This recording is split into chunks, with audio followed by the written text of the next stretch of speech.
Hello, everybody. How you doing? Welcome back to Fans React. It's been a little while since we've seen you. We missed the last game due to the boycott, but thanks everybody for supporting us with that. We're back this weekend. We have Northampton Town, and today on the live stream we've got a few people, as you can see. I'd like to introduce, obviously, everybody. He knows Matthew Lead. How you doing, Matthew? You all right? Oh, hello. Yeah, fine. Good to be back. It feels like we haven't done this in ages. The last match, I don't know when was it? It was Accrington Stanley, wasn't it? Yeah, it's a couple of weeks ago now, isn't it? It was, yeah. So it's very good to be back. Yeah, imagine what it's going to feel like when we've got a whole season without, whole few months, isn't it, without games? So that's going to feel a bit weird. Yeah. We'll do other things though. Today is our last ever league game in League One, so we've got to go out. We've got to go out in style. Oh God, I hope you're right. We've also got Dan Humphrey, last game in League One. Do you reckon? Hopefully, fingers crossed. I mean, you got to back your team, but I don't know. It'll be a tough few games, but the playoffs anyone can win. So hopefully we get across the line. But yeah, excited. As Lee Johnson said, I'm excited for it. The playoffs is, I think, one of the most fun periods, especially if you win as well. So. Oh, big style, yeah. Well, thanks for joining us today, mate. It's nice to have you back in here. We've also got Graham. How you doing, Graham? I think I see a picture of a nice bacon sandwich or bacon cooking. So you ready to go? You're refueled? I'm ready to go. So birthday celebrations were yesterday, and lots of Stella, lots of champagne, and felt a bit worse for wear when I first woke up. But the bacon's been a proper leveler, so we're all good. We're all good indeed. So was it your birthday yesterday? Was it? It wasn't my birthday. It was my Joanne's birthday, not Joanne. Oh yeah. I don't want to get in trouble for that again. I'm glad you had a good time. Anyway, we've also got Aaron. How you doing, mate? All right. Morning, guys. I'm all right. Yeah. Excellent. Aaron's done the quiz for today. 20 questions, I believe. Is that right? Yeah, it is. Yeah. And it's not all Sunderland related. I think it's a mixture. I did try to get a mixture, like. Excellent. So we'll do that shortly. He'll be sort of hosting the quiz, like just reading out the questions. But because I have to share it through this, I'll be sort of clicking the buttons. But yeah, it'll all work. Don't worry about that. So we do have the quiz going on. Let's have a quick look in the chat, see what's happening. Who's in here? We've got Mandy Gray, a previous quiz winner. How you doing? Joshua Billingsley, Acacia Cameron, Jude, always here with us. Thanks for coming in. We've got Alan Loscon. I think I've said that right. I might not have. He's basically reminding us that we're running late. We were a bit late. Apologies for that. A few little technical issues, but it's all sorted. We've got Ben Allison. We've got Red Lead Right, who's in the chat and on video, so that's good. Corey Toos. I'm terrible at reading names. Toos, I think that is. Joanne Punchin, top moderator. AJJ is here. Hanny95. Michael Tem, Telly. I don't want to miss anybody. I think that's it for now. But yes, lots of people in. Appreciate you joining us. If you haven't given the video a thumbs up, please give us a thumbs up first of all before you do anything else. We'd just really appreciate that. We're trying to get 50 likes. So I've asked Dan what he thinks if it's going to be our last League One game. Do you think it's going to be our last League One game, Graham? I'd like to think so. I think we've, hopefully that losing streak's behind us now. We'll go out with a bang today against Northampton. There's been a lot of talk. Do we play our strongest team or do we not? I absolutely think we do. We need to play the strongest 11s available to us. I go out with a bang, gets ready for the playoffs. Absolutely match ready. Yeah, definitely. Aaron, what do you think there? Are we going to be playing the championship next season? Well, I'd like to hope so. If we get performances right over the next couple of games, then there's every chance. But I do know I don't want to be playing Wickham next season, and I'm sure Dan will agree with that one as well. Yeah, definitely. Matthew, so what do you reckon? Is this going to be our last League One game? I've seen someone say on Twitter last night, they went, it's going to be our last ever game in League One, and let's go out in style or something like that. But look, I just want out of this league so badly, like so badly. And however we do it, we've just got to get out. But I don't know if anyone saw if the Champions League final gets, I saw this yesterday, gets moved to Wembley, then they could move the playoff final either to a different day or a different venue. Which, I mean, I don't understand why they changed the venue. Can't they just do it a week later or something like that? But I don't know what everyone thinks of that. Personally, for me, I don't want them to change the venue because obviously it's Wembley Stadium. It's kind of, like tradition or whatever. So I don't know. I think they should just change the date. It seems a bit weird that they have to change an entire venue just for one match. But I don't know. Well, in my opinion, the League One playoff final is more important than that Champions League bollocks, isn't it? It's got to be. I'll just quickly pop at the chat. I'm going to go. I want to get your predictions on the Northampton game. If you want to put your prediction for the Northampton game in the chat as well, that would be fantastic. Right, what we've got here. Michael Tem, hi lads, are you doing any Euro 2020 live? There's talk about that. Nothing confirmed yet, but something might be happening, so keep your eye out for that. Just make sure you're subscribed to the channel. That'd be fantastic. Telly, we've only got ourselves to blame. Was in our hands and we bottled it. I tell you what, you took the words right out of your mouth, to be honest with you, mate. I totally agree with that. Totally bottled it. But that's just typical Sunderland. Alan Lascombe, Dan Humphrey equals George Dobson. Yeah, I think he's heard that once or twice before, actually. Might have done. Colin Major, happy Sunday, lads. Forced to SFC. Morning rush, it was 3 o'clock kickoff. Yeah, I don't know what it is. I prefer 3 o'clock kickoff as well. I just don't feel quite awake when it's an early kickoff. Nicole, how are the lads? Let's do this. Mandy Gray, can you give me daughter a happy birthday shout out?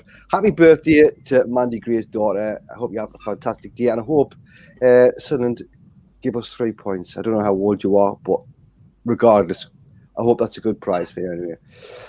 Right, so Dan, we've got Northampton. Now, I was looking at the form of the last 5 games. They're on pretty much the same form as us. They've a different order, but they've drew 2, lost 2, and won 1. So how do you think it's going to go? Do you think it's going to be an easy win? I've had people giving us, like, there's one in the chat now, Ben Allison, 4-0 win to Sunderland. Do you think it's going to be that easy? And the last game of the season, anything can happen. There could be goals. There's normally a lot of goals on the last day. Maybe like a 6-4 win or something ridiculous.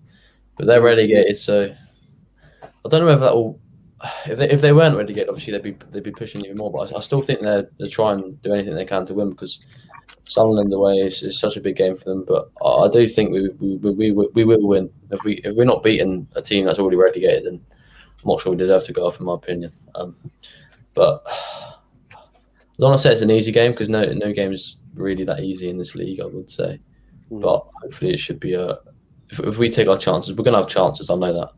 And if we take our chances, we'll definitely win. But I feel like we need to make sure we do that because I feel like every game we play in this league, we have the amount of chances to win a game, no matter who we're playing against, and no matter if it's Hull, Peterborough, anyone like that. We always have chances, and the win is decided on whether we take them or not. Like for the Charlton game, it was proved.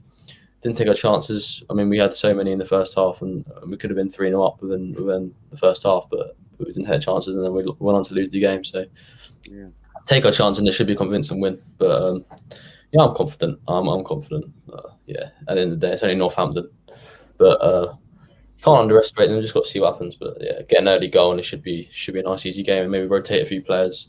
Sort of, I heard Lee Johnson said he's going to definitely make 5 subs today. So just to give everyone who needs it some minutes, just in preparation for the playoffs. Yeah. Well, so, excuse me. Northampton definitely. I was looking at the table. I thought could they not still get out of relegation? No. They're definitely down, are they? No. All right. I was looking at the points. I must have been looking at the wrong thing. Probably looking at goal difference or something. Knowing me. I did see people saying that they were definitely down, but I don't know. Like I say, it's too early. Matthew, are we going to get a good performance today? Are we going to get 3 points? Is that it? Is that what we need to get into these playoffs with a bit of momentum? Definitely, and I think what I would do today is I would rest McGeady. I wouldn't play Wyke. I wouldn't want to risk. I mean, sounds just silly. I mean, a year ago sounds silly me saying it, but now I probably wouldn't even risk Conor McLaughlin. I don't know. I'd play a few of the youngsters, give the youngsters a chance. I'd play Jack Diamond today. I'd probably start with Dan Neil, maybe Oliver Younger at the back as well. Well, why not? We'll give Remy Matthews a game as well, I guess. While we're on it. No, I'm joking. No, I think it's a good opportunity for us to play. I want to see Maguire get a full game as well. That's another one. Let's see Chris Maguire get a full game, and yeah, it gives us this opportunity to use the game to try and test different players, maybe test a different system, because you can kind of, I mean, whatever the outcome is of this game.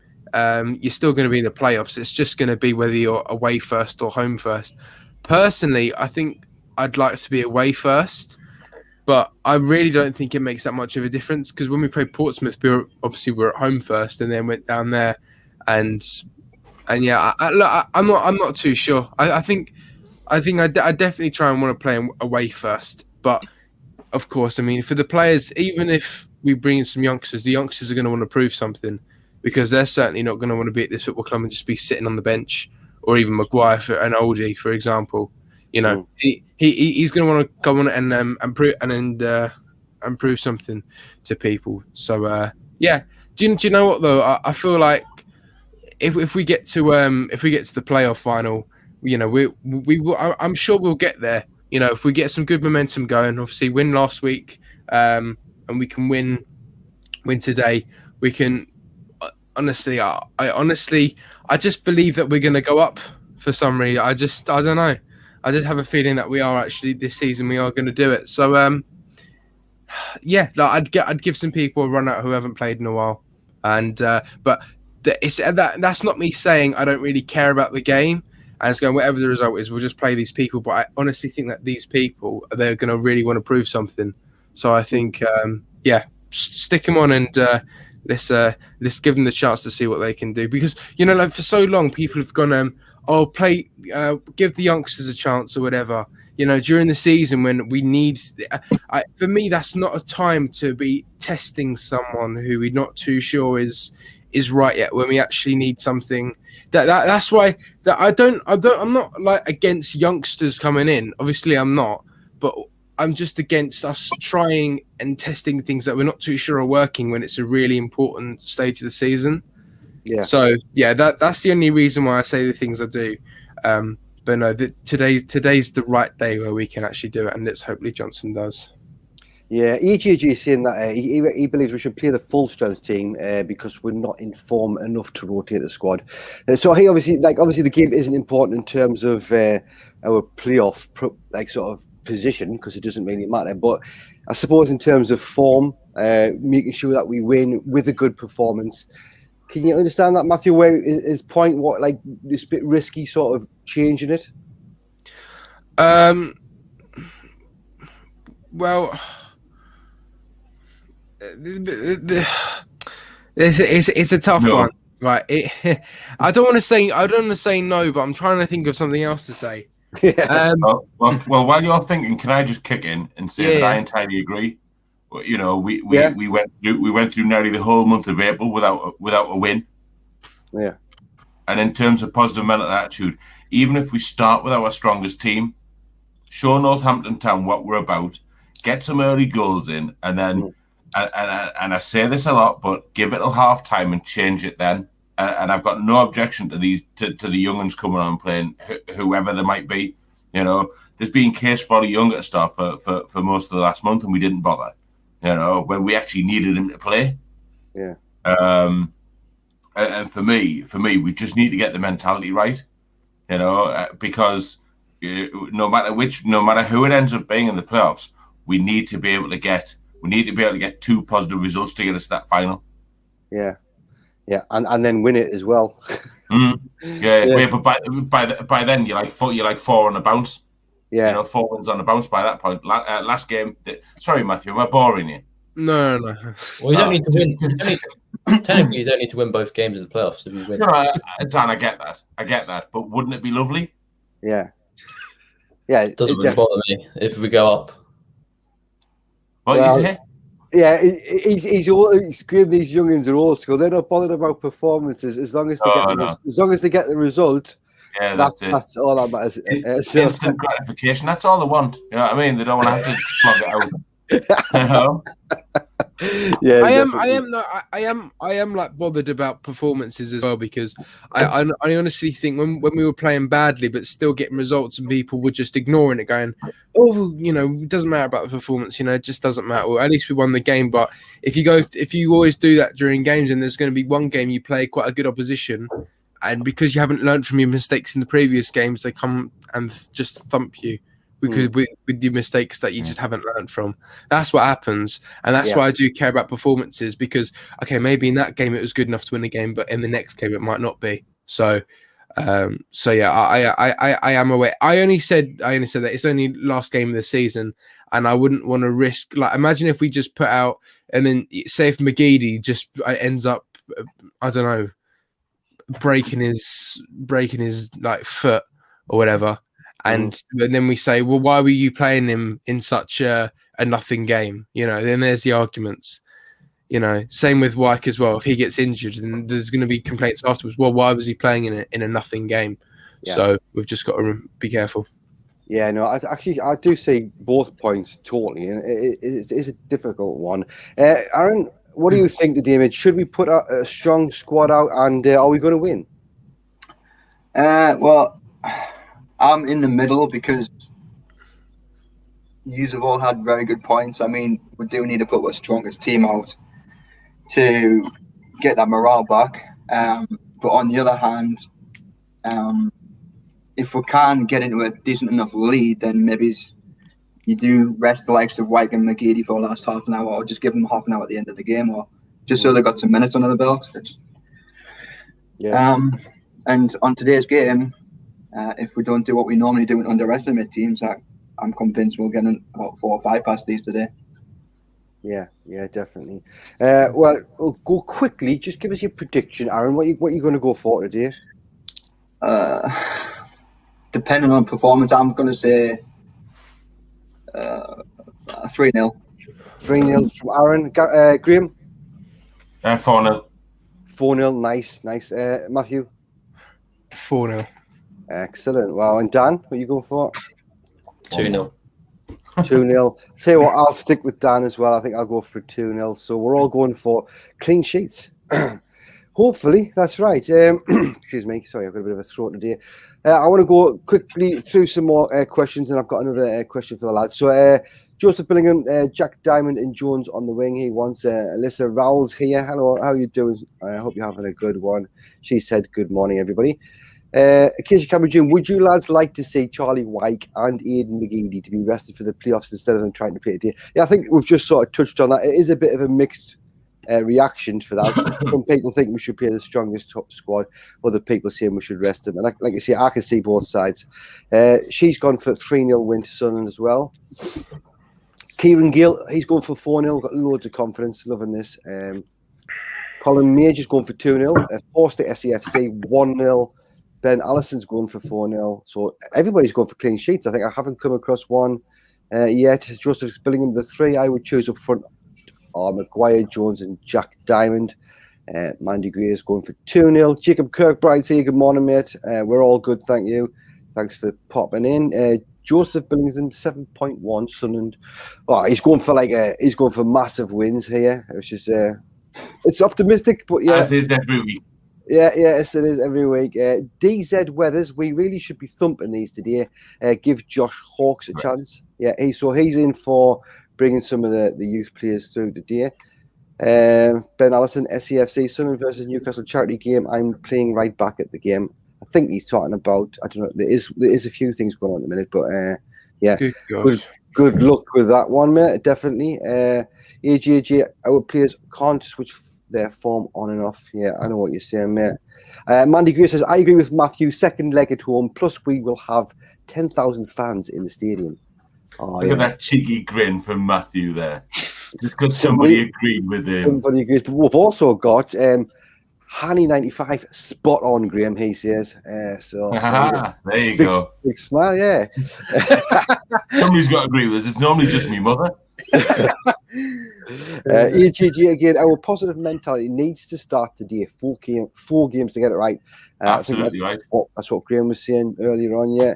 If you go into a game with the wrong mentality, you get injured, get them beat, no mercy at all in games. I totally agree. Jeff, just jumped, sorry. Jeff Holcroft, he's said, put it up here, Matthew, love the Gary Hours video on My Son 11. Get him into our academy. That's a very good point. Yeah. What, Matthew? Nah. No, Matthew in the academy. Yeah, he do a good job. But yeah, that was a good episode. I've watched it myself. Yeah. It was really good, Gary Hours, and there's 2 more coming out. I think I'm going to release one this evening. And then I also did one with a guy called Maurice Hepworth, who was a Sunderland player when we won the 1973 FA Cup final. He didn't play the game. He was actually in hospital because he actually nearly died in a match. In the match before, he said he came in. He had like a tackle with someone, and he just passed out. Whatever, took him to hospital, and he knew the team were going to go down to Wembley. And I think he was like unconscious during the match. He didn't watch it, but when he woke up, he said the whole 73 team and Stokoe were around him in the hospital bed with the FA Cup trophy to wake him up, which was nice. And he said as well, he used to work in the academy bringing players through with Kevin Ball. So that's quite a good episode as well. So that's probably going to come out either tonight or tomorrow. Excellent. If you want to check out some fantastic guests on that channel, just go to YouTube and in the search bar, type in My Sunderland XI. My Sunderland 11, and it'll show you. You made it sound like a 1980s escort there. It is a bit. No, it's not. The car with the lady of the night. It's fantastic. I love watching them whenever I've got a spare hour or so. It's just good memory. You can see that they're talking about the memories of either when they were playing football or just when they were younger and they were going to the games. It's just really nice to hear instead of all like the usual negative stuff that we have to talk about. You know what I mean? So it's really good. We've got Mohammed Chima. Thanks for these on Facebook. Where's Sean? He'll be coming on a bit later on. He does the watch along. He's doing it today with a couple of people. It's got Aaron, who's in the chat with us, who's in the video with us today, and Ben Carr. So that should be a really good one to watch out. And it's probably going to be the last ever watch along as well. So give Sean lots of support. What? Yeah, we won't need it because Sean's going to be out there doing his stuff. Not 100% sure what's happening, but yeah, that probably will be the last watch along. Anyway. We're thinking of having some ideas for the playoff semi-finals and. Oh yeah. The last watch along as we know it. We'll put it that way. Yeah. Yes. Star Trek. Definitely. The last one through a screen. Yeah, definitely. Alan Robinson, 2-1 he's going for. So he's expecting us to leak a goal at the back there. But still going for the win. Telly, ESS, as per usual, draw. He's going for a draw. Yeah, well, I would like to say it's not the end of the world if we do get a draw. As long as we get a good performance, that's the main thing. And then we've got Michael Tem at the bottom. Hi, lads. I've been wondering about this for along. Are you doing a Euro 29th? Yeah, somebody mentioned that earlier on. Possibly we're thinking about stuff. So anyway, just make sure you subscribed and we'll see how it goes with that one. But right, we do have a quiz, but I would just like to ask another question quickly before we go into the quiz. Somebody posted in the chat. I must have skipped past it. I can't even remember who it is, so apologies for that. But we'll start with you, Graham. I know you hate being sort of first. But it's not hard. It's not a hard one. Don't worry, mate. Just have a quick think. Which players do we need to get rid of? I knew this was coming. As soon as I saw the question. If we get promoted, mate. Not a lot, if I'm honest. There's not a lot to get rid of. Oh, sorry. Who do you get rid of? Probably most, if I'm honest. Yeah. Yeah. Pick your top three. Who do we not need? Top three. This could be a very quick round. Lee Burge, Callum McFadzean, and let's be controversial. No one. And it's going to be rapid. Yeah, I'm a 45-year-old man. So Lee Burge, Callum McFadzean, and His name's gone out of my head. The dude that came from Jake Vokins. All right, yeah, he hasn't had a massive amount of game time, but I know what you say. I can see why you've picked all three Oh, of I'll them. get you back, Matthew, for that. I'll get you back for that. Don't you worry. Sorry, Graham. Aaron, give us your top three. I mean, you give us more if you want, but who should we? Who we're not bothered about? Who at the end of the season we can just say, okay, get lost. We're not bothered about you anymore. Well, I'm sticking with Graham, Burge, McFadden, and I'm going to throw Aidan O'Brien in the mix as well. Oh, yes. Yeah. Dan, obviously happy with that, mate. I take it he would be in your top three, would he? Yeah, I just don't really like Aidan O'Brien, so I'd probably say him as well. It's stuff that you don't see that is what Aidan O'Brien's good at. You know? But if you don't see anything, then he's not doing anything. It's one cameraman. Come on. Well, not at the stadium, it's not, but it's one camera. Yeah, but you've never had. This is what I don't understand. Of course, maybe he might do a few things like make some runs to drag some defenders away or whatever. But like, if you look at like great players, they don't go, "Oh, Messi, what a great player is." The things you didn't see that he did were so good. You know what I mean? Like, Yeah. I'm sorry, like, but that. The fella. I mean, the guy can't score a goal to start with. I mean, I don't know. I hope he bangs that this afternoon. I hope he does, but I don't know. That's just my opinion. I don't think he's great. Fair enough, mate. So did you give us the rest, Dan? No, I said, who did I say? I said O'Brien. O'Brien, yeah, sorry. I just went blank for a minute. Don't know why. O'Brien, unpopular. I'm going to go Gooch as well. Yeah, I'll give you that all day long. I think his time's up at the club. What, he's top three, or would you say, to go? Are you just trying to mix it up here, aren't you? Yeah, because obviously I could just say both goalies and McFadden. Boring, isn't it? Yeah. Fair enough. And then I'll go with another unpopular opinion, Max Power. Max Power, yeah. I think Sean would probably agree with you on that one. No, I don't think he would, if I'm honest. I've got to spice it up a bit, haven't I? Yeah, no, interesting. Food for thought. Matthew, what's your George top three? Dobson, Will Grigg, and Lee Burge. Right. Well, They're very good shouts because actually the two of them are still contracted to the football club. Good shout. Yeah. Top. Is anybody else in particular that you'd give a mention as well that should just definitely be gone? Yeah. Go on. Bailey Wright. Bailey Wright. Based on his performances, From another man? I don't think so. Since he's come back. Get out. Somebody bar him. Yeah. He definitely hasn't had good performances since he come back. But I think, it doesn't surprise me that he's come down to League One from the Championship and why he wasn't starting week in, week out in the Championship. Like, if he has a good game, then he's good. But like the problem is with players in this league, they aren't very consistent, and that's the same with Bailey Wright. He just hasn't been very consistent. So but when he's on his game, like he's a really good solid defender.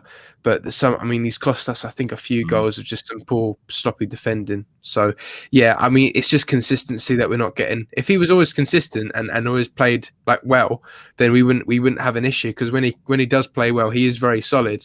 But there's just it's like same with Maguire. You could go through loads of different players, but it's just consistency. That's what separates you from being like a good level, top level Championship player to Premier League player to a lower league player. That's what it is. It's just consistency. That's what Roy Keane says as well. He said that's the main point. He says the reason why players make it so high is because of their consistency. You know, because every player's got a bit of quality, but it's how often you can be consistent. That's the sort of the level you can get to. But yeah, for me, Bailey Wright isn't consistent enough, so I actually do see that argument. Yeah, no, fair enough. Right, we're going to move on to the quiz now. I do want to just go quickly through the few last questions in the. I want to read them out. We might go through them later on. Tony Young, he's asking, should we go for Jordan Jones or Chris Maguire? We'll answer that after the quiz. Alan Robinson, if we don't go up, it's another season of failure. We need a big clear out this summer, he's saying. Finley Barella, our fans back for the playoffs. Me and Dan were talking about this quickly before we came on air. We believe there is fans allowed in the games for the playoffs. Yeah. So It depends on the size of the stadium, I think, how many is allowed in there. But yeah, it's going to be interesting to have a few fans back, see if that puts any added pressure on the players. It will. Do you know what? It Could take about 10 people to get them to hurry up, get them a sense of urgency. But I think there's going to be plans to get 10,000. Now, I think what they're going to do is they're going to try and fill up the Roker end. Like they'll fill up one end so they actually build a bit of an atmosphere. And I think it's, season ticket holders only. And if you're in the Roker end, you're a season ticket holder, you're usually singing throughout the whole match. So I actually think it'll be a really good idea to have the the fans sit in the Roker end. And even that, no, I don't think any players are going to start messing around and passing the ball backwards when there's about 2 minutes left and we need a goal. Yeah. So I'm like extra confident that we're going to do well in the playoffs because we're going to have fans in the stadium to get the players over the line. Yeah, definitely. I might get the thoughts on that with the lads as well after the quiz here.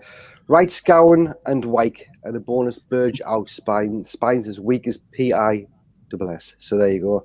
That's 2 AG once out. Did you lads see the photo of Dion Sanderson on Twitter when he was at the metro station with his parents? That's the case of Cameron Jones. I haven't seen that.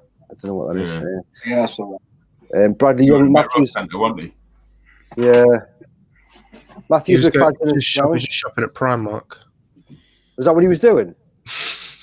I don't know. I thought you might have been. I'd be surprised. Quite I don't know. Yeah. Alyssa said it was at the Metro Centre, she thinks. So, yeah, it probably was. Tommy's going for... Sorry, it's just skipped again. He's going for a comfortable Sunderland win. He wants to finish fourth and Lincoln in the playoffs. Yeah, not a bad shout. Jason Ashman. People think Burge should go. Don't realise that we wouldn't be in the production we are without him. Position, I think he's talking about. Well, we'd be higher. We'd be higher. That's right. Yeah, and also, I know for this season we kind of have at the moment a better goalie, but when in the summer when you have an opportunity to buy a better goalkeeper, you should. If you have an opportunity to buy a better player than what you already have, like you should do it. So. I know he might have got us into the playoffs this season, but for us the playoffs isn't actually good enough. I wanted to be running away with the league title, and what position we're in now isn't good enough, which also tells me that the goalkeeper isn't good enough, the players aren't good enough. So therefore next season I think we need a little bit of a change of goalkeeper. Fair enough, mate, fair enough. Right, we've got about 20 minutes until the lineup comes out, so we're going to start the quiz. We might have to pause it. I might have to go soon as well. Yeah, if you have to go, mate, just give us. You're not going to have done the quiz. I'll be late for work. Oh yeah. I'll pay you for the money you lose. How does that sound? I'll probably get sacked. You're not going to be an hour late, so that's not going to be any more than £15. I'll suck it up. Yeah, but if he loses his job, you've got to pay because he could have been. He could have been area manager. Himself. Right, I'm going to try and share the screen here. I have done this once before, but I'm probably going to mess it up. So is it on Kahoot? It's on Kahoot, yeah, as it always is. So if I click that, share screen, and then that, share,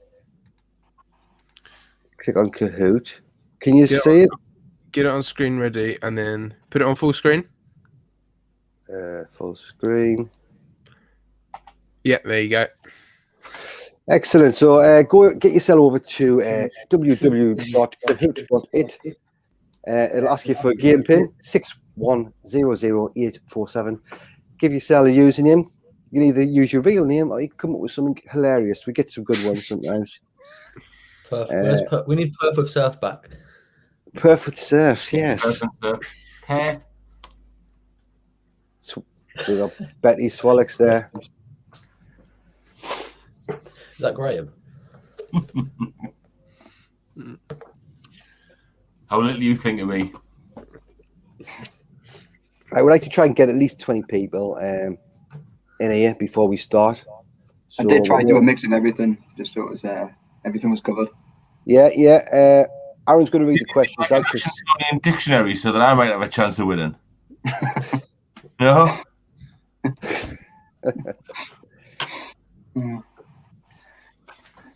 I think everyone has a chance.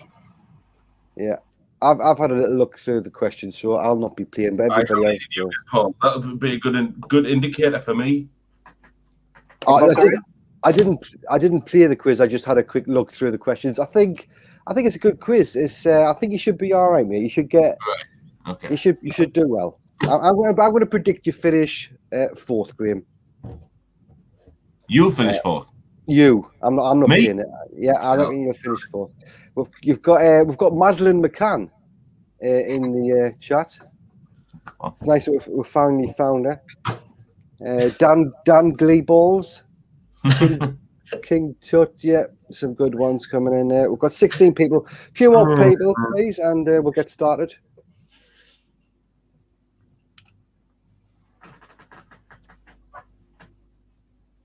Let's have a look.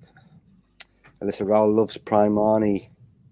I must admit, I do go there myself. I get some. I don't know if you get close to fitting Primark if you claim you're a fatty.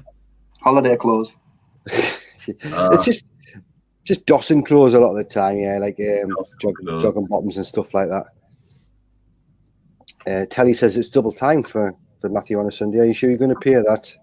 Double time? Yeah, it's double time on a Sunday, isn't it? Yeah, we'll go with double. In fact, he's gone already. Look, he just left his screen on. Oh, is he gone? Is he?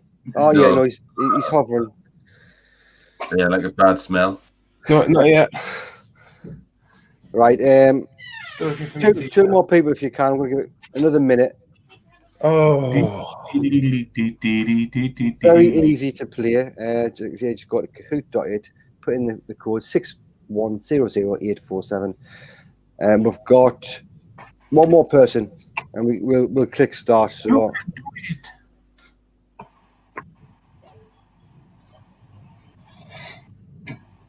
Right, there we go. Beefy lung. Right, so I'm going to click start now. Aaron, you just want to read the questions as they come, and then I'll click through them, mate. Yeah, go for it.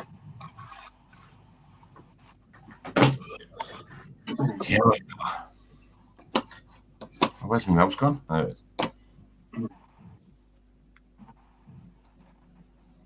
So, which current League One club did Lyndon Gooch make 10 appearances for? Was it Rochdale, Peterborough, Doncaster, or Blackpool? There you go. This is 30. You got 30 seconds to answer these. So, yeah, that's long enough. I think. Did you do longer for the picture rounds? Yeah. Excellent. Once all the answers are in, it does just skip. So there you go. It skipped. Yeah, 15 people got that right. Doncaster, yeah. Nice one. Let's have a little look at the league table. See who's top. We've got Dan, Betty Swallocks, Matthew Lee, Alyssa, Kieran W. We'll crack straight on to the next one then. Yeah, so which manager gave Grant Ledbetter his first start for Sunderland? Was it Roy Keane, Mick McCarthy, Kevin Ball, or Ricky Sprazier? Good question. Yeah. So that's his first start, remember? Roy Keane, Mick McCarthy, Kevin Ball, or Ricky Sprazier. Spragaya. Right, we've got a few seconds. Get your answer in quickly. 20 answers in. There you go. Mick McCarthy. Yeah, 5 people got that right. Most people went for Roy Keane, so... And you had to throw some people off for that one. Yeah, nice one, yeah. Has that changed anything?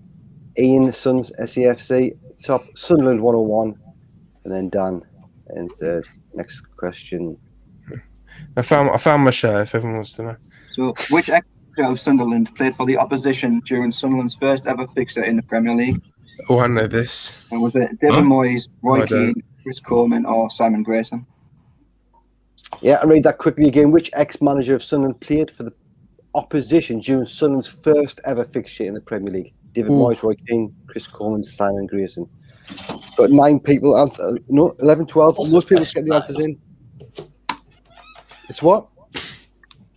So what a question. Yeah, I didn't really understand the question, if I'm honest. Oh, who the hell was he playing for? Actually, Leicester. In the Prem as well. Jeez. Yeah. Man. Only 2 people got that right. Oh, God. Definitely tricked everybody there. There you go. DC73's moved into second place. So we've got the next question. So, which player has the most offsides in Premier League history? Is it Jermaine Defoe, Emmanuel Adebayo, Sergio Aguero, or Darren Bent? I've heard this. Right, I need to go, lad, but I'll carry on playing the quiz.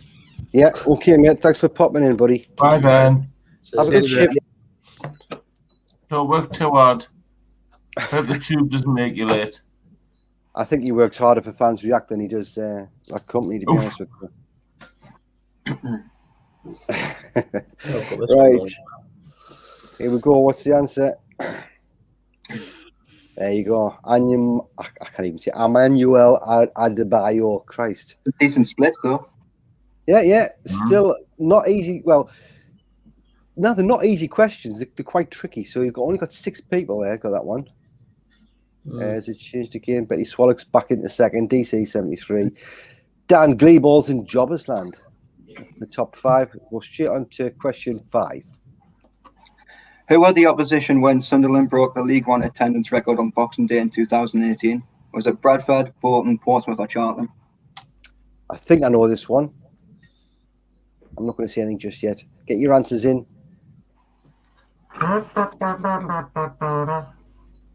17 people's got their answers in. 19, 20. There you go. Yeah, I was right. I was guessing Bradford City. 2 people went for Charlton, but everybody else got that right. So well done, everybody on that one. So thanks for you to chuck an easy one in there, Aaron. Yeah, thanks for that. We appreciate it. Has that changed anything? I think that stayed the same. And we'll go straight on to the next question there.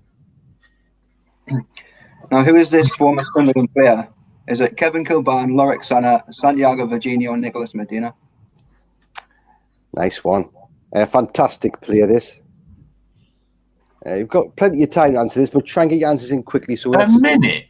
Sitting here, because it jumps from you either get 30 seconds or a minute. There's nothing in between. Right. I'll forgive you then.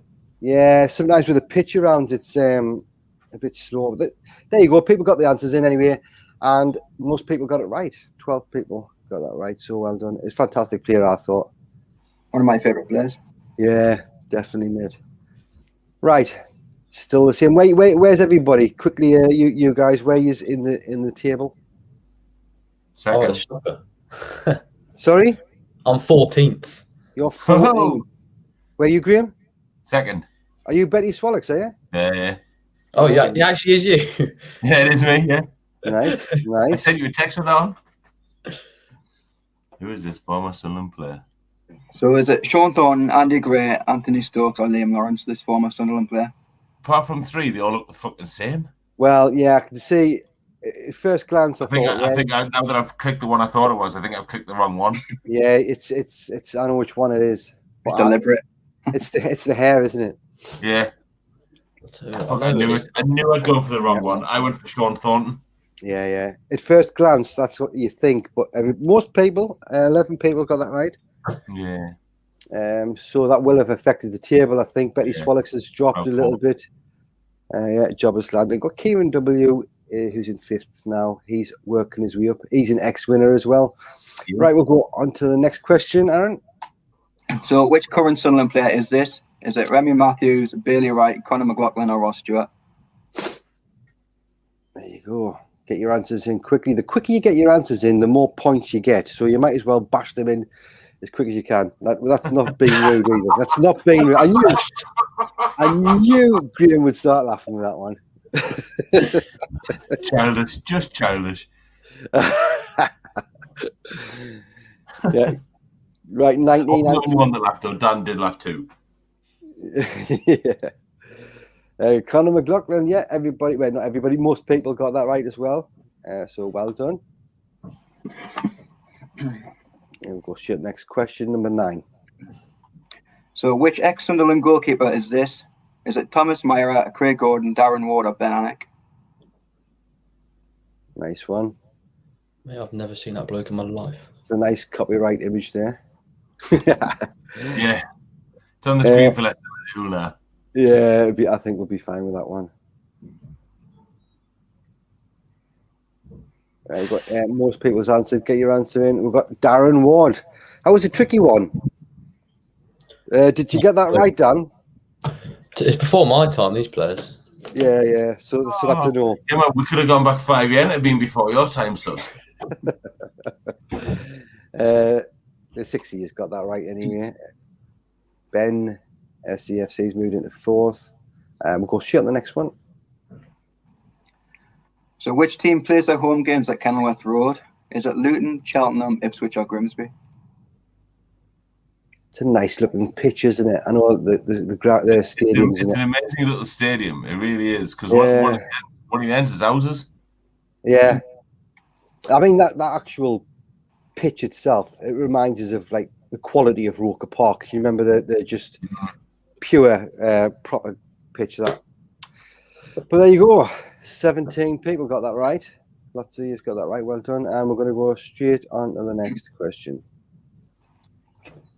So which team play their home games at Bloomfield Road? Is it Peterborough, Lincoln, Blackpool or Hull? Nice little ground as well. If them orange seats didn't give it away. Did you provide the pictures now, Lauren? I did actually. Yeah. 18 people. Most people got that right. Nice one. See whether we're on the table. Betty Swallows is creeping back up, and we're going to go straight on to question 12. Come on. So which team play at Oakwell? Is it Rotherham, Sheffield United, Huddersfield or Barnsley? These are the questions I like, Aaron. You can keep fire these all day long, can I? This guy trying to mix it up. Bit of He doesn't normally like the picture rounds, especially when I do it, because it's just somebody's No, chin. it's the Mr. Chips kind of quiz questions that you do. What is it? The Roy Walker. It's a good answer, but it's not right. What was it called? Catchphrase. Catchphrase. That's it. Yeah. Everybody's quite knowledgeable with these by the looks of it. 17 got that right again. So we'll go straight on to question 13. So who were Sunderland's shirt sponsors in their first season in League One? Was it Reg Vardy, Tombola, Beddag or Great Annual Savings Group? Excuse me. Having a stretch. Season, Eh? they didn't make a full season. All right. Giving clues away. Sorry. If anybody's got one of them tear-off shirts, you'll know who it is. Yeah. Get your answer in quickly. There you go. Beddag. 16 people got that right. Nice one. Really is a good quiz, this, Aaron. Yeah, no, it is. You've just signed yourself up for next season as quizmaster. Don't mind that. Betty Swallows creeping Back up in the third. All right, third, come on. Back in the game. Yeah. DC 73 second, and Ian Sun SCFC. He's doing really well at top. So which team has won the most FA Cups? Is it Aston Villa, Chelsea, Arsenal or Manchester United?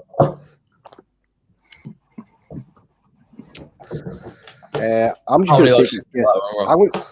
I'm going to go with the one that sounds the most bizarre. Well, I'm not playing, but I'm just going to say for the record, I think it might be Arsenal. Oh, there we go. And I think it's Arsenal. Well done. I picked Man United for some reason. I thought You silly boy. They have won it. Haven't they? So I can see why. I knew it was Arsenal. Oh, Betty Swallows, did you get that wrong? Did you? Yeah, I put Aston Villa because it sounded like too incredible an answer not to be right. Yeah. And then I think it was Arsenal. Yeah, fair enough. Mandy Gray's catching everybody. She's won it before, so watch out. Go straight on to question 15. So which country do Orlando Pirates play in? Is it USA, South Africa, Australia or New Zealand? See, it sounds obvious, this, doesn't it? It is obvious. Orlando. It is. Is it? Aye. I'm just wondering whether it's a trick question or not. Obviously, No, I know where Orlando is. So do I. 1937 as well. Not a bad year, that. I think Sunderland won the FA Cup in 1937. Come on. Ooh, South Africa. Yeah. See? Back on the podium. It was a trick question. A lot of people fell for the, obviously, Orlando, Florida. Cheers, Aaron. No problem. So, yeah, unlucky the 12 years that I would have picked America just because I thought, I didn't realise there was any more Orlandos. But there you go. Betty Swallows crept back up. DC 73 has took the lead from Ian. Let's go. Question 16. Which team are nicknamed the Stags? Is it Chesterfield, Mansfield, Plymouth, or Walsall? Why did you have to call it Stag? That's probably an advertisement. That's probably only something me and Graham can remember. Can you remember that, Graham? Yeah. The other two are probably too young. Why did you have to call it Stag? Yeah. Mansfield, my hometown. That's where I was born. So, yeah, I should have Forgiven known your that. sins. Eh? They've never forgiven your sins. Well, they never forgive us because I left when I was 6 months old. That's right. I just had enough, mate. I was fed up, Yeah. so I thought, I'm leaving. Can't be doing with this. 15 people got that right. Well done. Stuart was 17. They asked. So which London club play their football at Griffin Park? Is it QPR, Brentford, Millwall, or Reading? Well, they don't play there anymore. No, they don't. There you go. There's a clue. Red seats. Who could it be? Oh no, sorry. So Reading's not in London, but never mind. Obviously, it's Brentford. Nice one. Most people, in fact, everybody bar one. Somebody thought it was Millwall, so there you go. Let's have a look at the league table. DC 73 in the lead. Ian, Far from over, though. very Last close. question is double points. Cool. Right. Ooh. Yeah. So Jason, I think that might be Ashman, is in fifth. Kieran W, Betty Swallocks is Graham. Yeah, it's very close. Come on, get your score, get your answers in as quick as you can. That if you, like I said, the quicker you get your answer in, the more points you get. So as soon as you know, click it. Next question.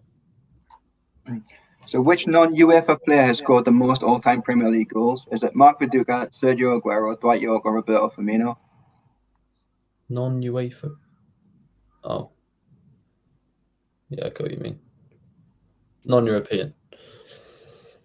Oh, Jesus fucking Christ. Oh, I've just seen. I can't out of me window. I've just seen I've just seen a mother shut the car door on a kid's head. Oh, no. Poor thing. Oh, Oh God, that's mental. What? Right. Anyway, Sergio Aguero. What a fantastic player he is. I love him. Me. 12 people got that right. So second from last question coming up now. It's all to play for still. Number 19. Which country became the first nation to win the World Cup? Was it Argentina, Uruguay, France, or Brazil? Uruguay. It's from The Simpsons, isn't it? It is. You are gay. That's the one, isn't it? Uruguay.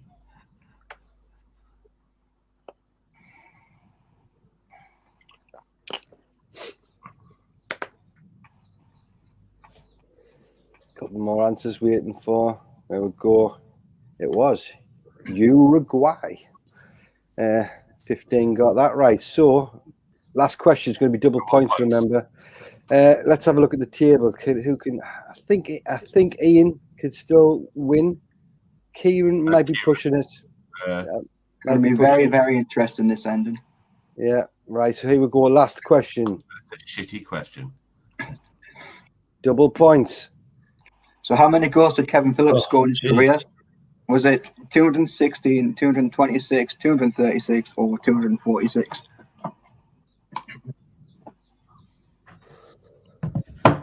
What a bitch of a question.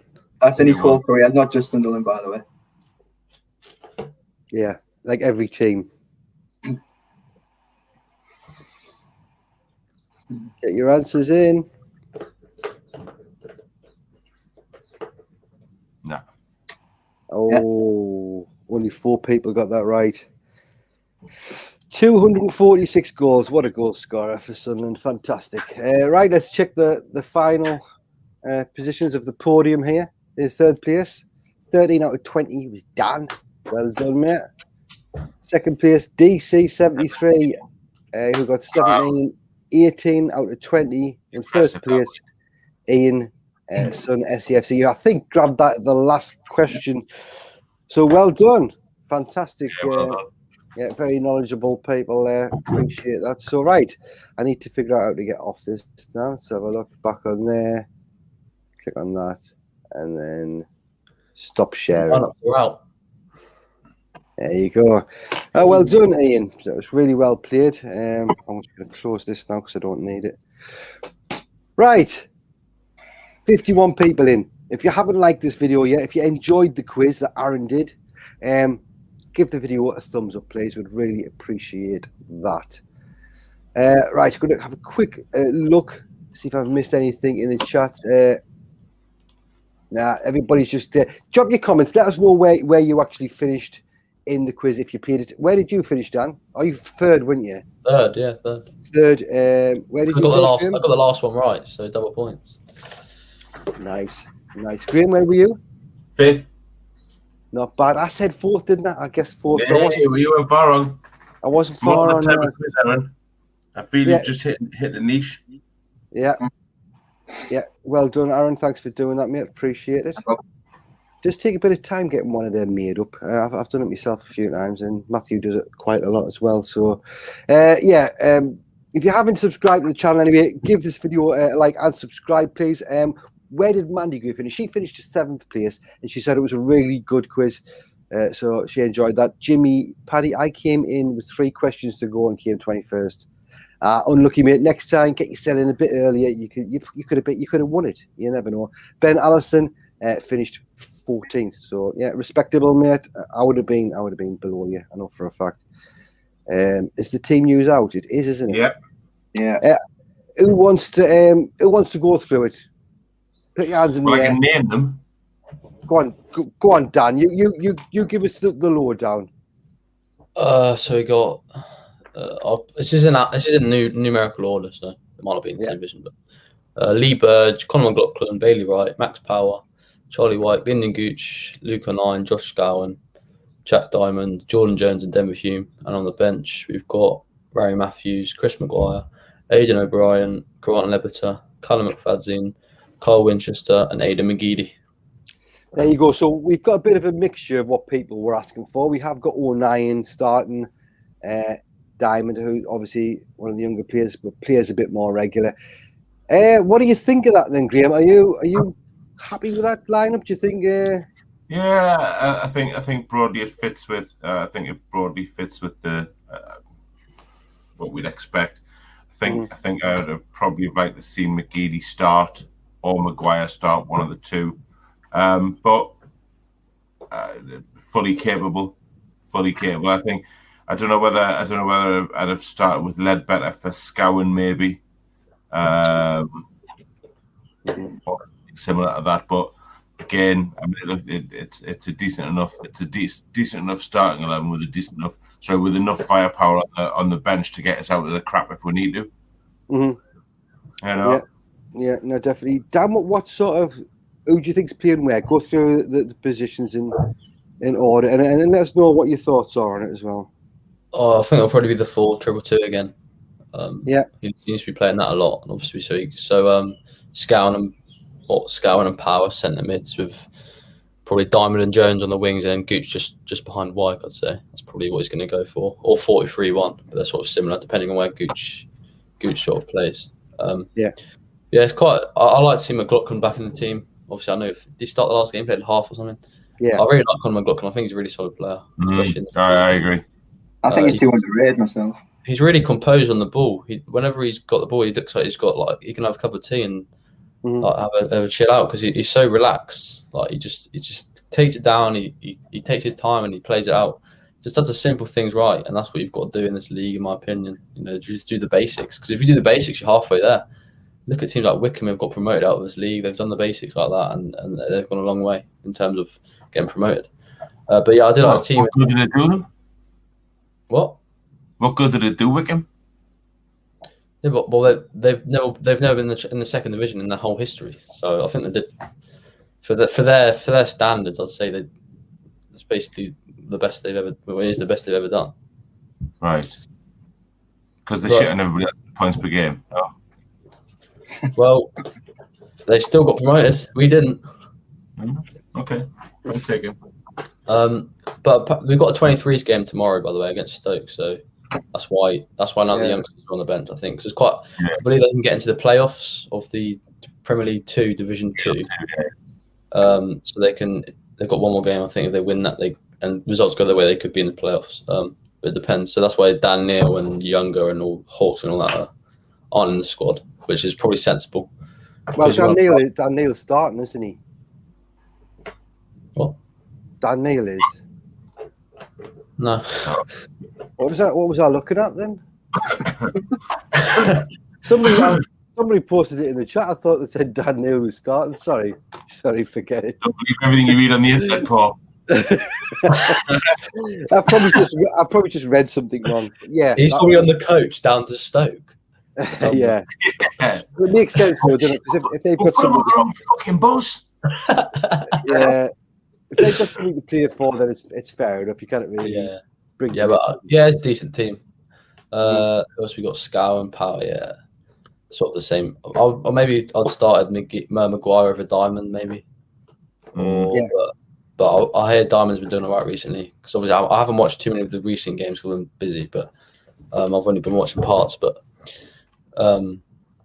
yeah, I like Maguire though. I do like Maguire. He's got a little bit of quality in him. But he can never run 90. He can never play 90 minutes. But he can come on with half an hour and make a big difference because he's not the fittest player. He never has been, never will be. But he's got that little bit of quality that I think others. Like Diamond, not necessarily don't have sort of that end product, that end finish, that shot or that cross. But yeah, nice little team. Hopefully we get a win. Yeah, but I still would prefer 3 midfielders, but yeah, he's sticking to his guns with this formation. So we'll see how it goes. Yeah, fair enough. Like I said, it's not the biggest game in the world today, but to get the performance in the win would be fantastic. I think. Somebody asked earlier on about Maguire or Jones. I agree with you. I think we start with Jones and Maguire come on for like the last half an hour or something like that. But Aaron, would you have done anything different there? Not really. Maybe started Maguire. The other thing to notice is that Ross Stewart isn't even in the squad, so I don't know what's happened there. Yeah, I mean, I didn't actually get to see the last game, but he played all right. Apparently, he scored a goal, played well. Good finish, yeah. It was sort of ball sort of through the window when he ran onto it because there was still a lot to do, and he sort of dribbled past and put it in the bottom corner. It was quite a nice finish. We don't really score many goals like that with like Wyke and people like that because obviously Wyke's is normally in the 6-yard box, putting the ball away, whereas Stewart he sort of not created himself, but he had a lot to do to score that goal, and it was quite a good run and finish. So it was quite nice to see. Yeah, definitely. Were you going to say anything else, Aaron? Or other than that, I'm happy with the team as it is today. Yeah, good. Nice team to get back in as well. Yeah, definitely. Let's have a look. In the chat, Jimmy Paddy, yay! McFadden is on the bench. Yeah, I think a lot of people have that response. Has he played his last game for Sunderland, you think? Yeah, I personally think he could have. And well, if we do get promoted, then I think definitely. If we stick around this league, I don't know, he might stay. He might stay as a squad player, but hopefully we still get people in. You know, it's way ahead of him. He shouldn't even really be getting anywhere near the starting lineup. Just my opinion. I don't know if everybody else agrees, but. Matthew Leeds said the train is late, so he could have stuck around. He could have gotten Graham paid his wages. He could have done sort of. Yeah. Sorry, this has just jumped again. This is Jimmy Paddy. I feel we have a glorious opportunity to dominate the wide positions if we played back three with 2 wing backs of Gooch and Hume. He's Matthew again. All right, mate. He's obviously going to be late for work. There's no train. There's no train. It's meant to be here like 10 minutes ago. There's no train. So I don't know. At least it's not raining. It's actually quite a nice day. It was quite sunny. Actually, I shouldn't have worn my jacket. I was watching the thing. I was trying to do the quiz, but what's it? I can't. It's quite hard to watch the quiz and do this at the same time on one phone, so I couldn't really do it. Yeah. So you played crap then, basically. Basically, Oh, I hope you have a good shift anyway. What time did you finish? 5. We're only in for 5 hours. 5. All right. What do you think of the lineup? So I don't know. I wasn't expecting it to be as strong as it actually was. So it's a little bit of a shock, but it's what AJ said earlier, wasn't it? Where he thinks we should start with like a stronger team. So, fair enough. So hopefully it's a good enough team to go out and win the game. It should be. I just hope we can. This like thrash Northampton, right? And we'll go in. Sorry, Paul, I'm boring you here. We'll go into we'll go to the playoffs and just honestly, I think we could do really, really well. So But to be fair, I'm quite happy with the team selection. I haven't got a problem with it. Good, excellent. Forster SCFC says, according to BBC Video, Newcastle it's a 4-2-3-1 lineup. So, I was in the middle of reading a comment. I think it was Jimmy Paddy. I feel we have a glorious opportunity to dominate the wide positions if we played back 3 with 2 wing backs of Gooch and Hume overlapping McGeady and Jones. Yeah, I think I could agree with that. Probably the strongest lineup we could go for. Just for everyone's information, with all the people that are on the platform, shows that I have not missed the train. Yeah, I haven't missed the train. That woman dressed in black that's behind you, can you ask her to stand behind the yellow line for her own safety? If anybody that doesn't realise, Graham does work for a train company, so he knows his stuff. He knows to stay behind the line. Yes, that is the key information that you need. Yeah, stand behind the line. Yeah, if you don't, you might get sucked off. Apparently, so that's right. Yeah. What? That's what they say. If you get too close, you might get. Please stand behind the line, or you may get sucked off. Yeah. Look at Matthew running to the line. Never seen him too quick off the mark. I'm not. No, this Greater Anglia service, you don't get the same. You get much better service on LNER than Greater Anglia. So. Yeah, definitely, totally agree. Oh, I can see something. Yeah, the train's coming now. Right, bye. Well, no, hang on, not yet. Yeah, a train came in before when the train actually meant to stop, and it just came right through and didn't stop. I don't know. Train spotting with Matthew Lead. It's a new stream. It's a new channel. It's a new channel. Nice. Right. Sorry, I think I'm interrupting you. I'll go now. No, you're all right, mate. But have a good one, and we'll see you. Take it easy, buddy. For the playoffs, we'll see you for that. Yes, we will. All right then. Take care. Okay then. All right. Bye-bye. Bye. There we go. Back to the comments. DZ Weathers. Looking at Northampton Town on Twitter, lots of their fans are complaining about their goalkeeper. Well, we know what that feels like. Lots of our fans. We know what's going to happen now. He's gonna make 14 saves, get man of the match. Aye. What was that player? Had a fantastic game. He was a Ping or something. Ping, the keeper with a weird name. Had a fantastic game against us. People were saying like we had the best keeper in League One, and this guy totally wiped the floor. I can't remember what team it was now. Was it what Charlton? Ben Amos? No, it was Christy Pym. Was that him? That's it. That's him. Yeah, that was for. Yeah, he looked Christy was Pym, he was rubbish. He got injured in the last 10 minutes. He was shit. Nah, he played brilliant against us. The one that came out, so. He did. No. He did. He did not. Dobson, He did. give it a rest. Christy Pym did not play well. I'm telling you right now. He did not play well against us. The game was start. You're talking about Peterborough. Yeah, Peterborough keeper. Yeah. No, he was awful. Whatever. Just said he had a weird name. I thought it might have been him. Yeah, no, you're right. That's who I was thinking of anyway. Obviously, we see things differently in the games, but fair enough. It's a fair enough, Dan. Put in the comments what everyone else thought. Yeah. Did Christy Pym, if you watched the game, have a really good game against us, or was he crap like Dan suggests? If you watched the game, drop it in the comments, and then we'll have a look. Mickey Stewart, Pompey and Charlton to get beat, and Oxford to get the last spot, lads. That's what he wants.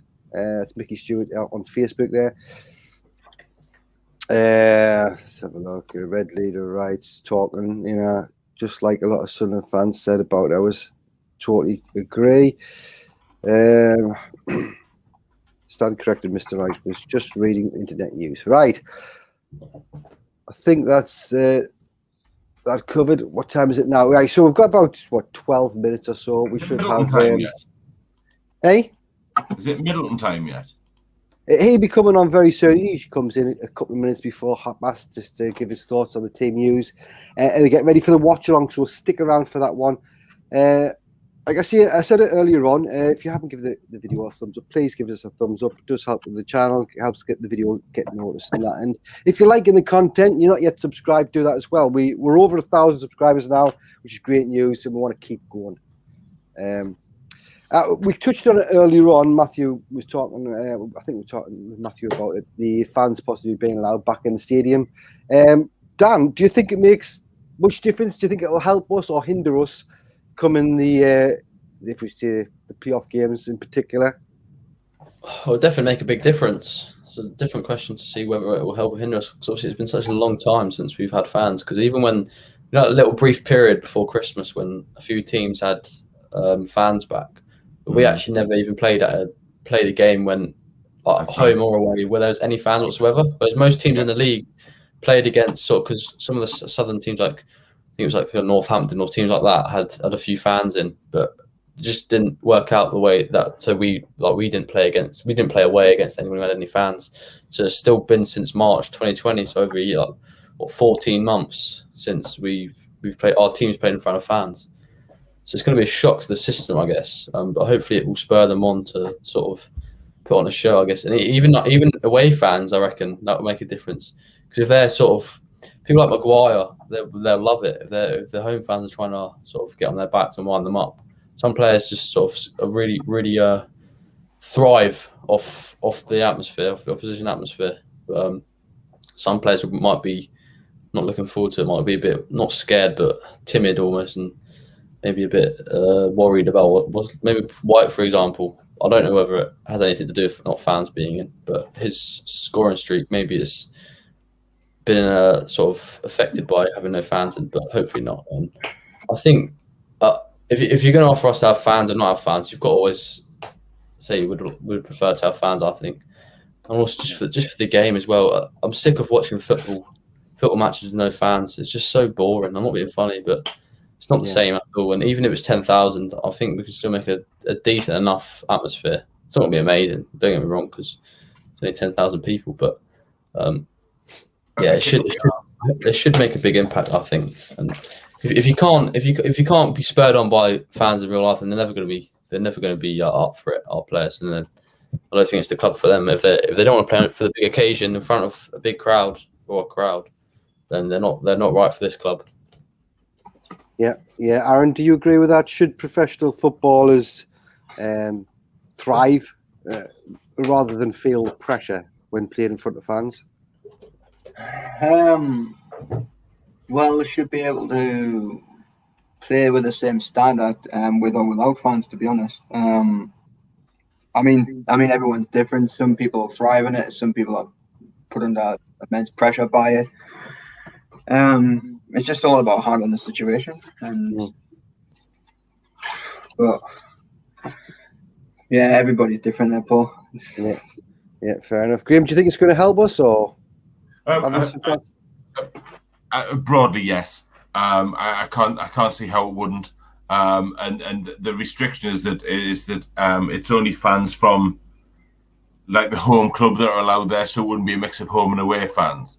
So any advantage you get from being at home, you then lose when you're away. But I can't see how it would fail to help. It'll be a good thing, an absolutely good thing, and I can't wait to go. I just hope that the continuation of my season ticket and the paltry amount of Black Cats points that I've got will stand me in good stead. Yeah, no, definitely. Only reason I asked the question is because it is a lot of players that sort of do crumble under the pressure of the fans sometimes. Sorry, Dan, what were you going to say there? I was going to ask, did anyone else have a season ticket for this season? For this season, yes, me. Me and Graham. Is it only me and Graham? Yeah, you don't have one, Aaron? So No? we'll be might back get- down. No, not yet. No.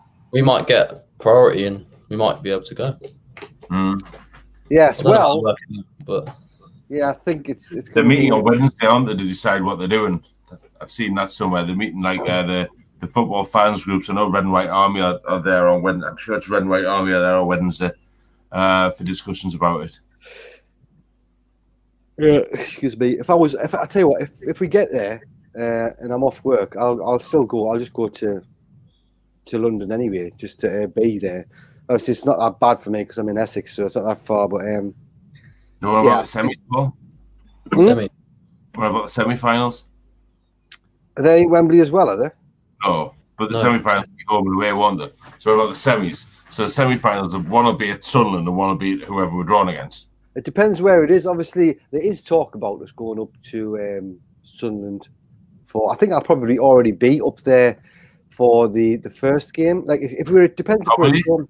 Yeah, I'm going up there. I'm going up there on the. I think it's the 17th or the 18th. I'm going up for a few years just to see family because Right. we're allowed up there. So I'm going to go up and see them. I haven't seen them for a long time. So, you know, if I can get a chance to meet some people, I will. But I might not get a chance. We'll see what happens there. But yeah, I'm. Set yourself up for a new product there, Paul. A What? meet and greet with Paul from SCFC Fans React. 50 pence a ticket, you get a free pint. That's right, there, yeah. Might be 2 pints for 50p up there, you never know. No. I've never met Sean before, so like you know, a few of the lads are and stuff. If I can get a chance to meet people, I will. But I just Yeah, man, our counties border onto each other and I still haven't seen you. we've got loads of us down south. We need to have a meet up.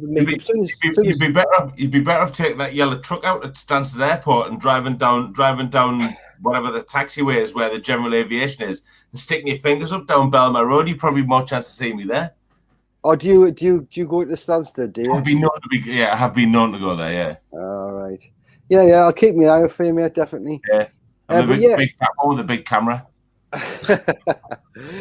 Yeah, but I think there will be thousands of fans. If we get to Wembley, it is actually at Wembley. I think there'll be thousands of fans that just go just for the atmosphere, without tickets. I agree. You know what I mean? And I'll be there. Oh. I'll be there. If I can be there, I will be. Let's have a little look. Sorry, Hanny95's just literally commenting in the chat. We were talking about drinks. Mine's a Stella. Hanny, mine too. You're in good company. Oh, I'm not a fan of Stella. Oh, I love a Stella. No, I was now where I am with Stella. that Guinness for me. If I'm drinking lager, I'll probably go with Moretti, another good show. Yeah, Moretti's fantastic. Yeah. Tesco's all right as well. What? Oh, listen to Hard Man from Ashton with his 6% lager. What's Saying Tesco was all right as well. Poland. Tisky's? like- Oh, right. Yeah. I went out for dinner. I went out for dinner with Joe on Thursday for a birthday, and the only lager they had on draft was Peroni. Well, Peroni's like fucking rocket fuel to me. But I had like 3 pints of it, and I went, oh, it made for an interesting Friday morning when I woke up. Like, shall we say, we'd been drinking like champagne and other stuff as well before, and which probably didn't help, if I'm honest. You know? Yeah, mixing your drinks is terrible. I mean, it helps that it helps that you're eating, because I think if I drink and I don't eat, it just affects us more. Well, that was the bad move that I made on Friday. I got to the stage where I had enough lager to drink where I thought, bugger it, eating's cheating. Oh, And yeah. then, not good. No, definitely get that food in there. It absorbs all the beer. Paul Lead, I think that's Matthew's dad, isn't it, Dan? Is that Matthew? Yeah. Yeah, he reckons Burge is the worst keeper we have ever had, with an exclamation mark. He has cost us promotion. Yeah, he has a lot. I don't know. There's some people that think he's good keeper, but he has cost us a lot of points. Matthew said the train hasn't. I think the train has turned up. I think that's an old comment there. No, it has. Put one a few minutes ago, still not here. Four minutes ago, another one. Jesus Christ. Alyssa Rowell, of course they should at the end of the day. She's talking about fans being in the stadium affecting the players. Of course it shouldn't. They, at the end of the day, they play to give people entertainment. It's their job. It is, definitely. Oh, yeah, Matthew Trin's still not here. He's going to be late for work, definitely. You know, he should have just stayed at home. Mm-hmm. AJJ spot on, Green. Very professional, sir. We were talking about something else. All right. I didn't want to get drawn into. No worries. I thought I didn't hear you say anything interesting. Yeah, sorry, it's just I want to go through these. Joanne Punchin, come shopping with me, Paul. I'm going out, but not to the match. I tell you what, I can't stand shopping.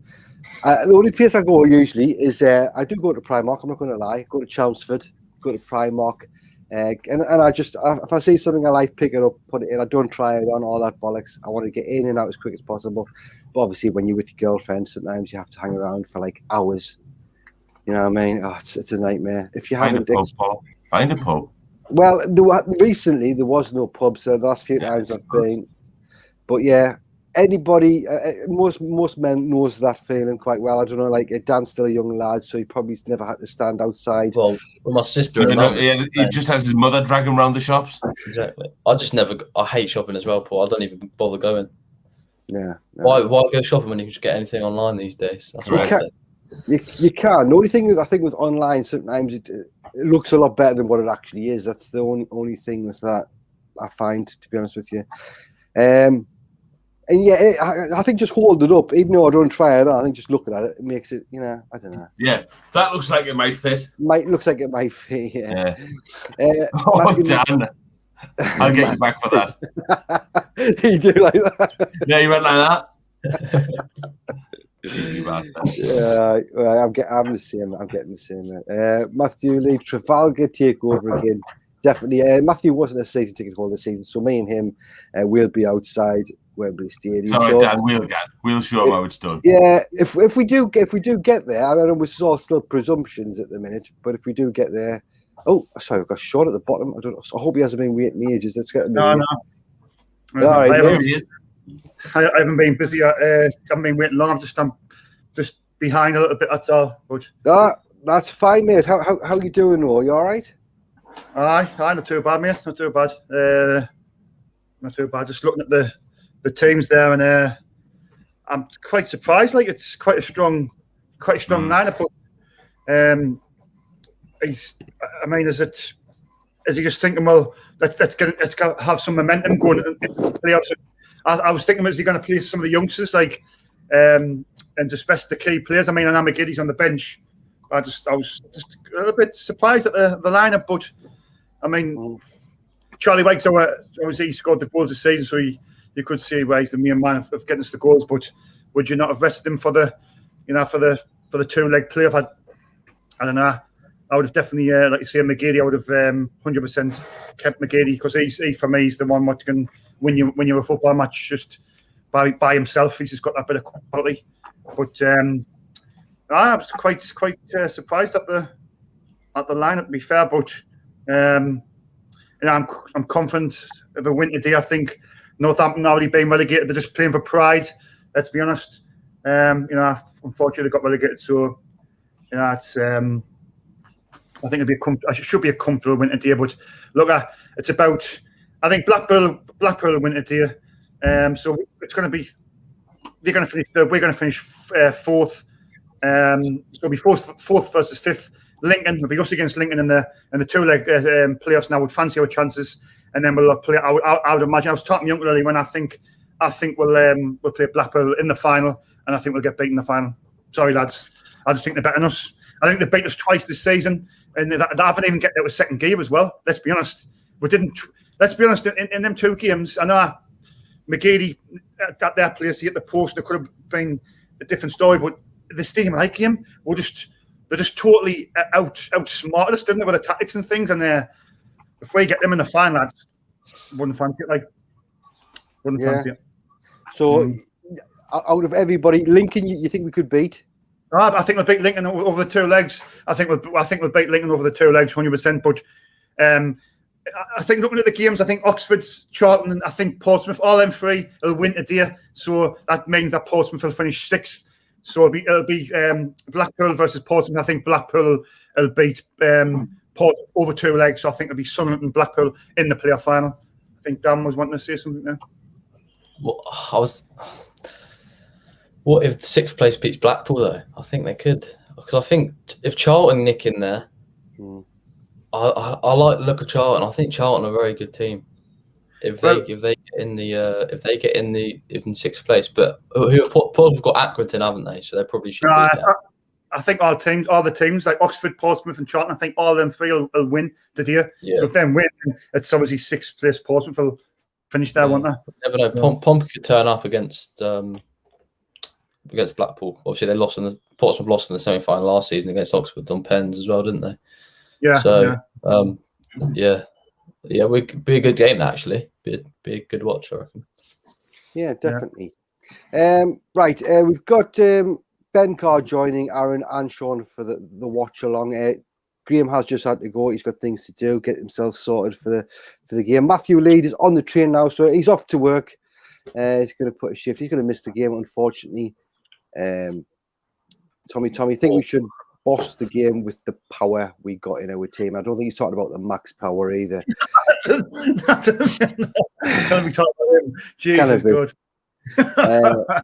Chris Scott's joined us morning. Good morning, Mr. Middleton. And there's a few people having a bit of discussion about Burge in the chat. Some people thinking, without Burge, it's Bobby Cowley. Without Burge, we wouldn't have been in the playoffs and we wouldn't have won the EFL trophy. That's what he believes. Go on, Sean. That's his opinion. I seen somebody earlier on put a comment. I think it was Jace Ashman. I think, and he says it wasn't for Lee Burge, we wouldn't be where we are. Sorry, but if it wasn't for our defence, we wouldn't be where we are. I think Lee Burge has cost us some, in big games. He's cost us errors. I think Matthew's dad said he cost us 20-something points. So sorry, but if we had a better goalkeeper this season, we would have been in the top two. John McLaughlin. If we had John McLaughlin this season, I think we'd have finished in the top two. Yeah. Oh, yeah. Different class. Sorry, were you going to say something, Aaron? There? No, I'm just saying easily. Oh, yeah. Yeah, definitely. Sorry, Pat. It's all about opinions, and I respect everybody's. I mean, I don't know what Dan thinks. Dan usually thinks the same as me, but Dan, what do you think about Lee Burge? I think he's done all right at times, but he's cost us he's cost us a lot of games as well with errors. What's your feelings on that, Dan? Yeah, I don't really rate him, to be honest with you. I don't think he's the worst keeper we've ever had. No, he's not the worst. I don't think he's that very good. But I think most people would accept, not all, but I think most people would accept that if we get promoted, we do need a better quality keeper, without doubt. If we stay in this league, I would keep him definitely, but I think we still need a better number one than him. It frustrates me seeing John McLaughlin just sitting on the bench for Rangers as well. Like he's their second choice. I mean, we could have just given him a new improved contract, and he could have stayed, but we didn't. Yeah, definitely. Right, just check. I think if I've missed any comments in there, I do apologise. But the stream is going to continue with Sean and Aaron, and like I say, Ben will be joining soon. Also, Sean is going to be doing the fans' reaction show. Just a quick one after the game. He's going to be talking about obviously the results, and basically if there's any views that want to get in there, I think I'll be able to send the link out. Just contact us on Twitter. What are you going to say, Sean? I forgot. I've been rushing around. I was going to ask Jamsani if you want to come on after. I've got Jack Shields is coming on after. I was speaking to him last night. So Jack Shields is coming on. I've got another lad as well from down Nottingham. I think I was talking about him a couple of weeks ago. Paul, he's called Tom. He's coming on after as well. I sent him the link. So I'll keep him, but he said he'd come on. So hopefully I can get if I've got time, I'll ask Jamsani, see if he wants to come on as well. But just if I've got time, I'm No, of course. You'll have Aaron and Ben. They'll be able to keep everybody entertained while you do what you send your link out and things like that. I do want to say a big thanks to obviously Joanne, who's our moderator. Clayton's in here as well. Anybody else? Everybody that's commented, left questions for us. Give us a thumbs up, and everybody that's subscribed to the channel, thank you. We will let Sean and Aaron get set up for this watch along now, get sorted. Thanks, Dan, for being thank you. I sure really appreciate it. And Aaron, thanks again. You did a fantastic quiz. I think you'll have to do another one of them sometime for us. Not a problem. But yeah, that's it. Have a good one, Sean. And no problem. Yeah, I'll speak to you soon. Later, lads. Stay safe, lads. Ta-ra. Take care. Ta-ra. Good morning, not good afternoon, not good evening. It's good morning, and welcome everybody to SAFC Fans React. And today we bring you the last live stream watch along of the season. It is Sunderland versus Northampton Town from the Stadium of Light. With myself, Sean Middleton. We also have Aaron. How are you doing, Aaron? You all right, mate? Yeah, I'm all right. Pretty confident in the day. Yeah, good mood. It's these early kickoffs are a bit of a, you've got to be rushing around and doing all this, that, and the other. But I've getting the teams written down and just a bit behind, but I'm sure I'll be all right. Anyway, I'll just go to the teams. There was one change from the game, the last game, which was the 3-1 victory at Plymouth Argyle, and going out was Ross Stewart, coming in Charlie White. So in goal, number 1, Lee Burge. Number 2, Conor McLaughlin. Number 5, Bailey Wright. Number 6, the captain, Max Power. Number 9, Charlie White. Number 11, Lyndon Gooch. Number 13, Luke O'Nien. Number 14, Josh Gowan. Number 21, Jack Diamond. Number 27, Jordan Jones. Number 33, Denver Hume. On the substitution bench this afternoon, number 20, Remy Matthews. Number 7, Chris Maguire. Number 10, Aidan O'Brien. Number 23, Grant Ledbetter. Number 25, Callum McFadden. Number 26, Carl Winchester. And number 28, the main man for me, Aidan McGeady. Aaron, there's one change. Are you surprised with the lineup? I looked at it, I thought there was going to be your Dan Nails and your Hawks. I thought it was going to be a lot of young. I thought it was going to be a lot of young players playing today. Obviously, with the playoffs now confirmed, I was just a little bit surprised that he's played so many. Because I mean, if any of them get any injuries, they're going to be effectively ruled out of the 2-leg playoff against possibly Lincoln. So, are you surprised by the starting 11, Aaron? I mean, we were having this discussion in pre-match. I'm 50-50 about the whole starting your whole strongest squad. I mean, yes, you want to do it for performance basis and morale, but at the same time, you don't really want to get injuries. And I mean, I don't know what's going on with Ollie Younger. I don't know if he's done anything wrong or his attitude or whatever, but you would have thought he would have been in by now. He would have had a little bit more of a run in. Yeah.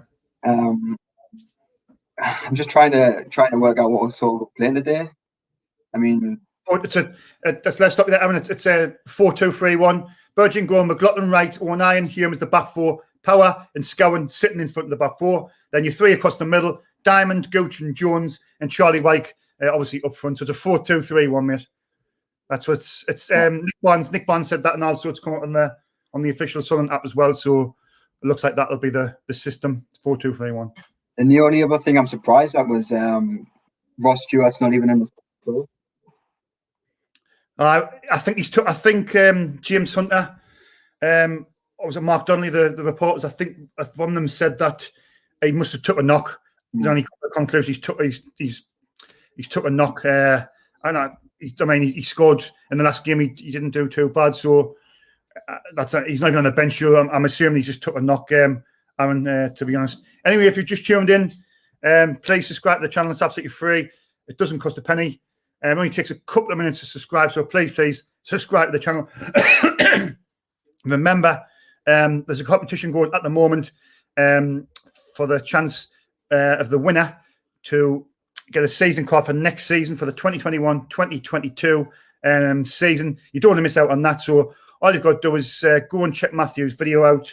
But the main thing is just be subscribed to the channel. That is the main thing. But there's also a couple of other things that you can help you have a better chance of winning the season card. So please go and put yourself in that. Even if you're not a football fan, or get some of your friends or your family members. Even if they win it, they can give it to somebody who likes football and sell it, whatever they want to do. But you wouldn't want to miss a chance on a season card for next season. It could still be in the championship as well. I think today's visitors, Aaron, Northampton Town, the relegated. I think they're just playing for pride today. The relegated, they've got nothing to really play for apart from pride itself. But can that be a sort of a bit of a danger to us? We're just underestimating them a little bit, and we could go into the game thinking, we're just going to turn up and win the game. anything can be dangerous, Sean. But you've hit the nail on the head there with the underestimating teams like this. We've done it pretty much all season. Past few games, especially against Wigan and teams like that, totally underestimated them. But yeah, I think even though they are relegated already, anyone coming up to Sunderland to win that game, it's sort of one of the biggest games for teams like Northampton through the season anyway. Yeah. And with them being relegated already, they probably want to finish off the season on a high. And their manager is just actually being appointed for permanently now as well. Been appointed for what, man? Permanent appointment now. He's been there since he's been in charge since February, but I was only temporary. But he's actually just been appointed this week, so it'll be his first game proper. Yeah. I think I've took us a comfortable victory, but that's just. I think what's frustrated me in this season, Owen, is went from like with 9-10 games to go in our hands. If we won the games in hand, we would have actually been top. We could have won the league. And then the next 7 games, we failed to win 1, losing 4, drawing 3. That's effectively scuppered our chances of a top 2 promotion place. So look, we went through a bad run, but last week Plymouth we didn't play too bad. Plymouth have not been just special, not a very good side. I expect us to win, but obviously we've been playing lately, Aaron. You were a bit unsure, but we won the game 3-1. I'm just hoping now the lads have said, look, we've had that dip in the form. We need to start. It's a new start from that game, a Plymouth game, enter day, winter day, then go into the playoffs on a high. Confidence up, get the place back who's injured, get us, and let's just have a go at the playoffs. And hopefully, I think by the looks of it, it'll be Lincoln in the 2-leg playoff. I can't imagine it being Blackpool. I think Blackpool went into the end and finished 3rd. So we'll play Lincoln in a 2-leg playoff. And then obviously, I'd fancy us in the 2 legs against Lincoln. Would you, Aaron? I'd like to say yes, but just be honest. It's one of those. We've already beat them the last few times we've played them. So are we going to go into that game thinking, we've already won it because we've already beaten them again? On paper, I'd fancy us in 2 legs against Lincoln. But it is a playoffs, it is a lottery, and anything can happen, really. It is, but for me, it's like I'm looking at the other teams. I mean, look at the games today. I mean, Charlton's got to win to have a chance to get in the top 6. Yeah, I'd rather get Lincoln than the likes of Blackpool or Portsmouth over 2 legs. Cool. Yeah, but look, I know some fans are saying, well, if you go into the playoffs and you think, no, I don't want to get these, I don't want to get them, this doesn't look good. But the way I'm just looking at it is, like, we played Blackpool twice, and for me, we didn't cause them any. Well, I see we didn't cause them any problems. We did it near the end of the game, last 10 minutes in the home game. The keeper pulled off some unbelievable saves, but effectively over the 2 games, really, we didn't really trouble them, and they didn't really break a sweat. They didn't get a second gear.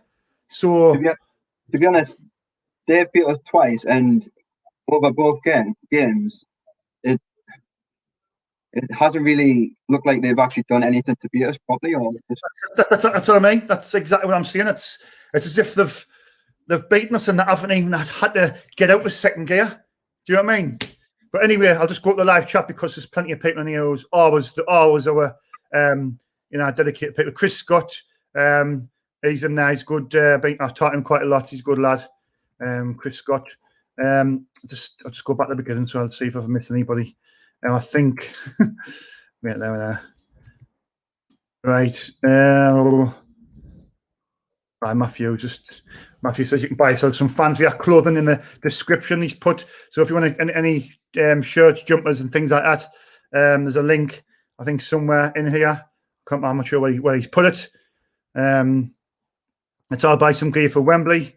Says Joanne Punchin, Tommy. Think we should boss the game with power. I think Paul had that early on. Excuse me. Sunderland always come before me, Clayton. Lee Campbell's the worst keeper we've ever had, says Foster SASC. Colin Blackwell, hello. Makisha Cameron Judd, I think, just said something earlier on. Will he be doing pre-screen watch-along, Sean? Pre-season watch-along, Sean? Clayton. Look, in regards to the watch-alongs, I've enjoyed doing them. Look at it, I don't think I've enjoyed doing them, but all going well. I'll be interviewing for the Euros in the town centre. I'll be doing the England games. I'll be covering the England games in the town centre. So I'll be interviewing the Sunderland fans after the England games for the qualifiers, and hopefully we can go all the way. So will be doing that. So I don't think I'll be doing the live stream watch-alongs for the England games. If I can do the interviews, I'll do them instead. And all going well, as long as I get a ticket for the playoff, the leg up the Steam and Light. We don't know yet who's going to get the tickets, but if I can get a ticket, then even if I don't get tickets, I'll probably still be doing the interviews after the game. So yeah, back to what I do best. Back outside the grounds, interviewing the supporters. Fingers crossed. Remember to hit the like button, please. I'm not sure how many likes one at the moment. Please do that. Thinking we bring Winchester on in the second half to fire us to a comfortable victory. Julie McCarthy, afternoon, lads. I'm listening whilst on the ladder painting the ceiling. Ken Walton says, hi, lads, from Bude. Joseph Billingsley says, I've just been watching a Portsmouth live and they said they don't want to play something in the playoffs. Tommy said, back to your interviews, can't wait. Yep, well, like you see, I've got everything in place now. I've got an editor now. So that was the issue. I've got an editor now. So it's all systems go. I've got all the equipment. So hopefully, fingers crossed. Well, I definitely will be the playoffs against Lincoln, where you would think it'd be Lincoln at the Steamer Light. I'll be interviewing 150%. I'll be interviewing outside the ground. I was going to actually go out with Dia and interview the supporters in the town. It's just find the pubs to interview. So I want to do that today. But I think I've done this for a long time. Well, the watch-alongs, and I think I've got to sort of the people who watch us every week. I've got to sort of thank them for watching us every week. You know what I mean? It's been good doing it. But like you see, these watch-alongs they're going to be a thing of the past soon. When the restrictions is lifted, we're going to be back into the grounds and I get back to interview and do what I love doing. Anyway, Aaron, score predictions? Are you confident this afternoon? Put you on the spot. I'm gonna stick to what I said pre-match and go for a 3-0. 3-0, aye. I think I put a comment on our fans react on the YouTube. I think I put it as this 4-0. But every time I predict the score like that, it's always a 2-2 draw or something like that. But look, you got it right last week, though. The what? You got it right last week, though. You said 3-1 last week, didn't you? I did. I said 3-1. I said 3-1. I don't know what my mum's talking about. Talk football. Sean, I've just saw something there as well. Carl Robinson, the Oxford manager, he's been given a 4-match ban. So I see. Yeah, so that might not go in their favour today if we want to get in playoffs. Is it true? But how many times have we played Northampton? Have we only played Northampton twice in our history? Is that right? I mean, it hasn't been many. That can't be. Because I was looking at the head-to-heads and I know we drew 0-0 with them in the last game. I'm sure we played a cup game against them a few seasons ago, something like that. It's not showing us. No, we've played Northampton more than twice. I'm pretty certain of that. Somebody might let us know. But the previous two meetings was the Northampton. The last game was 0-0, and then obviously in 2008 we won 3-2. But we have played. We've played more than there twice. I'm pretty certain. Yeah, I'm looking now, and we've played maybe 7 or something. Mm-hmm. Most recently, it was 0-0 was the return fixture down their place, but before that, we're going over 10 years. It was 2-2 in the League Cup. And then before that, we're back in the 80s. Before that, Yeah. Right, I'm just busy doing the thing, so I haven't got a 2-6. I was busy putting the score into before I get wrong. I keep on forgetting that. Matthew normally does the thing, but I think it's because he's back to work now. yeah. He hasn't been doing them. Oh man, that's in capital letters. But Looking at their squad there, and mate? I was looking at their squad, and from what I can see, it looks like they may be playing a 3-4-3. They're starting 3 strikers. They've only got 3 defenders starting. Mm-hmm. I mean, one of them might be playing on the wing or something, but But their system, right? Obviously, they're playing a. We definitely playing on this app. It's in a 4-2-2-2-2. It's not. It's a 4-2-3-1. They're playing a back 4 of Harriman, Horsford, Jones, and Hoskins. The back 4. Then the 3 in the middle, apparently Watson, Morris, and McWilliams, Sean McWilliams, and then Miguel Miller, Danny Rose, not the Danny Rose, and Mark Marshall is the front 3. So that's what apparently they're playing a 4-3-3. So I'm a bit tired. I watched the boxing last night. yeah. I don't know if you watched the boxing, but I set the alarm for 4 o'clock. I was absolutely knackered. Anyway, if you're watching this live stream, can you please retweet it on other social medias? Like I'm just on Twitter, but if you can put on their Instagram or Facebook and things like that, please just retweet if you wouldn't mind. I think Acacia just said there, I've retweeted your tweet, Sean, let everyone know. Yeah, thanks very much, Acacia, for that. Right. Anyway, so 6 minutes from the kickoff. The pitch is looking good today, Aaron. I mean, consider a few months ago when the pitch was atrocious. It looks like the ground staff's maybe hired new ground staff. But I was telling my friend yesterday on the phone, Steve Cass, I was saying that he's leaning a new pitch. It's going to cost 500,000 for the new pitch. So, this pitch looks good now, but I think in the summer when it gets relaid, I think it's going to be a proper state of the art football pitch. He's looks like Kirill Louis Dreyfus is there. He means business, just like even daft little things like that. Aaron sorting the pitch up has been at times this season's been absolutely abysmal. That pitch. Yeah. Mm-hmm. I mean, it would help a lot. I mean, it's long overdue, to be honest, sorting that pitch out. But it's how the players sort of performing. Mm-hmm.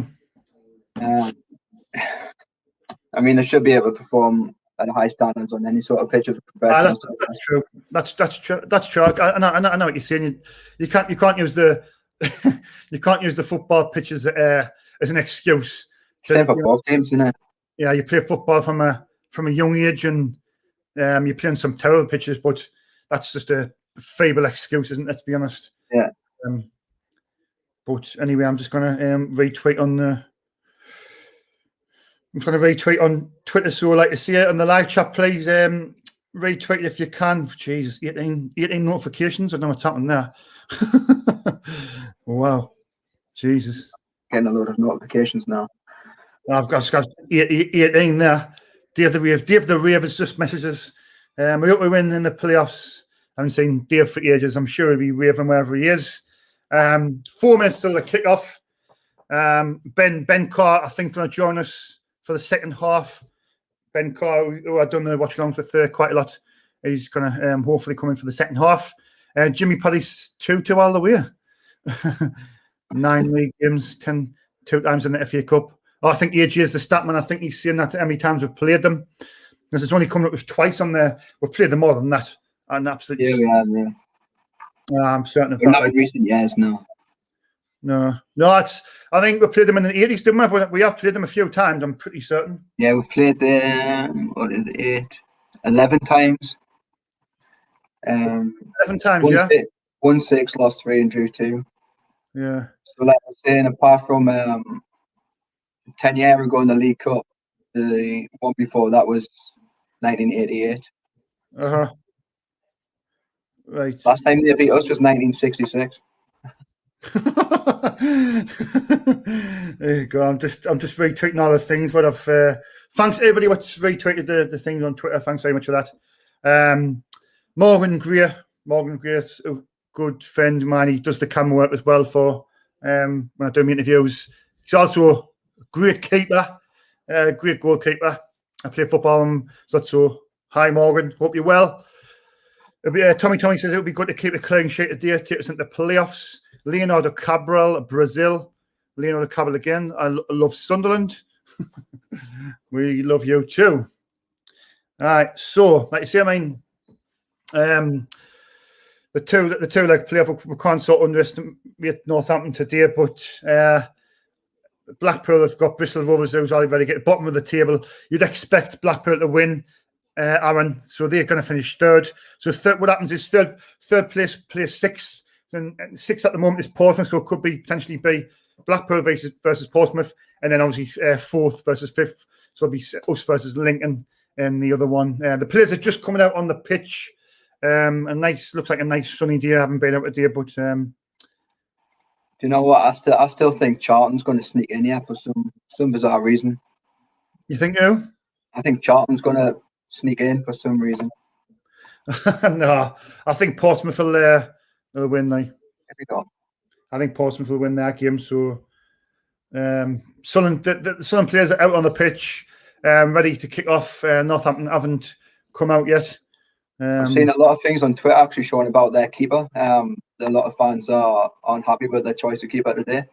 I've heard about that. I mean, he's on loan from Derby. It might just be last game for them anyway. So yeah, wait, I'm just gonna 2 seconds, mate. I'll just right there you go. Let's get. Oh, I kind of put that. That's old news. We're already in 1,000. We're already in 1,000. 1,000 subscribers now. So I want 1,000. So that's good. Monetized. Happy days. Happy days. The Northampton still haven't come out. Oh, Northampton's coming out. Where they're coming out of? They're not coming out of the stands. Aye, they didn't come out of the tunnel. They're coming out of the stands. I know what's going on there, but never mind. Highlights next fireworks today. Should be all right with names today, Sean. What's that, mate? I think you should be all right with name pronunciation today. Aye, and their team. I'll just go through their team. In goal, number 13, John Mitchell. Number 2, Michael Harriman. Number 6, Fraser Horsfell. Number 7, Sam Hoskins. Number 8, Ryan Watson. Number 14, Michael Miller. 17, Sean McWilliams. Number 18, Brian Morris. Number 28, Lloyd Jones. Number 29, Danny Rose. Number 45, Mark Marshall. So, yeah, pretty straightforward. There shouldn't be any tongue twisters today. Unless they bring that number 30 off the bench. You might have a bit struggling there, like. Was it off the bench? Oh, I'll have to see. I don't know if it's 2-6. You want to hope he don't come off the bench. 2-6, mate. We just better kick off. Then and Gooch's got the ball. 2 seconds. Then and Gooch. Someone kicking from left to right. Looks a nice state to play football. Let's hope it is.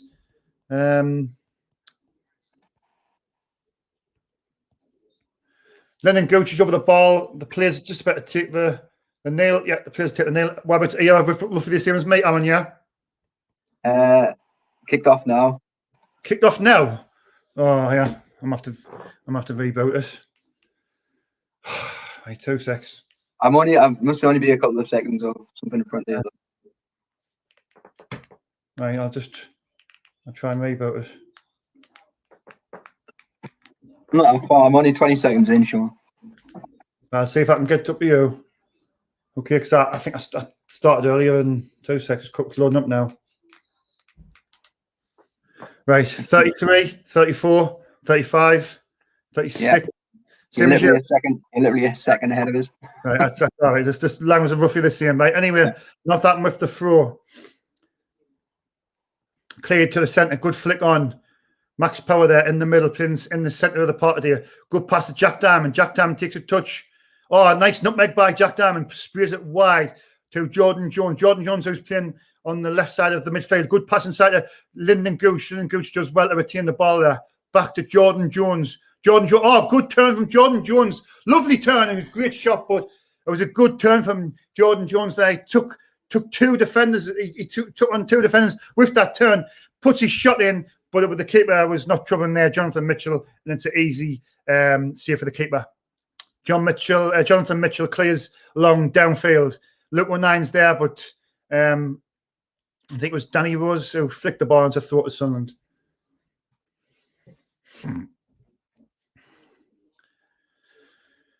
Trying to think where let's see if I can find their team. I normally screenshot their team, but I've got to tell you in front of us. But now the subs. Yeah. Wait there. I'm just seeing if I can find it. Oh yeah. Oh, that's it there. Right, I'll just screenshot that. I've got it. Anyway, Northampton playing out from the back. Lloyd Jones goes long. Denver Hume now. Denver, wake up.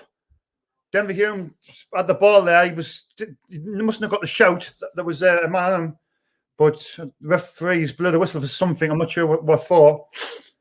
2 minutes in from the steam light. Looks like a nice day to play football. The pitch looks lovely as well. Hopefully Sunderland can win this game. A nice win, and go into the playoffs on a positive note. Conor McLaughlin has come back from injury. Conor McLaughlin, nice turn from Conor McLaughlin. Oh, nice pass inside. Jack Diamond tries to play a ball through to Charlie White, but a good interception from Lloyd Jones. Harriman now down the left-hand side, flicked on. Look now to clear with ease. He does. Getting emails thing there. Emails coming through. Northampton down the right-hand side, and Luke O'Nine's chasing that down. Can he see it out? Luke O'Nine does well. Luke O'Nine was in the team of the season. Josh Gowan now plays it back to Bailey Wright. Bailey Wright, plenty of time here.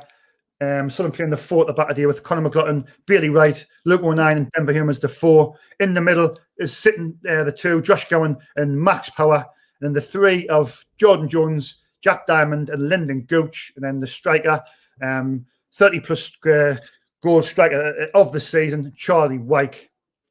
So I'm just keeping the ball at the back here. Not much pressure from Northampton. Son's near the ball with Bailey Wright now. Bailey Wright plays it long. Charlie White tries to get there. He doesn't win it. Danny Rose keeps the ball.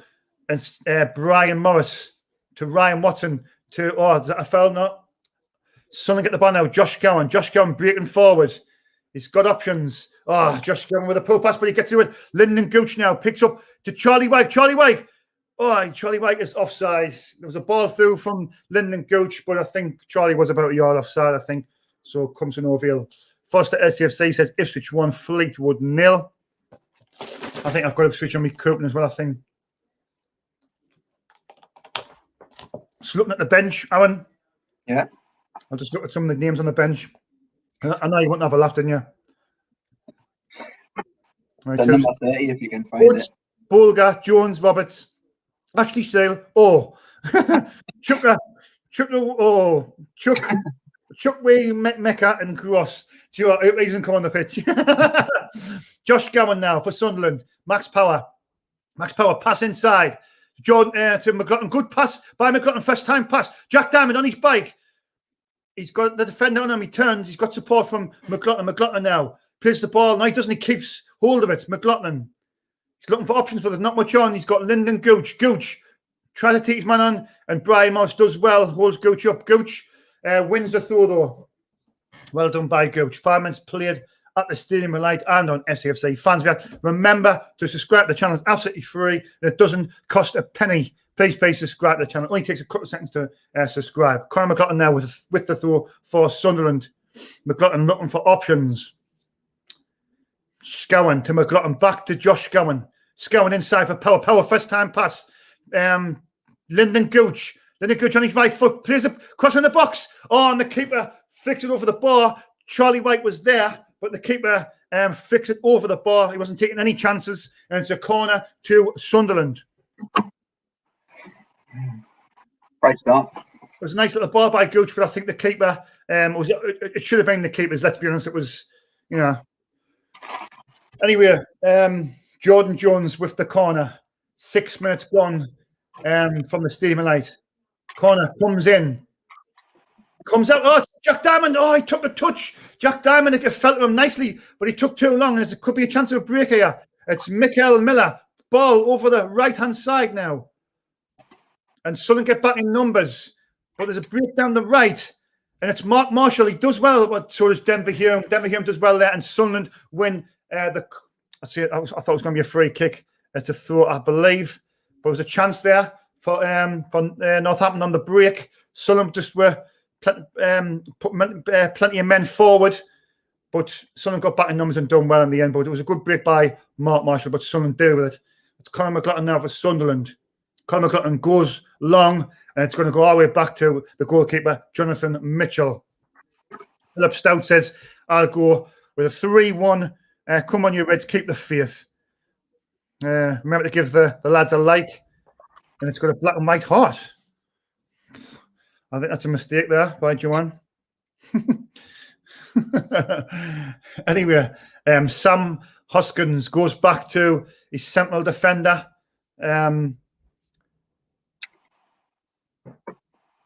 It's a good turn, that. It's a really good turn from Ryan Watson. Ryan Watson goes for the spectacular. It was a good turn from Ryan Watson. Good ball inside, turns his man, and then tries to go for spectacular, but it was never going in. Way over the top. Hi, Sean.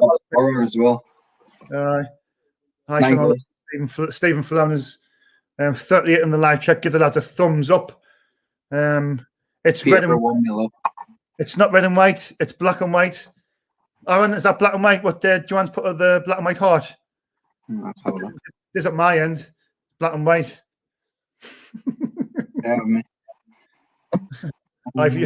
Josh Gowan now breaking forward for Sunderland. Josh Gowan. He sees Jordan Jones. Denver Hume. Denver Hume cuts inside. He's got Jordan Jones. Jordan Jones now. Passes it wide to Conor McLaughlin. Conor McLaughlin to Jack Diamond. Jack Diamond on his right foot takes his man on. Can he get the ball in? Good defending by Michael Harriman, the left back for Northampton. It's a corner to a Sunderland. Been white on mine. John, you're colourblind, says Tommy. I'm not. It's definitely black and white on my screen. Aaron's laughing. So, Aaron, what colour was it? I've got red and white on mine, mate. Right, 2 seconds. I'm going to take a picture of this. I'll come back in a minute. It was definitely black and white. Right, it's a corner to Sunderland. Jordan Jones with the corner. The corner comes in. Oh, it's a header from Jack Diamond, but it goes way over the top. And I'm just going to... Yeah, I know. Top down, red and white on mine. That's black and white. I'll just 2 seconds. I'll take a picture.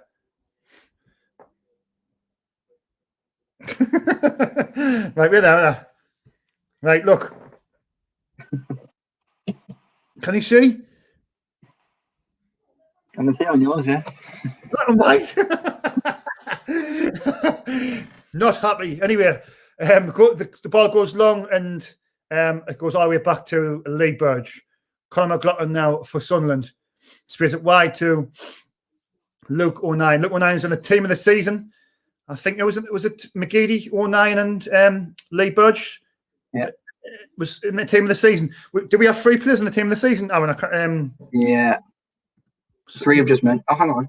No, it was Burge, O'Nien, was White and McGeady as well. So we have 4, or not a 3. Any in the live chat? Oh yeah, I'm not too sure now. Scowen now. Scowen for Sunderland on the edge of the box. Scowen looking for options, but it was well defended by Mikel Miller. And now it's Denver Hume bursting forward. Good run from Denver Hume. Puts the ball in. It's good defending. Comes out to Scowen. Can Scowen get there? He can't. And he gives away a free kick. Got some scores for you here, Sean. How strange. What's that, mate?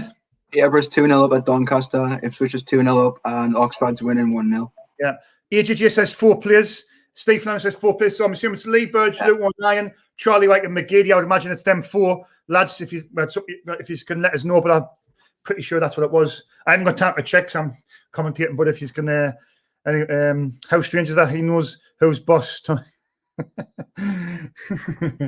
Anyway, is that a free kick? It's referee was. I thought he was going to blow his whistle. He just doesn't. But Sunderland have the ball now. It's a bit scrappy in the middle, but Sunderland managed to break out of that in the middle. McLaughlin. Oh, McLaughlin trying to be too clever there. Gets away with it. In defence, he held up the ball a bit too long, and he nearly lost it in a very dangerous position as well. Jordan Jones takes a heavy touch. That was poor from Jordan Jones. And now Northampton can break. Is Marshall now. Marshall, he slips over. Quite fortunate for Sunderland because there was a break on there. But sloppily by Sunderland, by first McLaughlin and then Jordan Jones. But now Gooch on the left-hand side. Gooch, who switched from the left to the right. Gooch now looking for support. Goes wide to Jack Diamond. Jack Diamond now. Can Jack Diamond keep it in? Jack Diamond on the ball. Puts a cross in. Oh, took a deflection. It nearly fell to Conor McLaughlin, but Conor McLaughlin wasn't really reading the situation, and it goes back to the goalkeeper, Jonathan Mitchell. But good work from Gooch. I thought the cross was pretty poor from Jack Diamond. He had time as well. He could have took a touch. There was a little deflection on it. Defender got it. Yeah. Yeah, I'll tell you, me coupons today. I've put a coupon on. I put a 17 coupon on. I'll probably not win, like, but never mind. Oh, Sunderland do well there to win the ball back, but then Jack Diamond gives it away. Referee had the whistle in his mouth. I think he's played an advantage to Northampton here. It's Mark Marshall. Pass it down the right-hand side. Sean McWilliams, I should say. And Mark Marshall passes it inside now to Brian Morris. Brian Morris gets the ball back. That's number 8, Ryan Watson. Oh, that's a stupid free kick. Conor McLaughlin giving away a silly free kick in the middle. And now Northampton can break again. Oh, that's absolutely cynical, that. McLaughlin gives a stupid free kick away, yeah? And then he gives another one. He gives another one like about 5 seconds later. So 2 needless fouls. The referee could have booked him really if it was. Do you know what I mean? I was stupid with that. Oh, way man. Wakey. And Northampton's got a free kick here. They try to take it quick, but the referee's bringing it back. I think, is that Tom Swallow? Is that Tom off Twitter? I was talking to earlier on. I think if it is, I'm not sure. 2 seconds. I've got it on my Twitter because I think he's coming on later on. That's the right one. That Tom. No, that's not the right one. No, apologies. It takes something for a while to get the first game. Maybe we keep winning 1-0 on the Blackpool score. But anyway, Northampton's got a free kick. 13.5 minutes played.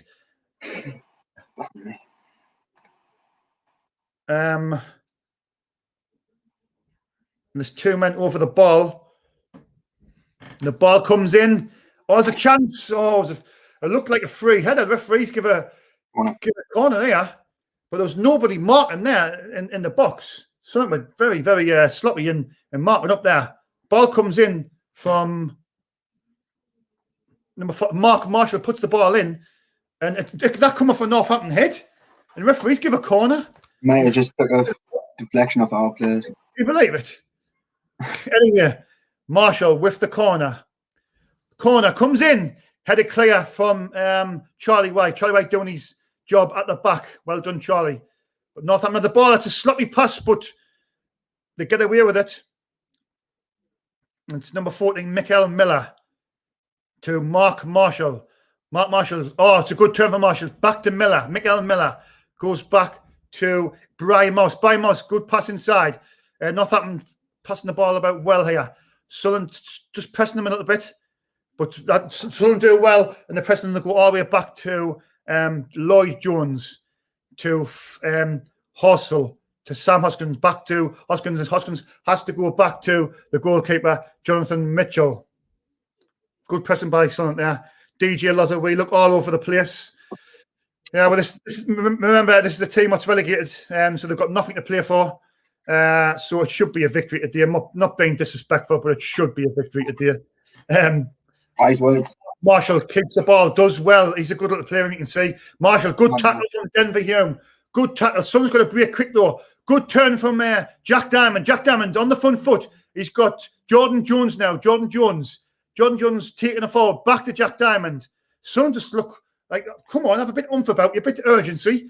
Down the right-hand side. Conor McLaughlin now. McLaughlin on his right foot. Trying to the defender on. The defender does well. He's looking for support. He's got Max Power in support. Max Power inside to Josh Gowan. Josh Gowan turns right, turns left to Luke O'Nien. Luke O'Nien bringing the ball forward. Luke O'Nien flicks it over the top Charlie White now. Back at Denver Hume. Sun kicking the ball well. Jordan Jones puts the ball. It's terrible. Jordan Jones puts the ball in. It was going absolutely nowhere. And it goes out. And I'm busting for the toilet. Absolutely busting. Peter was winning 2-0. Cruising in 1-0. Oxford's 1-0 as well, Sean. Mm-hmm. Yeah. Ipswich 2-0. The Geordie boys all the way. We've got some Newcastle fans in the house. Hi to the Newcastle fans. Luke 19 wins the header. Max Power. Oh, it's a foul. It's a foul. And the player's gone down, holding his head. He looks in a bit distress. I might be able to go and go to the toilet there, if I can. Right. Aaron, just keep an eye on the thing, yeah? You're in charge. Yeah. Just Anything happens, right. you'll be informed. Right. Pretty good away, some person. Oh, yeah, he caught an elbow from Luke 9 there.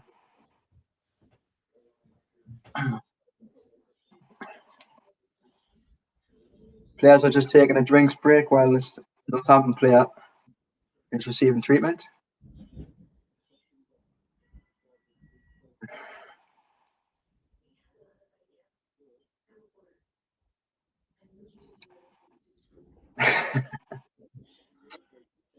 Needs a toilet and has another drink. Logic. Who does everybody think will finish in this last playoff place then? Everybody set on Portsmouth?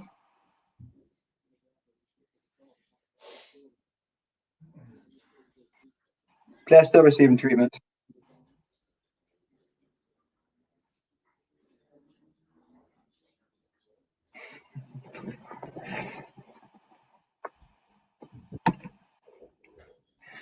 The fairy boy.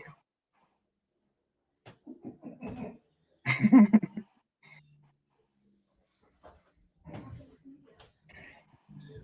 back. I'm not going to Wembley if we get that far. I'll probably go down to London for the atmosphere. Yeah, absolutely.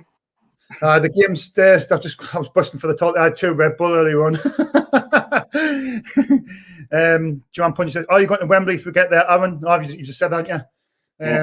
Yeah. Anyway, the game's back. I just went to talk there while was the injury. Luke 19 has the ball now for Sunderland. Wide to Denver Hume. Ball over the top. Jordan Jones trying to get there. It's going to have too much on it. And it'll go all the way out for a goal kick to Northampton. Needs the toilet and has another.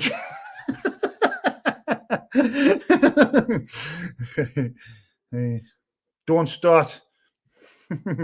Anyway, it's still 0-0 from the Stadium of Light. Still 0-0. Ball goes long, and it's that Marshall. I think he looks a good player. To be fair, he looks like a danger man for Northampton. On that Marshall. His name rings a bell for some reason. I don't know if we've played against him before, but he does look lively. He does.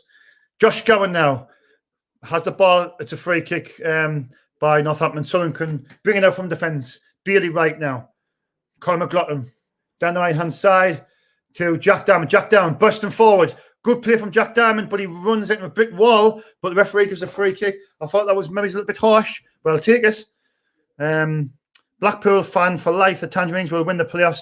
You can play Sheffield Wednesday next season. Says the Blackpool fan for life. Denver Hume down the left, turns inside. Good turn from Denver Hume. Puts the ball in his... it was power from Denver Hume when he got into a good position. Josh Gowan now, back to Jordan Jones. Jordan Jones looking for support. He's got Josh Gowan. Josh Gowan boxed in there.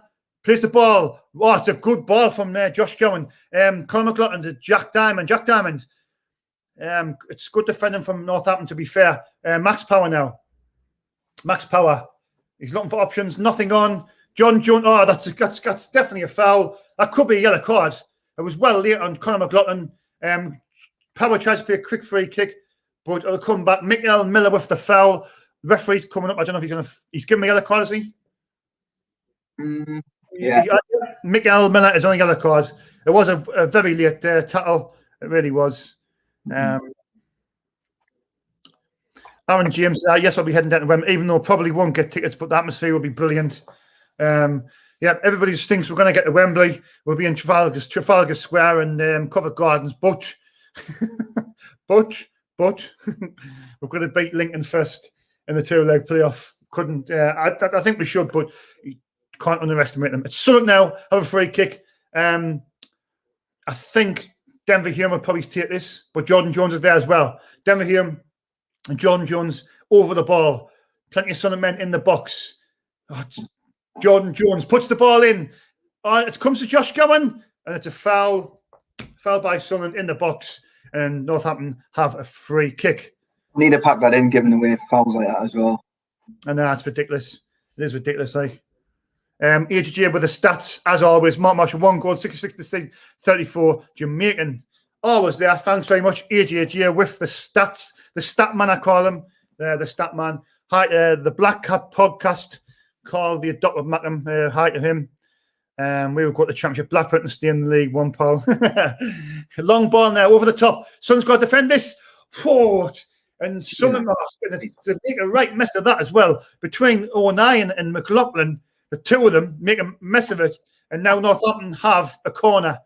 Should have been easy dealt with.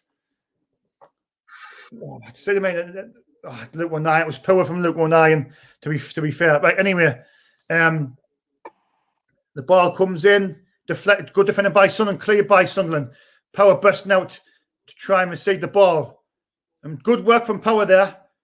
Sean McWilliams, but Sunderland pressing, and they make Northampton go all the way back to the goalkeeper, Jonathan Mitchell. This is SAFC. Peterborough 3-0 up. Did you see that one? There's always a but, Sean. What's that, mate? Peterborough 3-0 up. Did you see that one? I'm not really looking at any of the scores. To be fair, Blackpool for me will definitely win. So for me, it's us against us again. We finished fourth, and us against Lincoln. I would imagine. I'm on this phone sometimes, man. Anyway, Josh Cowan has the ball now. Good pressing by Northampton, but Sunderland has a foul. Northampton have a free kick. Sloppy by Sunderland there. Sloppy. And Portsmouth's getting beat as well. Portsmouth's getting beat. Portsmouth's getting beat. Yeah.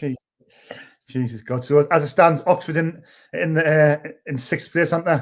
As it stands. Jesus Christ. Jesus Christ. Anyway, Northampton now down the left-hand side. And it's good work from Mark Marshall. He's looking lively. Ball in the box. And it's defended by Luke O'Neill. And the header comes out though. And Harriman had a shot the right back. Flicked on by Charlie White. Northampton looking like the team what's fighting for the automatics, not the team what's just been relegated. Jesus God. Thanks for watching the Sunday Watch Along, the Fury boy. I don't know what's going on there, but never mind. Go up the Mackhams. This is NUSC. Nice. But as it stands, obviously Hull and Peterborough is promoted. In third, Blackburn, and fourth, Sunderland. Fifth, Lincoln. And as it stands, Oxford in sixth. There's nothing happening in the game at the moment. It's just as an injury to number 28, Lloyd Jones. He's on the floor at the moment. He's going to receive treatment, I think. Oh, he's back on his feet, so he might be okay.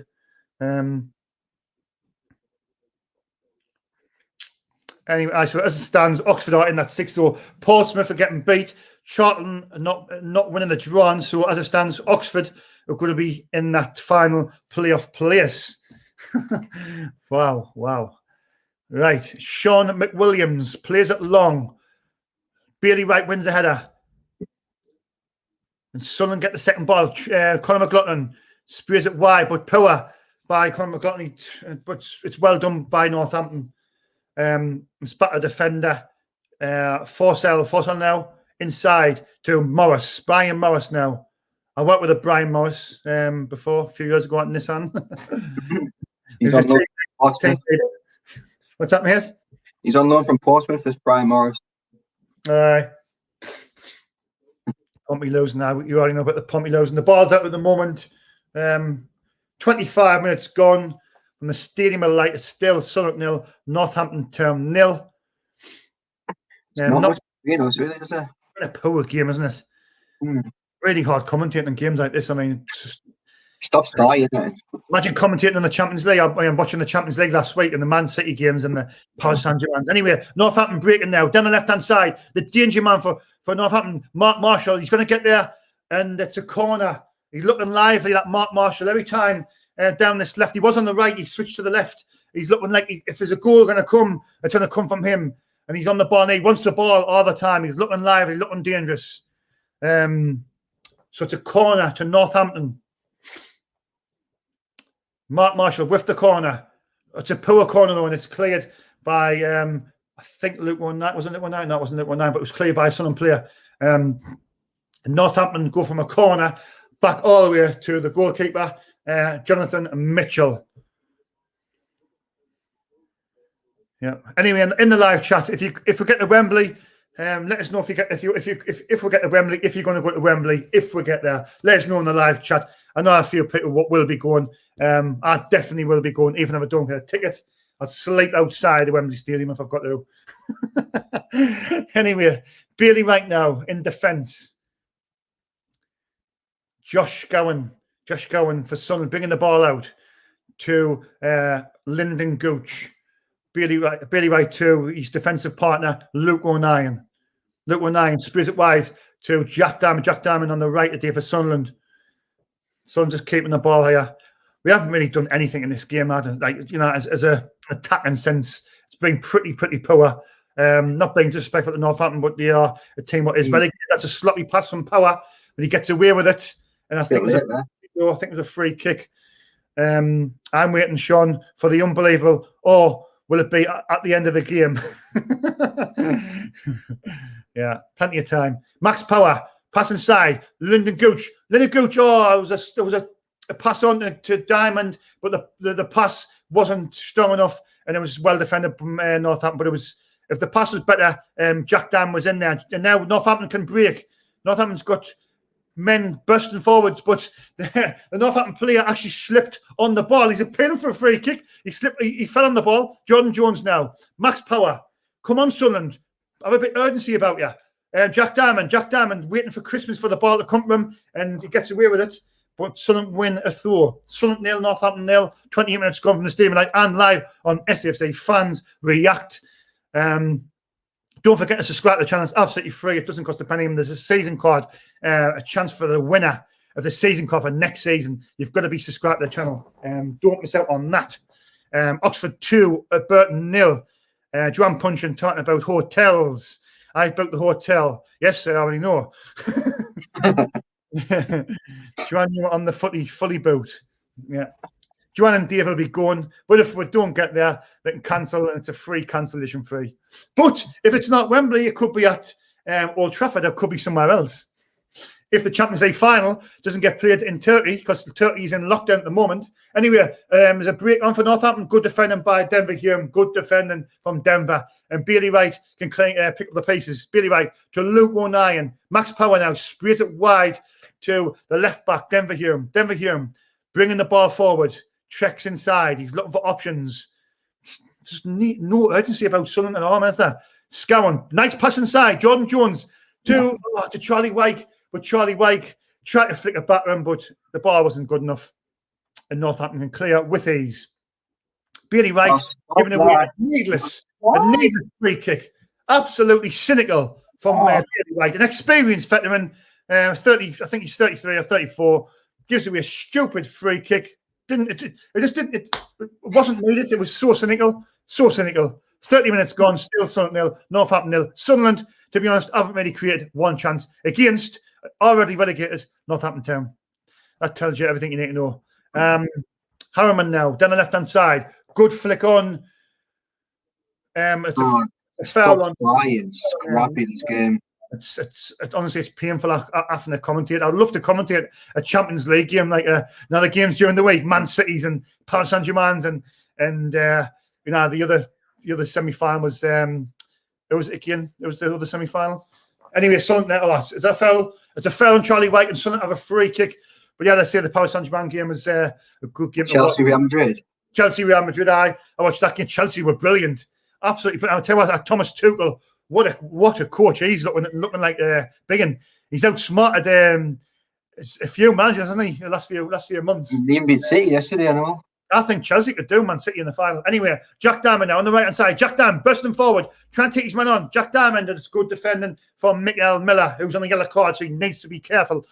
Ipswich 3, Fleetwood Nelson, Acacia Cameron Jude. Bailey Wright is so overrated, said Foster. Gillingham 1, Plymouth 0, said Acacia Cameron. I'm hoping it's Wembley. There's a great little shopping centre. Typical Joanne talking about clothes and things like that. Not even watching the football. I'll have to put that on because that's funny, actually. Anyway, McLaughlin puts the ball in the box. It's absolutely, honestly, it's really hard to commentate in your mind. It's really, really hard.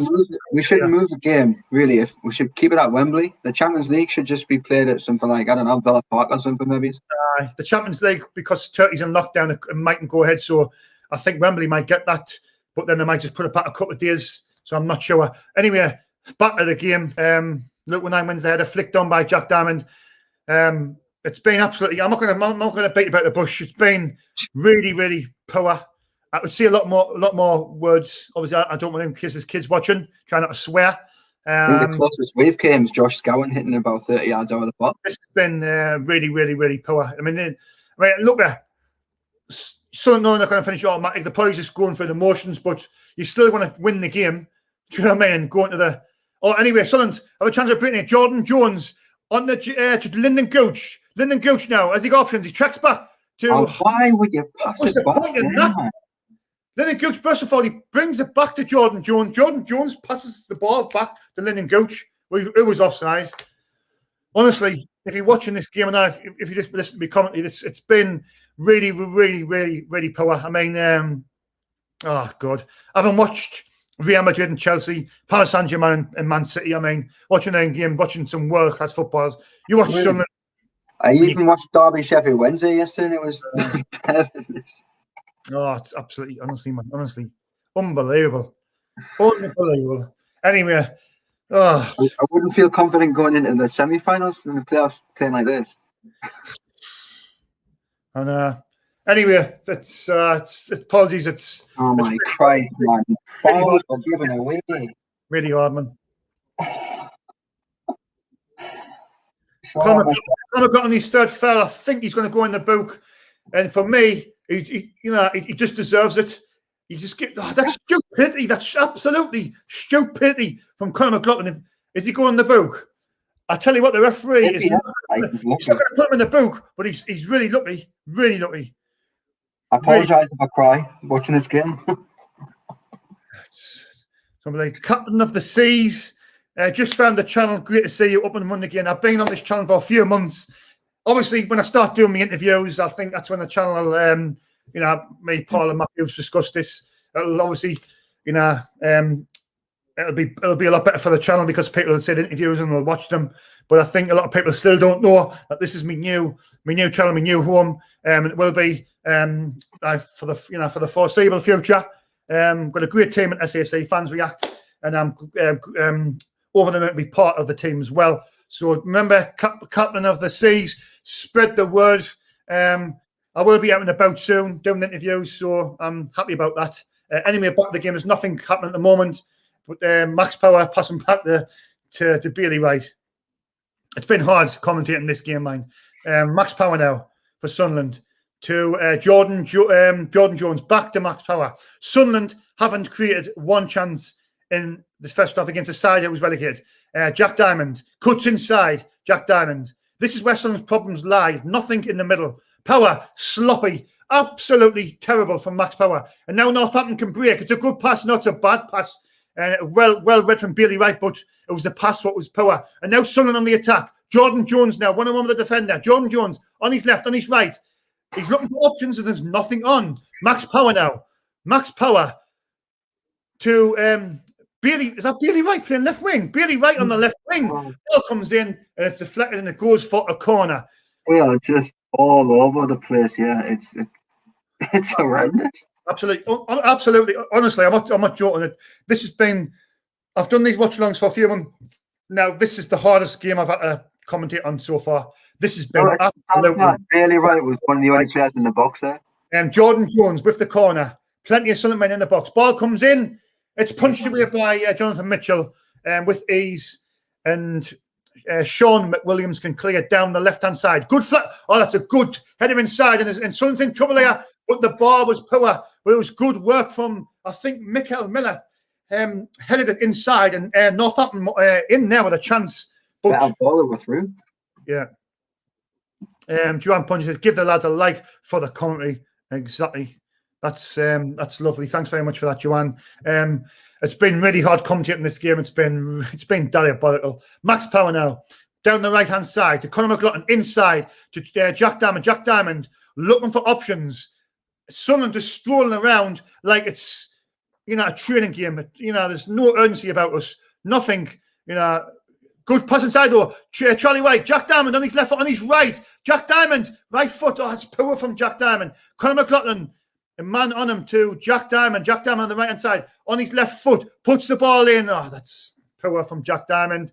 Flicked on, headed clear, and I think it's well kept in there from Mark Marshall. Well kept in by Northampton. But Sunderland, just again, you can see the issues. Just no creativity in the middle, and that's for my reason. Why? I still don't think we'll go up. I'll try and be optimistic and hope we'll float. But for me, Blackpool, in them two games, home and away, they beat us without any ease. They're just like outsmarted us, outwitted us tactically, and they didn't even break out the second gear. That's why it's going to be difficult. Max Power now passes inside to Lyndon Gooch. God, Lyndon Gooch tries to play a ball to Jack Diamond, but it's good defending from Northampton. Oh, yes. Honest to God, very cagey. This is very hard to commentate. Apologies. It's really hard. Really, really hard. I don't think anyone in the playoffs will be fearful of playing us. In fact, I think they will be hoping to get us. Tommy's knocked the nail on the head. Tommy, absolutely spot on there. I couldn't have said it better myself. Me and my uncle, like to say we're talking earlier on. Northampton puts the ball in the box. Luke 19 heads it, I think, for a corner to Northampton. Yeah. But yeah, like I say, it's unbelievable. It's really, really powered by Sunderland.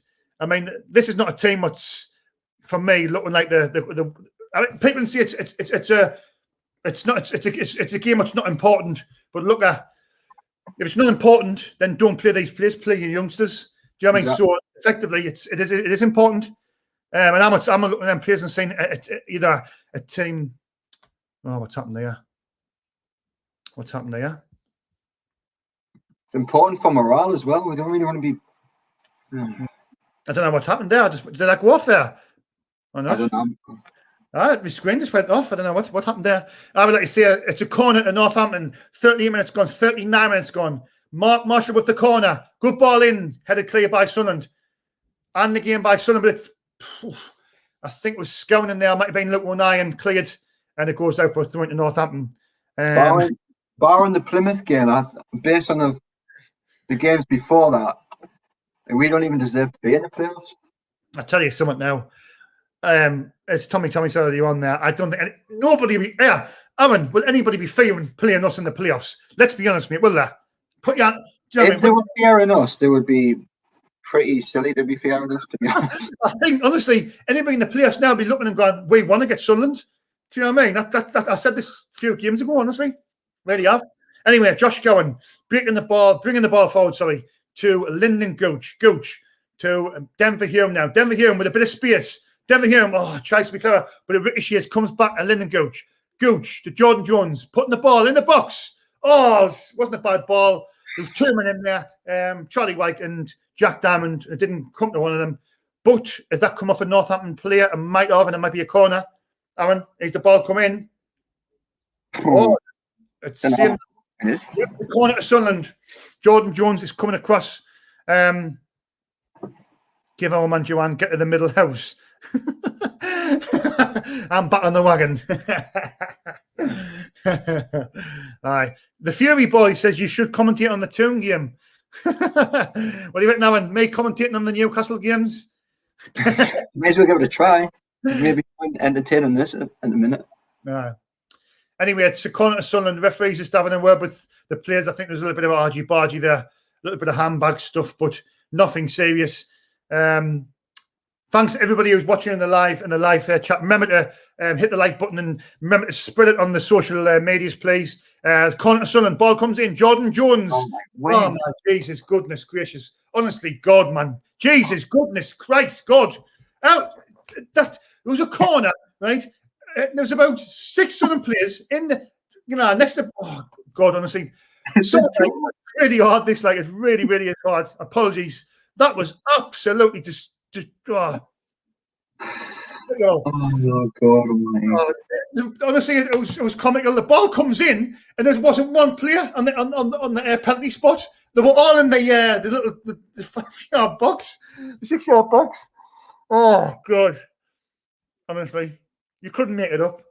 But so now,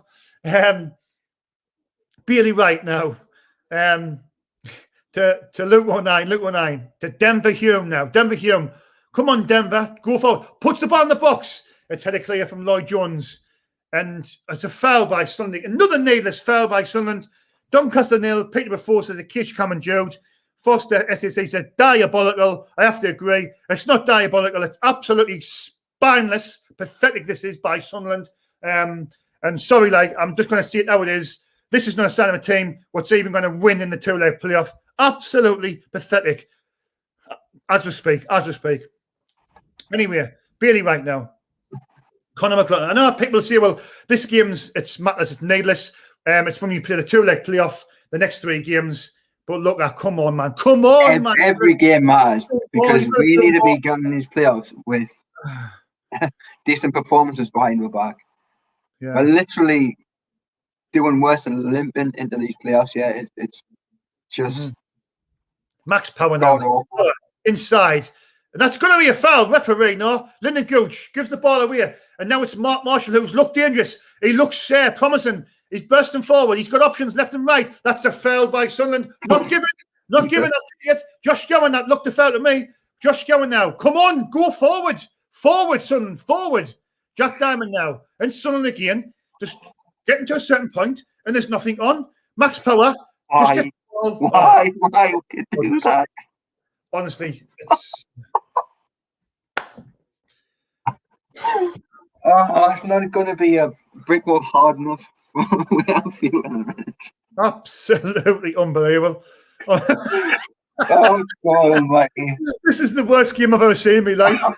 Honestly, are we playing Northampton here or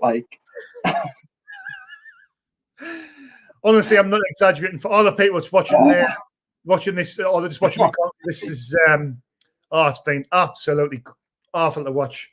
You can't get promotion playing like this. However, that's keep the faith, says Philip Stout. Philip, you're right, mate. You've got to show more, man. However, this is worse than relegation for this. Honestly, Lee Burge now plays it out from the back. Conor McLaughlin, back to Lee Burge. Hey, honestly, makes you wonder if some of these players are just, they're not really bothered, are they? They look like they're not bothered. It's these just a bunch of imposters, to be honest with you, John. What's that, mate? I'm sure these are just a bunch of imposters. Unbelievable. I'm sure they were all playing for the Dog and Duck 2 hours ago or something. Peely right now, down the right side, good pass over the top from McLaughlin. Gooch, ball in the box. Charlie White he just broke away from his man, but it was good defending, I think, from Fraser Horsford, I think. Or might have been Sam Hoskins who got there with a tackle, but it was a good ball in from Gooch. And if the defender never got there, Charlie White would have been on the end of it. But it's a corner to Sunderland, 45 minutes played. Jordan Jones with the corner. Plenty of Sunderland men in the box. The ball comes in. Oh, Jesus. Over the top. But Jack Diamond's there. He keeps it in.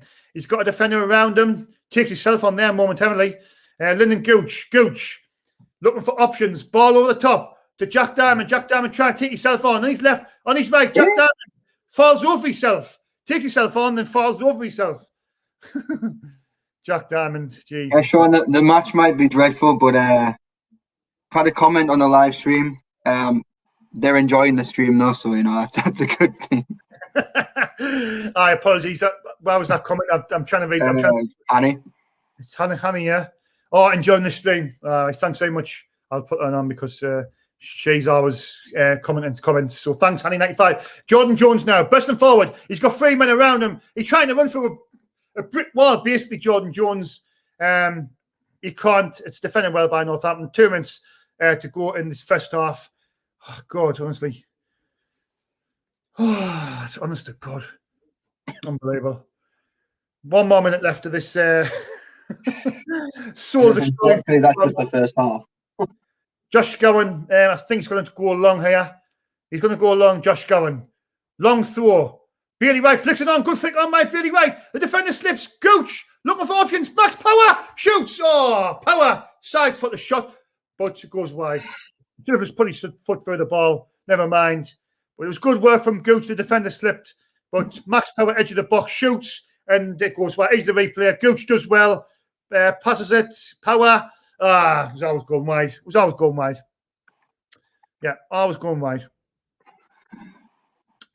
Sunderland 0, Northampton 0, and that should be the last kick of the first half. Referee probably blow anytime soon. Northampton might have referee's just blown the whistle. Half-time whistle's gone. If you're still awake, if you haven't fell asleep during this first half, apologies. Honestly, if you're watching it, it's been pretty hard. Sean, do you know how bad it is? Do you know how bad this is? It says DP is using swear words, as well. That's how bad it is. Joanne's husband, Dave Punchin, is using swear words. Dave, who's a passionate Sunderland man, passionate bloke, lovely man. Well, he's obviously I still haven't met him, but I'm sure I'll meet him in the next few weeks. He's even swearing. Hey God, Jesus, holy God, what is happening? Oh, honestly, half-time whistle. Not much to say really. AJG coming through with the stats: 4 shots to 2, 1 shot on target. Have we had 4 shots? Have we? AJG is absolutely brilliant with the stats. Honestly, he's a legend. AJG is a legend. He's been my inspiration. He's been a few people, but he's the stats. He's always there. That possession as well. He's saying there 62 to 38% possession. And the passes 237 to 150. This is like Sunderland to Northampton. 9 fouls apiece. Melroy just tuned in. Sounds like I haven't missed anything. Well, as the sea goes, it only takes a minute to change. But look, honestly, that was hard commentating there, Aaron. It was Jesus Christ. Oh God! It's before 9 o'clock. I can't express my true feelings. And look, I try to be professional and keep it there. I know that George watches something. I'm not sure if he's watching this afternoon. Little George, he's only 9-year-old. There's probably other kids that watch, so I try to keep it. I don't swear at all unless it's past 9 o'clock. Ben Carr is just about to come in. So, I'll just ask your views first of all, and I'll bring Ben in. So I can't stop laughing. You've got to laugh at I've only got a few words, and that would be pathetic and spineless. And there you go as well. Joanne says AJ is the brains of the operation. AJ's got the brains. Joanne's got the looks. Let's make lots of money. AJ go in the dressing room with these lot and get through them. Jesus.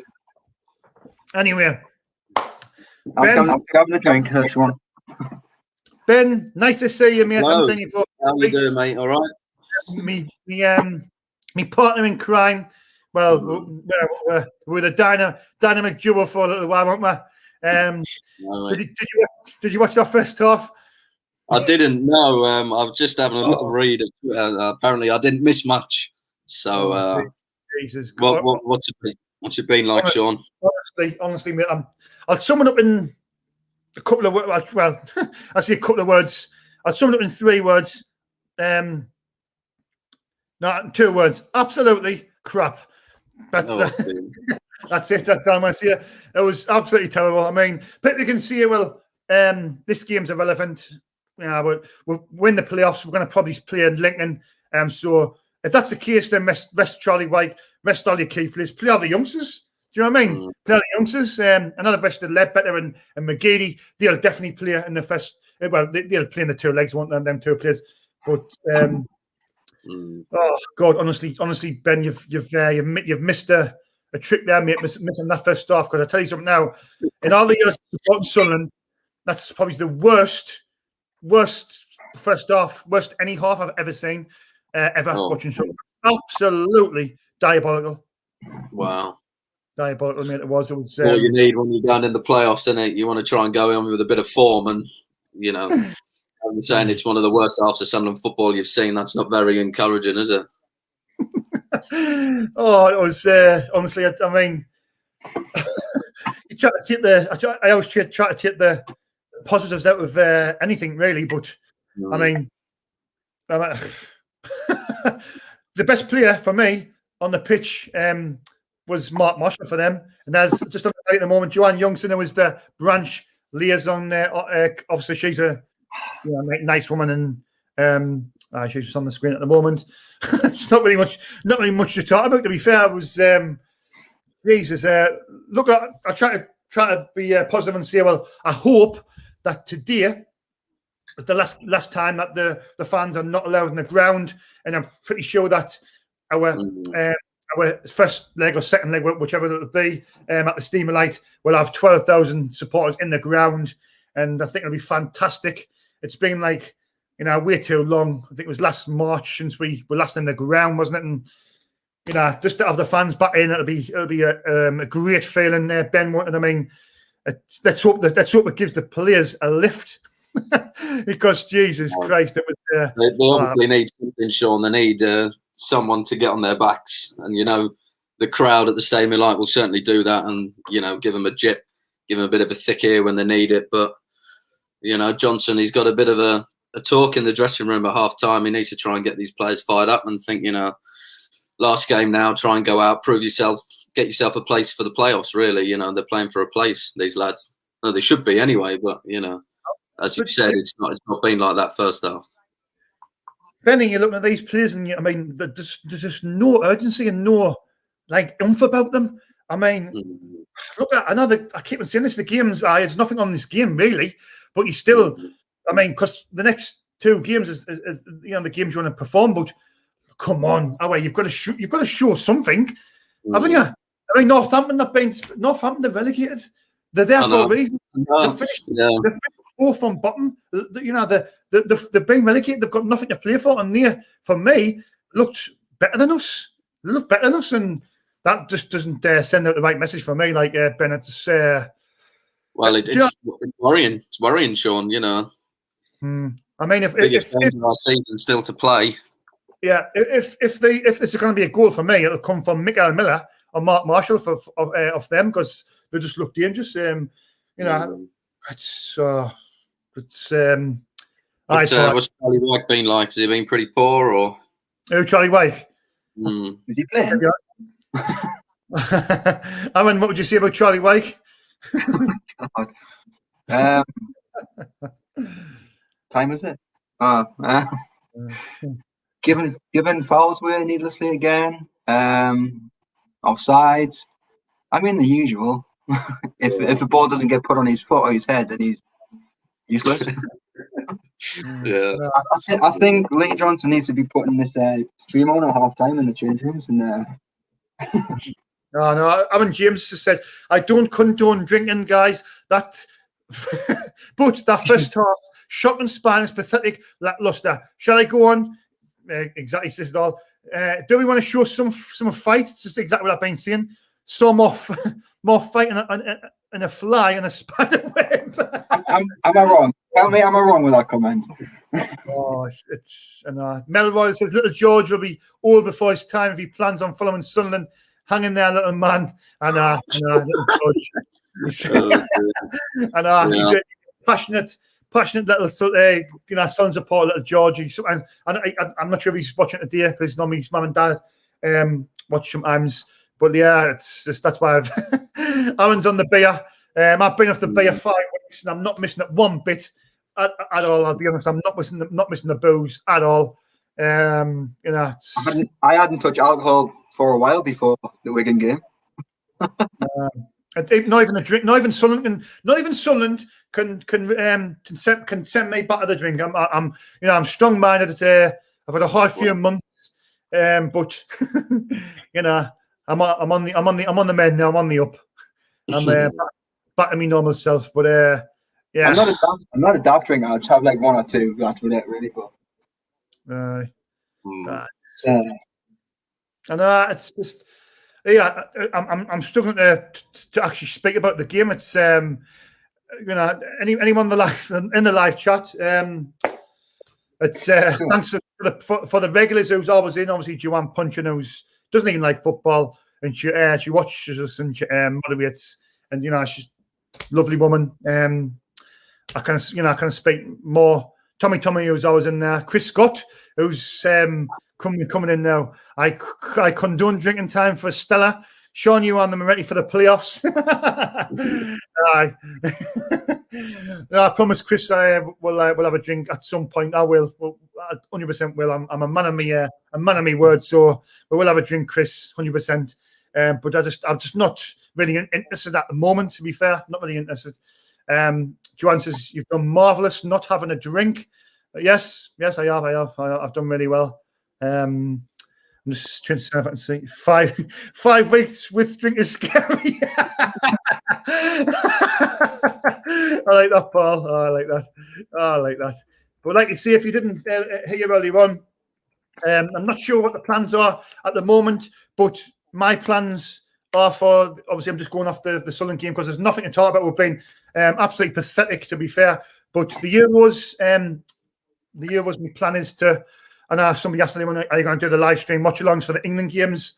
I couldn't rule it out, but I think I've got everything sorted now. I've got an editor. Charlie's going to be my editor, Charlie Punchin. So I've got an editor now, so I can do my interviews. And what I'm going to try and do is do the interviews for the England games, cover the England games in the town centre, interview the Sun supporters, England supporters in the town centre, in the pubs after the games. So that's my plan, but I wouldn't rule out the live stream watch-alongs. I'm not going to rule it out, but the next Sunderland game, obviously, that I said earlier on, in the playoffs.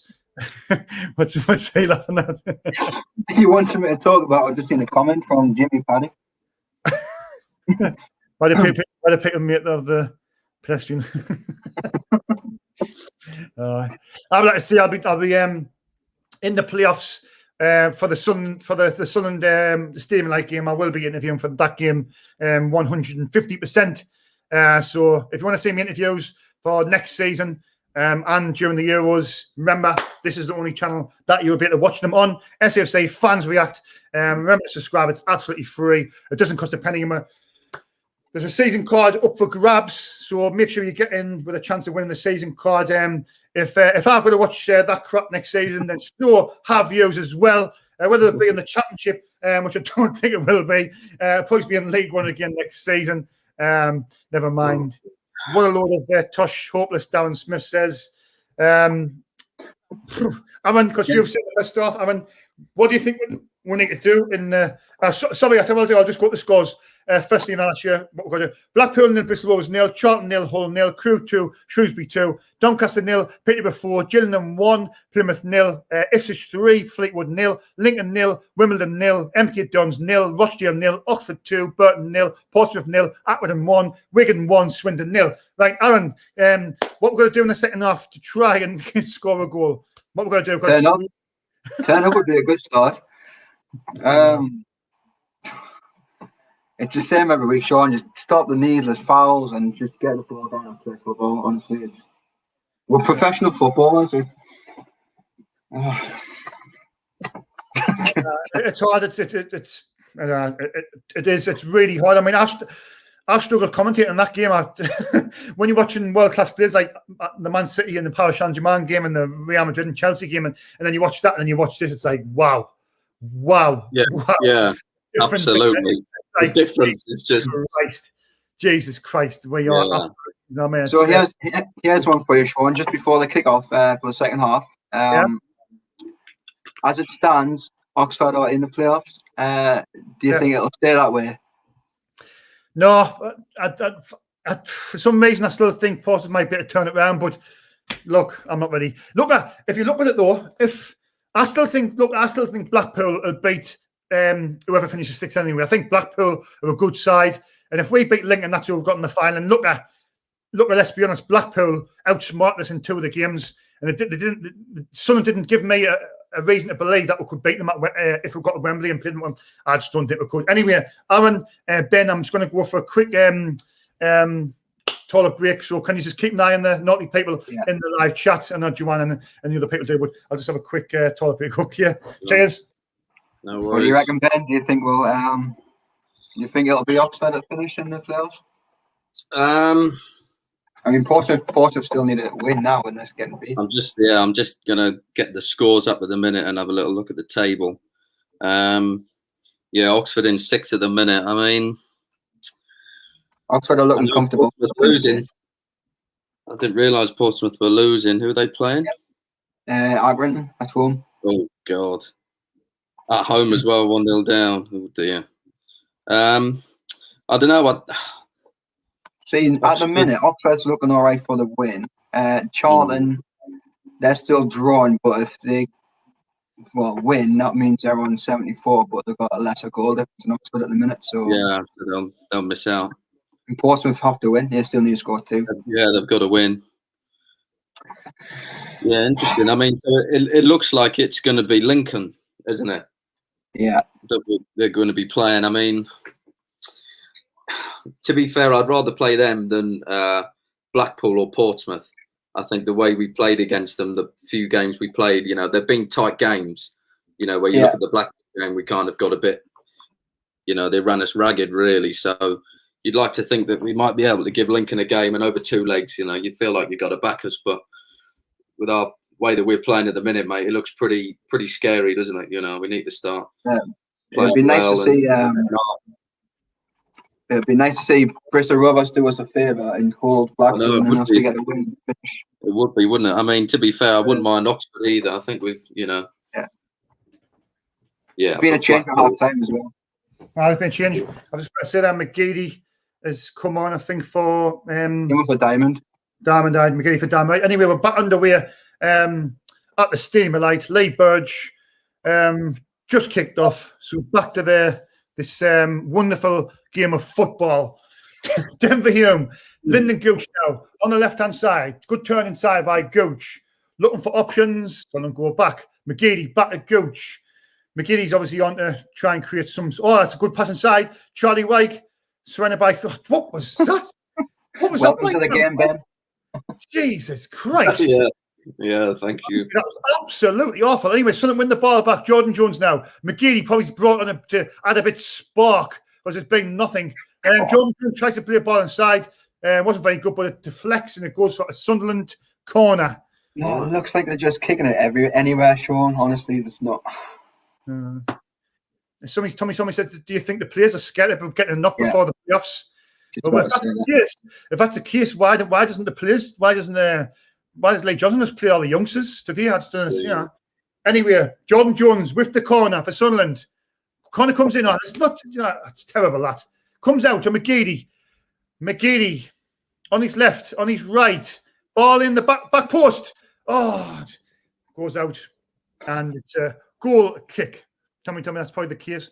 But no need to play a strong team in the first place. Jimmy Paddy, it's right. Well, that's what I'm saying. If we're already in the playoffs, why would you play a strong team? And if that's the case, about worrying about injuries, Unbelievable. No. Unreal. And he needs McGeady to get absolutely taken out by one of these lads, and that's it. Mm-hmm. Yeah. Never mind. Anyway, back to the game. Northampton playing it back to the goalkeeper, Jonathan Mitchell. Jonathan Mitchell spreads it wide, and I think that's going to go out. Yep, it's rushed by the keeper. And Denver Hume with a quick throw-y, looking for options. Scowen gets a lot of criticism, but at least he's there to try and look for an option. That's a foul by Denver Hume. And I think I was sure with Scowen, Sean, he does the work that not many people on our team want to do. He does a dirty work. That's what I see all the time, and he gets all the criticism. That's just what I'm saying about power. I don't know what power brings to the team. Where Scowen he like at least he tries and gets the ball and he tries to do things and he breaks up play and he runs around. You know, there's a little things that nobody notices really. That's how I always see about him. Yeah. I like him. Wow, it's just a lovely comment coming there. It was a phenomenal Sean for the country of the season award. Wow, that's just my head a bit bigger. Charlie White with the Linden Gooch. Oh, Linden Gooch was in there. Charlie White fitting on. Linden Gooch was in, but he didn't get a good contact on the shot. But there was a chance for Sunderland. It was a first chance. Charlie White with a good flick on. Let's just say the replay. Good flick on from Charlie. Gooch was in, tight angle, but the keeper was out quick. But, you know, Linden Gooch could have done better there, and there was a chance for Sunderland. Sunderland's first chance of the game, 48 minutes in, and we actually have a chance. But it was good playing by the keeper. Sean, when you want the ball, bud? Travis Conlon. I forgot about that. Travis messages on there on Twitter. I'll sort it out. 100%. I was going to come and get off you because I think you live at Horton. There's nothing happening in the game at the moment. The keeper's on the floor. He's back up now. Stephen at Max Power. Gooch bring nothing. Joan Puncheon. There's nothing happening in the game. Me, Aaron, no one else comes anywhere near how good his commentates, Aaron. Well, I'll let you guys decide that. Plenty of other people do it on other channels, but I don't watch them. I'm just interested in the people I watch myself, obviously. But back to the game. But thanks for that lovely comment. I'm actually going to put it on this. I can't put it on the screen because Ben's on the screen now. I'll just 2 seconds if I can. Hi, Ben. Anyway, back to the game. Max Power now for Sunderland. Can Sunderland try and find a bit of inspiration because they were pretty lacklustre in that first half. It's Aidan McGeady on the left-hand side for Sunderland to Denver Hume. Denver Hume bursting forward. Good bit of play from Denver, but it's good defending by Northampton and good work as well inside there and cleared. But good, it's good tracking down from Linden Gooch when it goes out for a throw to Sunderland. Anyway, I'm just trying to see the comments. I'll put that one out as well. You can still see Ben, can't you? If I'm putting the comments on the screen. It's just that. It's all the people. Look, I've got nothing but love and respect to everybody who's supported our channel the last few weeks, last few months, and the watch-alongs. We've hit 1,000 subscribers.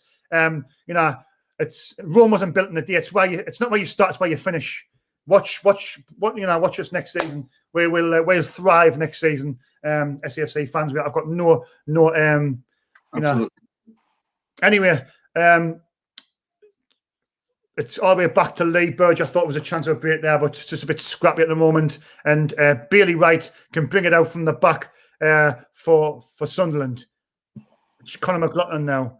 Conor McLaughlin was a little bit sloppy in the first half, giving a couple of silly fouls away, then another one. I'm surprised he didn't get booked. It's Denver Hume now. Denver Hume. It's sloppy from Denver. A better pass there, and Aidan McGeady made a great run down the left, just peeled off his defender. But Denver Hume didn't find the... Chrissy M. What? Yeah, is Lee all right? Is LG all right? Just realised it's only 50 minutes on the clock, didn't he? Sure, Conor McLaughlin's coming off. So I understand what the lads on about there. Conor McLaughlin's come off, and Chris Maguire has come on. Chris Maguire, look at, he's got the quality. I think where this is Chris Maguire, he can't play a full 90 minutes. But this is a game when Chris Maguire can change it, for me anyway. I don't know what you guys think. He's got that bit in his locker. Definitely got that in his locker. Denver Hume now. Can Sunderland find a bit of quality to try and get the first goal and build on it, which has been pretty poor. It's Chris Maguire who's just come on for McLaughlin. So it's obviously a change of system for Sunderland. Good pass there to Aidan McGeady. One-on-one with the defender. McGeady on his left, on the right. Good turn for McGeady. A bit too much by McGeady there. And it goes to the keeper. But it was a good pass in the first place. McGeady tried to be clever. He was at first, but he should have put the ball in after his first little bit of skill. But in the end, he sort of takes himself on. And the goalkeeper manages to deal with a cross. It's Gucci at right back now, is it? Is it what, mate? Gucci at right back. I think it's a changing system, mate. So I'm assuming it's a 3. What do you think? Yeah. It looks like he's lined up at right back. All right. So it's still a 4-2-3-1. It is. And Maguire's playing the number 10 role for in the middle. Yeah, that's the way it looks. Yeah, and this is where I like Chris Maguire as well in the number 10 role. Let him just let him do his thing. Best position for me. Mel Royal says, sorry, Sean, which players can play nightmares? McGeady now. There's a chance of Sunderland. A quick break. McGeady. He's got 3 men around him. It's going to be hard to get with this situation, and he can't. McGeady has 3 men around. I think Northampton can see if McGeady gets the ball, he's the danger man. And I think I was talking about this on social media. As soon as McGeady gets the ball, the opposition get the men round him and stop him from crossing, and that's when you stop the ball. Anyway, it is Northampton now. Fraser Horsfall plays it wide, and it's now Harriman to Lloyd Jones. Lloyd Jones now. Nice little pass on the left-hand side. Brian Morris pass inside. Good turn from Mikael Miller, but a good tackle by Bailey Wright. Mel Royal says marathon, not a sprint, Sean. That's exactly right. Yep, that's exactly right. Watch this space. Fans react. Watch this space. It's a good pass wide. Is that too much? Oh, it was for number 7, but Sam Hoskin couldn't keep it in. And Denver Hume does well. And he's complaining here. I'm thinking about a foul. Not sure. He's the replayer. We'll see better from this. Sam Hoskins slips. Denver Hume. Was he fouled? Yep, the lads must have given the foul. Free kick to Sunderland. Tommy says, watch this space from the fans react team. Done so well in the last 3 months. We certainly have. Yeah, we certainly have. We certainly have. Got some good guys on board now. Jordan Jones, bursting forward. Good burst of pace from Jordan Jones. Jordan Jones has got around him. Oh, he takes a shot. I think he didn't have an option, a clear option in front, so he went with a shot. He's seeing that there's a deflection, but the referee has given a goal kick. We'll see the replay in a minute. But Jordan Jones, good burst of pace, burst through, and he looked to see if there's anything on. There wasn't, so he just thought, I'll take a shot anyway. Replay. Shin there. Oh, it did, didn't it? That's definitely a deflection off them, isn't it? Yeah. They were walking into the box for the corner. You see it better. Yeah, Jordan Jones shot. That's a deflection, that. Surely, yeah. You see it move? How's the ref not saw that? He's standing 5 yards away from him. Unbelievable. Unbelievable. How you saw the trajectory of the ball to go? Never mind. This ref's been hit and miss the whole game. He's been poor. Anyway, Josh Gowan now, trying to drive the team forward. Sunderland, again, just lacking quality in the middle for me, lacking creativity. That's why I think Chris Maguire has been brought on very early to try and make an impact on the game. Josh Gowan now, Max Power, the Chris Maguire, who a lot of fans want to see more in these. It was a pass from Gooch. It was a good idea, but it was well read from, I think it was Sean McWilliams. Anyway, we're the draw specialist, says Tommy. We certainly are. We're wearing the Jack Ross first season, weren't we? 19 draws. If one of you guys can check on it, I think we're approaching a lot of draws again this season. Yeah, I'm not sure if it's 19, but it's still with a lot of draws. Anyway, Northampton over there playing out from the defence, where they get away with it. Fouls all the time. 17, Sean. 17 draws. Says it all. 17 draws. You could see that's the reason why we're not finishing in the automatics, because the draws cost, you don't know. But I still see that 7 game where we went from being in our hands to in them 7 games drawn 3 and losing 4. That effectively was the downfall of our season, when it was coming to the business end, and we just faltered. Top and bottom of it were crumbled when it mattered most. Yeah. But anyway, back to this really entertaining football match at the Stadium of Light. Good header from Luke Wanai, and Max Power heads it back to the goalkeeper. 57 minutes played. It's still Sunderland 0, Northampton 0. Sunderland have had 1 chance in the full game, and it was just a fella on the 48th minute to Lyndon Gooch. Good header from Charlie Wyke, but unfortunately Gooch couldn't put it in the net, and Jonathan Mitchell done well. It's now Sean McWilliams to Fraser Horsfall to Lloyd Jones. Now Lloyd Jones now for Northampton. Good pass down the left, but it's a little bit too much on it, and it goes out to throw to Sunderland.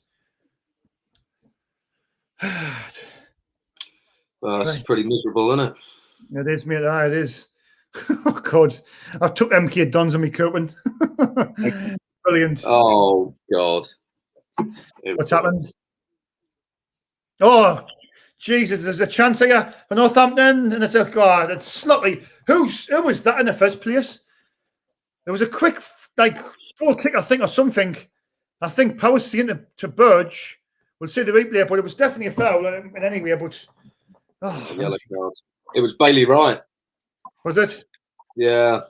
Well, 9 got the yellow card, didn't he? Yeah, no, 9 got Stupid. Just drop ourselves in it all the time. Mark Marshall, he's done an all game. Honestly, unbelievable. Unbelievable. Well, there's a free kick for Northampton Town. It's in a dangerous position as well. Stupid play by Bailey Wright and a free kick conceded by Luke O'Neill. Brian Burlington says total poop in the live chat. Total poop. Yeah. It will be if this goes in and all. Yeah, and there's 3 men around for Northampton. I think you're slightly ahead. Ben. Free kick. Hits off the wall. Hits off the Sunderland wall. Now it's Miguel Miller with the Sunderland do well to defend it, and it goes out. And it's a corner to Northampton. Not even Picasso drew this many times as us, you know. every week now, stupid fouls. Foster SCFC. It's the same thing every week. Should play the Sunderland bingo. Needless fouls will be a good one. Guy might be offside. Bailey Wright making a mistake. Mistakes, isn't there? Corner comes in. It's done by, I don't know if it was a Sunderland player, but the referees gave a goal kick, but it was a good corner flicked on by, must have been a Northampton player, but Sunderland get away with it. Bailey Wright now, can he passes it out, sloppily again from Bailey Wright, but he gets away with it. 2 times in a row, Bailey Wright played out from defence, but he gets away with that one there. Lyndon Gooch. Tom Flanagan coming back though. That'd be good. Flanagan's 50-50, isn't he? I think. But Flanagan, who's he coming to the team for? Would you see a Bailey Wright? Bailey Wright's been poor, isn't he? Ball over the top. McGeady breaks away. McGeady now. Good ball inside to Josh Gowan. Josh Gowan. He's 2 men around and Max Power now. Max Power, can he pass it forwards? He normally goes back. He's driving it forward to McGeady. McGeady. Oh, Jesus God. Unbelievable. This is poor. This is really, really poor. honestly, I'll tell you what. You didn't believe it at all. Apologies, I haven't missed doing this. It's this game has been one of the worst. I swear. I respect everybody what watches us every week in the live stream. But it's really hard for me commentating on a game like this. Really is. When you wanna lose your temper, you wanna swear, and you can't. It's very, very hard. Trust us. Really hard against a side, what's got nothing to play for, relegated. They're down there for a reason. Sunderland just can't seem to create any chances. Gooch now, good run from Jordan Jones. Jordan Jones appeals for a penalty, not given. Jordan Jones appealed. Max Power appealed. He nutmegged the defender and went down, but I don't think there was. Ball over the top now. Luke O'Nine's caught napping. Luke O'Neill redeems himself, but for a second, Luke O'Neill looked like he was caught out there, but he redeems himself. Down now. With Flanagan showing, I would bring him in for right, but that'll not happen. Yeah. I'm just looking at my goals they've conceded this season. 66 goals. Northampton have conceded this season. 66 goals. What's that, mate? Scored 40, conceded 66. Chris Maguire, who gives you that little bit of quality. Denver Hume and Mate and McGee, we're not sure who wanted the ball there. McGee with 2 men around him. It was just what I was saying anyone. That's what opposition are doing now. They're seeing McGee as the danger man. As soon as he gets the ball, they're putting 2 men on him. And Scowen does brilliantly there. See, Scowen gets a stick. But look at he won the ball back with Sunderland. Good pass inside McGee. Lovely bit of skill. Ball in the box. Ball in the box. Max Power wins the second ball, but McGeady and Scowen, brilliant work down the left-hand side. Comes to no avail. Charlie White now for Sunderland. Come on, Sunderland. It's Lyndon Gooch. Gooch to Chris Maguire. Maguire. Just come on. Maguire puts the ball in. It goes to nothing. Yep, Jesus God, unbelievable. All in one sentence. Yep, that's the one. I'll put that on the screen. Might as well. Oh, we just need to win one and then draw in the semis. That might be a godsend. Yeah. Oxford's 3-0 up now. All the scores are still the same other than that, so still Oxford going up.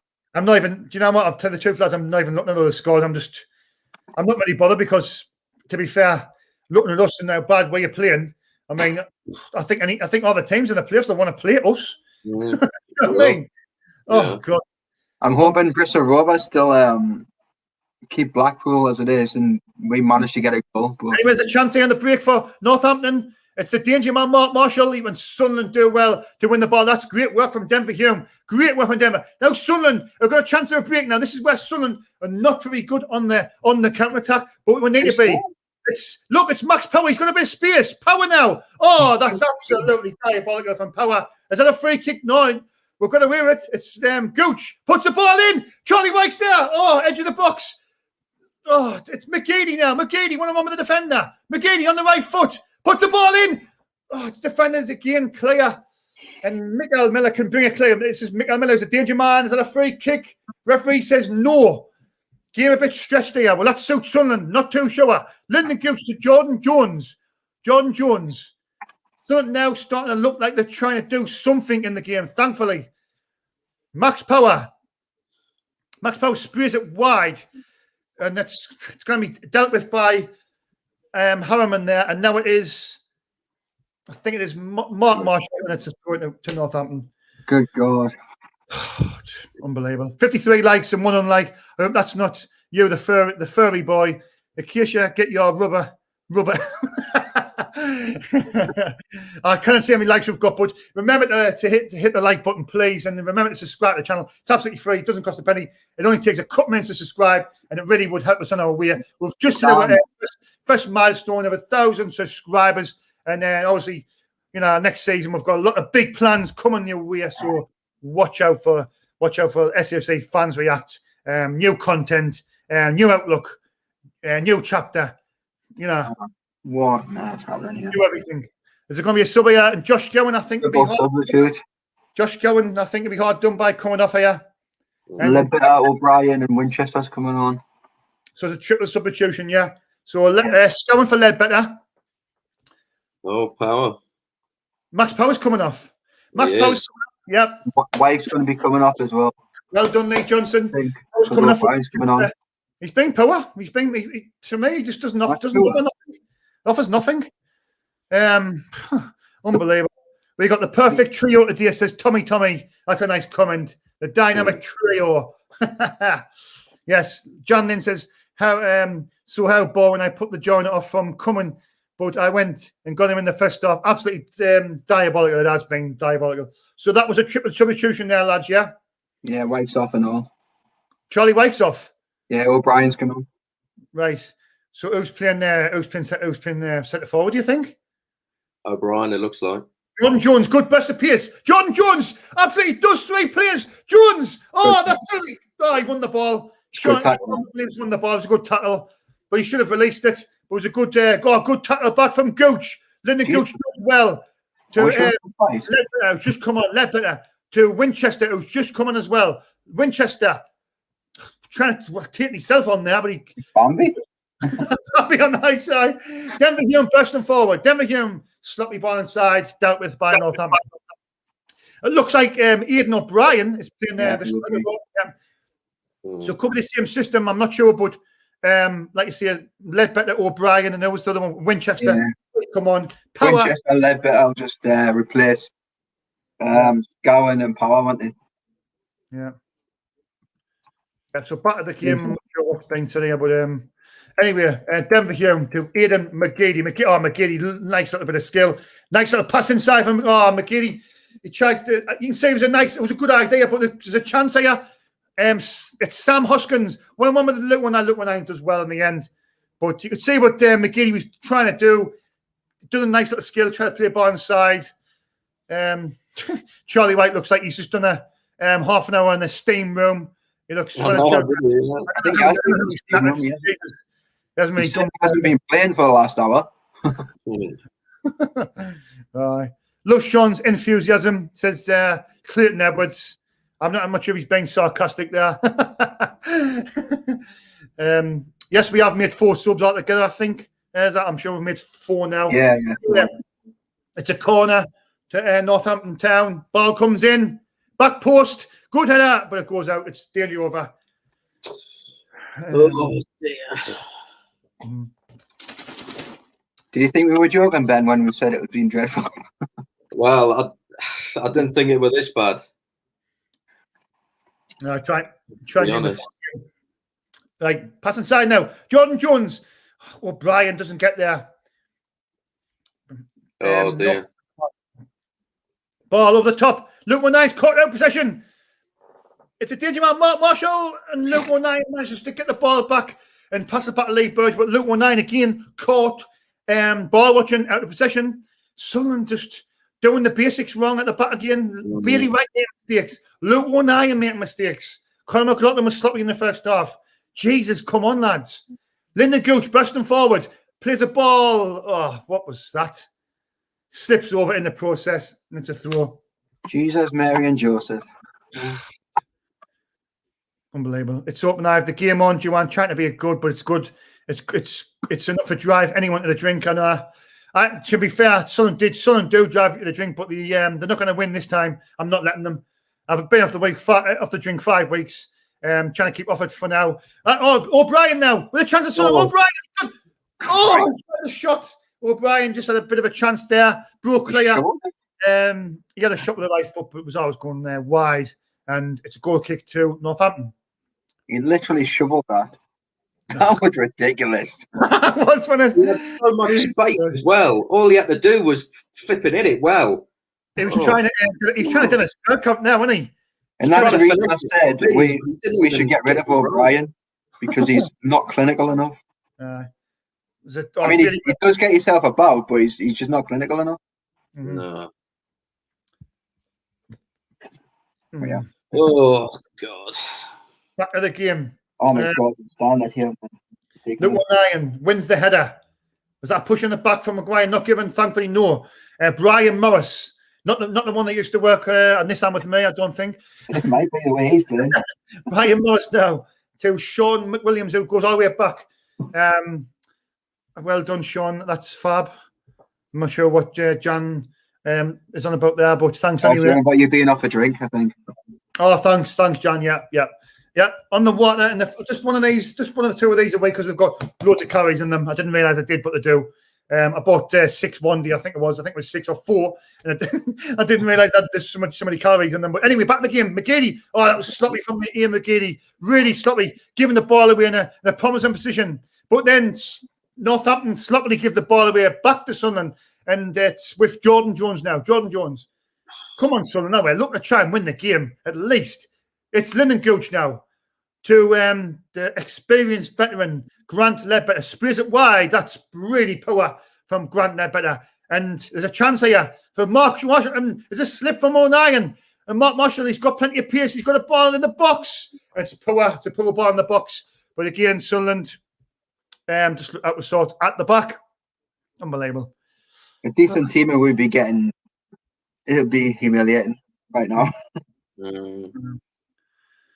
Honestly, man, it's just this is hard. This there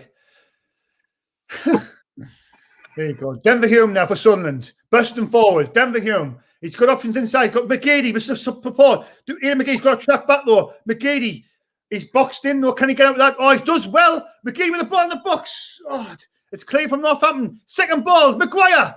Oh, Maguire kind of second ball. Does he give it? No, he doesn't give it. Winchester now. Winchester sprays it wide to Lyndon Gooch. Gooch to Jordan Jones. Jordan Jones puts the ball in the box. It's a good ball in, but there's nobody there. And it's cleared by Sam Hoskins. It's a corner to Sunderland. Sunderland just turning up a couple of levels here. Let's hope they can get a goal. The England games will be better, mate. Well, the England games will be better, but I don't know. I think I'm doing the interviews outside the pubs for the England games. I'm not sure. I couldn't rule out doing the live stream still. I'll see with work commitments and things like that. But anyway, 72 minutes played. Sunderland 0, Northampton Town 0. McGeady with the corner. The corner comes in. Oh my Jesus Christ, man! Jesus, come on, man! It's going to be better. I think that's how we'll finish third. Jesus. Honestly, I don't know how I've sworn this game. Honestly, apologies if I start. It was just down the keeper's throat. It's got to be better. It's got to be better. Jonathan Mitchell catches the ball all the time in the world, clears it downfield. Luke Nine wins the header. Bailey White's going to get the second ball. He doesn't. Come on, bit of urgency. Better. This has been absolutely diabolical by some. The first half was even worse. This is not much better. Jordan Jones now. Jordan Jones trying to come forward and trying to create something. He's got Lyndon Gooch down the right. Gooch. He's going to go back to Jordan Jones. Jordan Jones puts the ball in. Chris McGuire was there, but beaten in the air. Ledbetter on the edge of the box. Ledbetter. Oh, honest to God, man. Sunderland, man. They just don't know. Ben, I don't think they know how to spell urgency, mate. Do you know what? I don't think they know how to spell urgency. Blackpool's winning, says Mel Royal. They just don't even know the word, mate. Don't even know the word. Yeah. There's just, you know what? When we get to midfield, just don't know what to do from midfield. Doesn't that? Nothing. There's nothing from midfield. Does anyone truly think this team can win the playoffs? Sorry, like I've said it already. Absolutely not. Looks like Bailey Wright's squaring up to number 28, Lloyd Jones. Fancied a bit of. I think you just need to get a grip. Head there, Bailey Wright and Lloyd Jones for a second. But the referee's having a word with him. Two captains going at it. Is it just me that wishes Lloyd Jones will knock him out or something, knock some sense into him? Hey, you know what? John Jones corner comes in. Oh, he's scored there. Oh, and Sam Hoskins flicks it on. It's McGeady. Watch when McGeady gets an ease. 1-on-1 with the defender, but another defender comes across. McGeady on the right foot. Ball comes in. Oh, not good enough from McGeady. Blackpool are winning. That cements their third place. Says they were finishing third anyway. That's irrelevant for me. I think Blackpool were finishing third. Yeah. There you go, Sean. Here's one for you. Oh no. The man, the myth, the legend's coming on. Oh, here. I was dreading this. Mick Miller's coming off. Who's coming on? Yeah, who's that, Sean? Chuck Mieka. Oh, come on, lads. Give us a break. I could have made that name out. Oh, yeah, honestly. I'm going for Caleb Chuck Wamaker. That's what I'm going for. Just call him Chuck. Yeah. I'll just see a Chuck eye. Night, Chuck. McGuire now, buzzing down the right. There's four Northampton players in the box. It's Jordan Jones on the edge of the box. Ledbetter. This is where Sunderland just can't do nothing. Jordan Jones, McGuire puts the ball in the box. O'Brien falls to Winchester. Chester down edge of the box.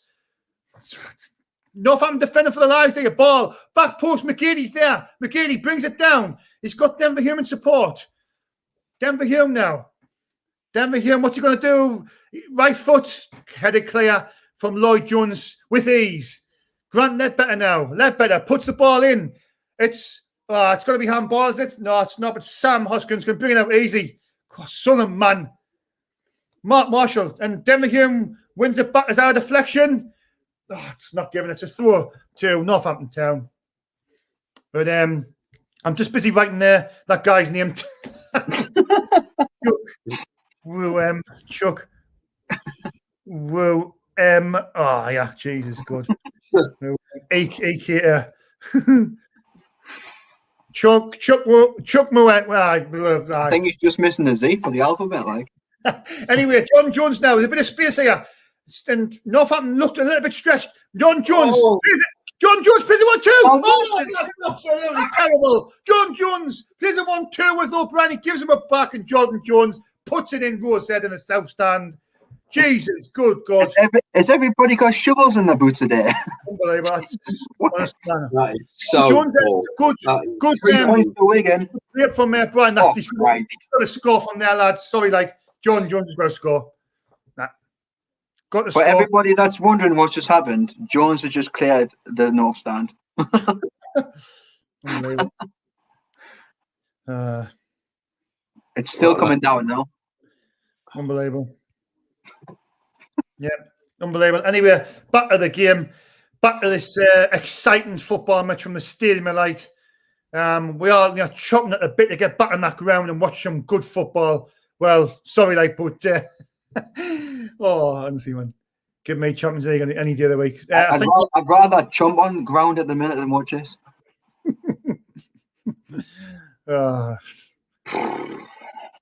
Unbelievable, yeah, unbelievable. Power, a very weak captain. He offers very little in the way of strength to the team. I've said this for a long time about Power, and I keep on saying it. And I said at the start of the season, I said, I know people say you can't just blame Max Power. I said Max Power is our captain. We won't finish in the top 2. Well, I was right. So there you go. You want to persuade Cantermall to get back out of retirement? Cantermall, get your boots on. Anyway, 78 minutes gone. Back of the game. Ian O'Brien just dropping. He's playing 1.5. What's he doing? Looks like Winchester's playing up front at the minute. Good little pass there from Denver Hume. Denver Hume does well. John Jones to Maguire. Maguire. Ball in the box. Oh, it's headed clear. Hesitation by Sunderland. Just not being clinical enough in the last, the final pass. It's got to be quicker. It's got to be more accurate. That's what they're lacking, Sunderland. That's what they're lacking. Oh, show me if we have both said this all season. The midfield just isn't good enough, says Stephen Flowers. Yep, it isn't. It's not good enough. And Lion, Jesus Christ. What's he? Gets away with it, but Denver Hume now, ball inside. 3, Northampton players are fighting for their lives. The player down, ball inside. Chris Maguire, Tanya, do something. Maguire with the right foot. Oh, straight at the goalkeeper. And I think the goalkeeper probably kicked the ball out of touch. So then that's it. There you go. Just get on to space a bit of time. That's it. Waiting to speed all day. That's the one. Right, Northampton kicked the ball out. Sure, you know what it is. I'm struggling to watch us play Northampton. I don't know how I'm going to cope watching these playoffs.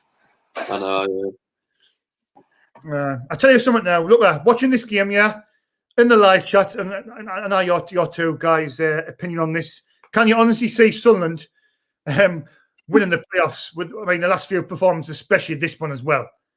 Come on. Even winning the semis would be an improvement, I think. Honestly.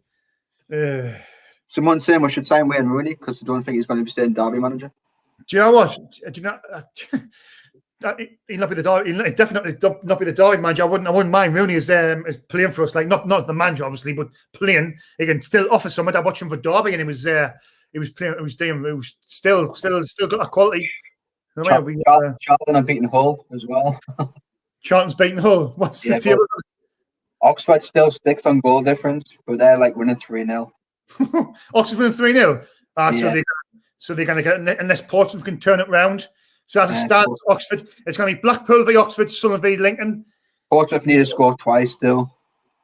I don't know. It looks like that's what it's going to be. Looks like Oxford's going to be in that final place. So never mind. Bailey Wright flicks it back to the goalkeeper, Lee Bird, who hasn't really had anything to do all afternoon, but neither is Jonathan. Let's be honest. Unbelievable, just as a case of common Jude. Oh, Luke 1 iron now. Luke 1 iron.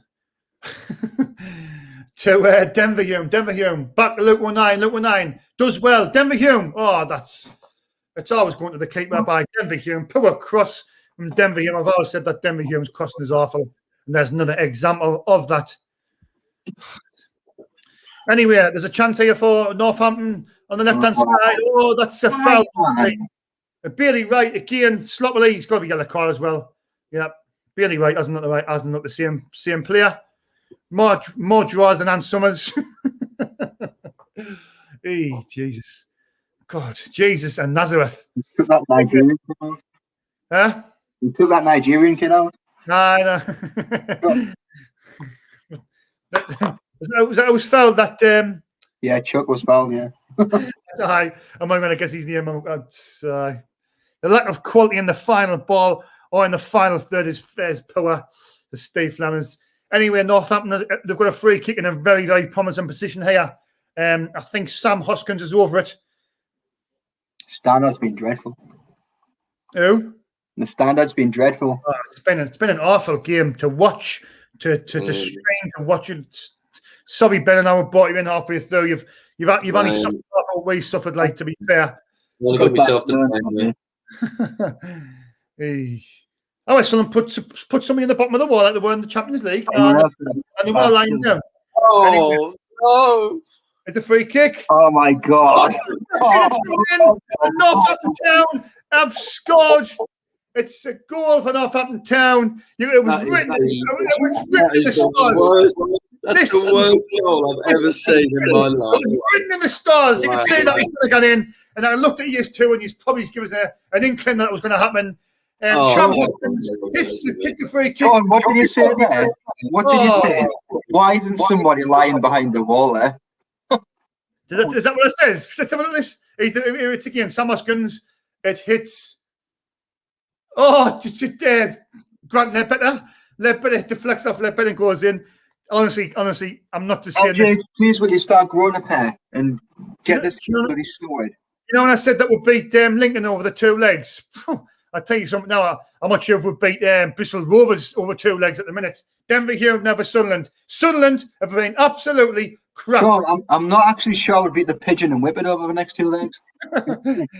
Oh, yeah. Honest to God, man. Honestly, Jesus Christ. Oh, this Christ. is absolutely pathetic by Sunderland, man. I'm not just saying because we're getting beat. This is awful.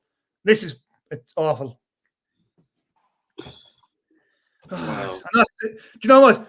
When people see Sunderland drive you the drink, they do. Like, I mean, I've got fresh up here, like, but They do. Oh my God. I think 95 is that season card. Up your yep.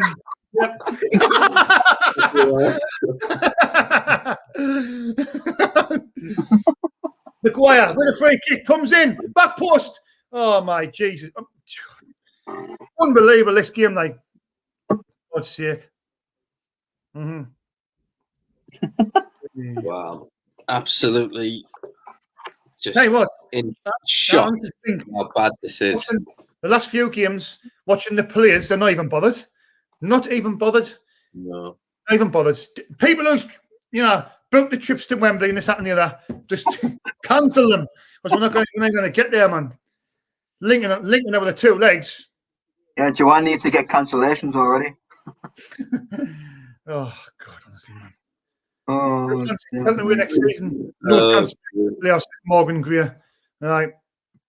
You know what, Morgan? You're absolutely right, mate. Absolutely right. Yeah, I'll be interviewing. I'll be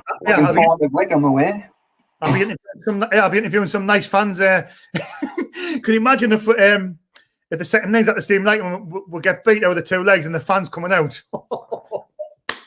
Party time. That'll be some great content, Sean. That'll be good content. That'd be unbelievable. That one is. Jesus. Some night to be some sad and pathetic. This game, honestly, I'm not. Maguire now. Maguire's a chance of Sunderland. I've lost all my enthusiasm. Totally gone. Jordan Jones. Oh, it's a goal. Oh, it's it. Oh, is it the crossbar? Oh, it's went in. Jordan Jones crossed the ball, hit the post, hit the other post. Yeah, hang on. Winchester put the ball in. It's 1-1. To be honest, it was that Jordan Jones. It looked like it was meant for a cross, but who cares? Sunderland have equalised. Who said in the chat before that Carl Winchester's going to fire us into the place? I know, I did see that comment. Someone's I was just about to see the future there. I was just about to see what is Jordan Jones doing now with that cross. That was an awful cross, but it hit the crossbar at the post. Winchester put it in, so it's 1-1 at the same night. But for me, it's we haven't deserved to win this game. We've been absolutely, and he said the S word, but we have been shocking, like not the other word. But it was a goal, but it was obviously you'll take it like when there's Lee Johnson on his phone. He's reading the comments on the chat. Is he on the phone checking the other scores? Jeez, that's unprofessional, like being on your phone as well, isn't it? Sam Hoskins heads it back to the goalkeeper. He saw someone put on the chat, Winchester's going to fire us in the playoffs. Yeah. Let's get Winchester on, you'll sort it. I hope he's reading everything else. Is Blackpool winning 1-0, Yeah, still. Doesn't I really think matter. they're still the same. Just let's see it out. 09, see it out. Yep, that's a goal kick. Goal kick. Oh, 88 minutes. So there's a couple minutes plus injury time for Sunderland to try and nick a winner. We haven't deserved the win, to be fair, but honestly, it's honestly, man. Well, it says a lot when you need a bit of luck to get on the score sheet, Sean. You know, it's not good enough.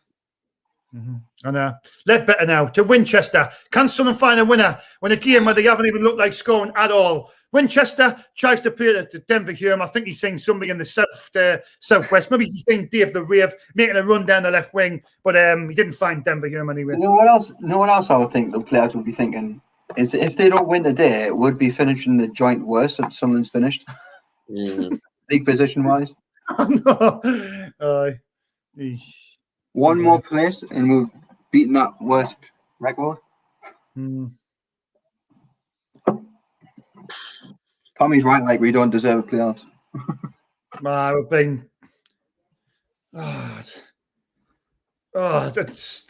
Apologies. It's been a hard game. It's been a really hard game to commentate when you're when you love Sun that much and you watch how gutless, spineless, pathetic we've been in a game. It's heartbreaking to watch this. Anyway, Jordan Jones bursting forward now. Jordan Jones, good tackle there from Chuck Wemba. It's the other one. It was the other one that came on. That was him.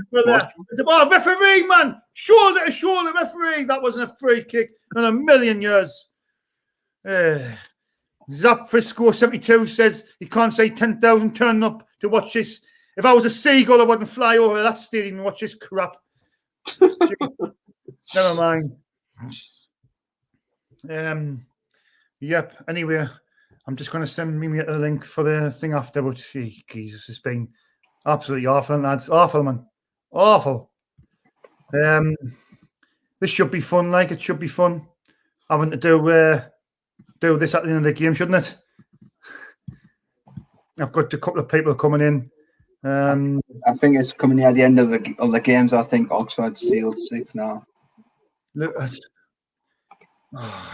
just it is mad. Anyway, back to the game. 4 minutes of injury time. I think even if we've got a winner, I wouldn't even be bothered. It's just not the stuff in it for me. This game. I would see me jumping up and down in celebration. I'm trying to pump it up. Son, let's go. Anyway, Maguire for Sunderland. It's Jordan Jones. Jordan Jones now on his right foot, on his left. He's got options on the edge of the box. Maguire, ball in the box. Oh, Jesus. Maguire, come on, it's got to be better. It's easy for the goalkeeper. Too easy for the goalkeeper. God. Jesus Christ, man, honestly. Honest to flipping God.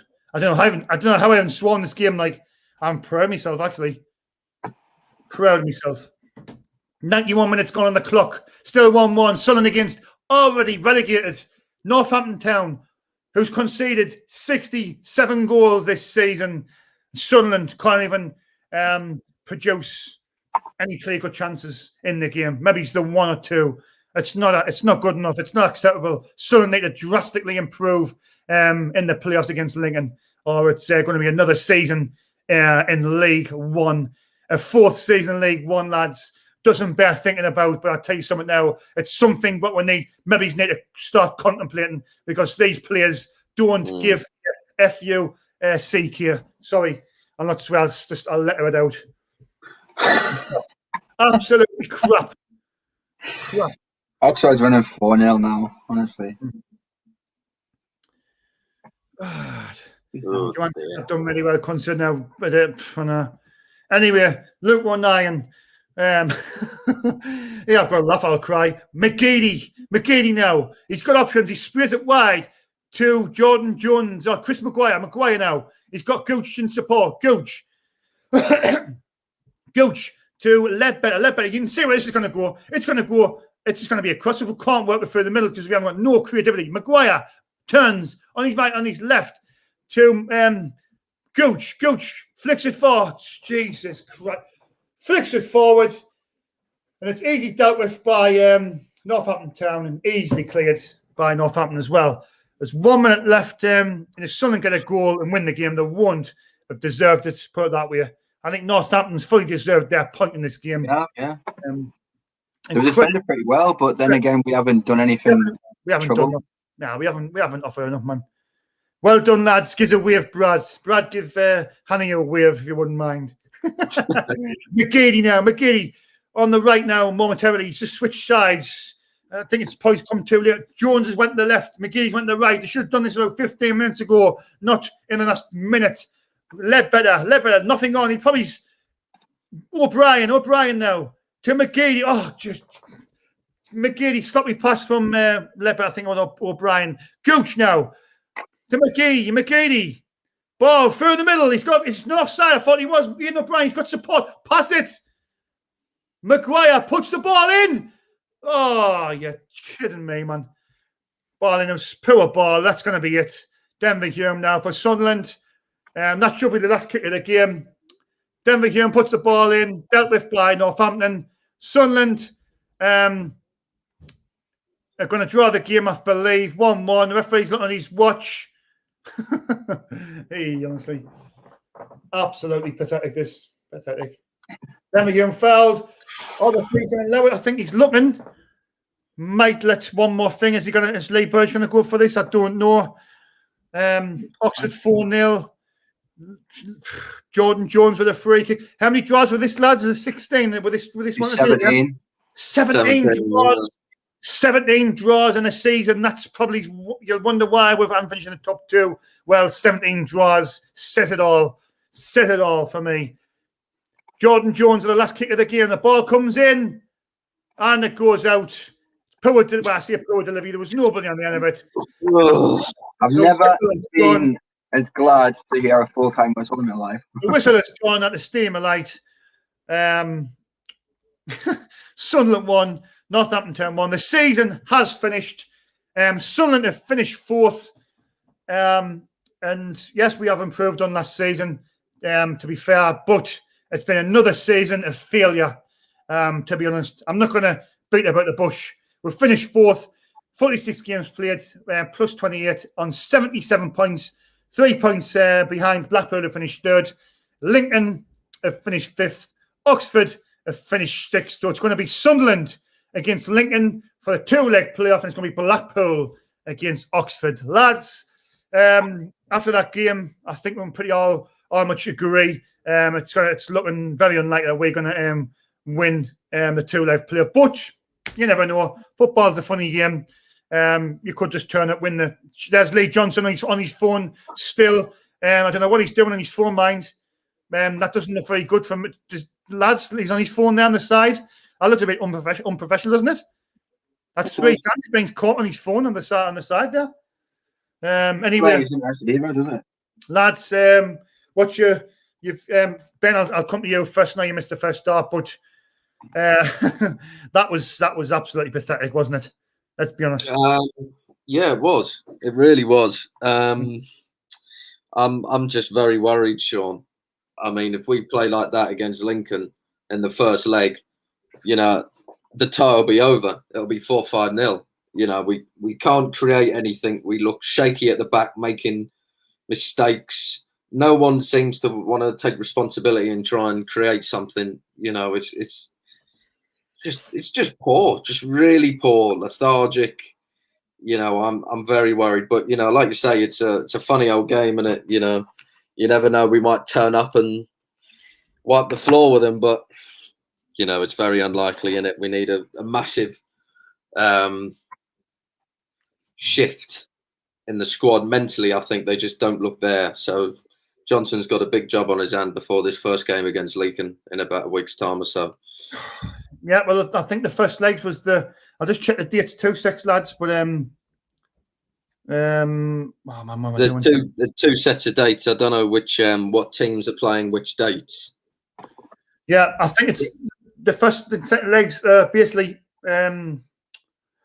is it the 17th and the 18th? Monday, 18th and 19th. Oh, so it's the 18th and 19th. The first we'll find out what the first leg is. 18th and 19th, so we'll be playing the first leg then, and the second leg. The 21st or the 22nd. Is it? So it's like 3 days apart or 4 days. That's all it is. Yeah.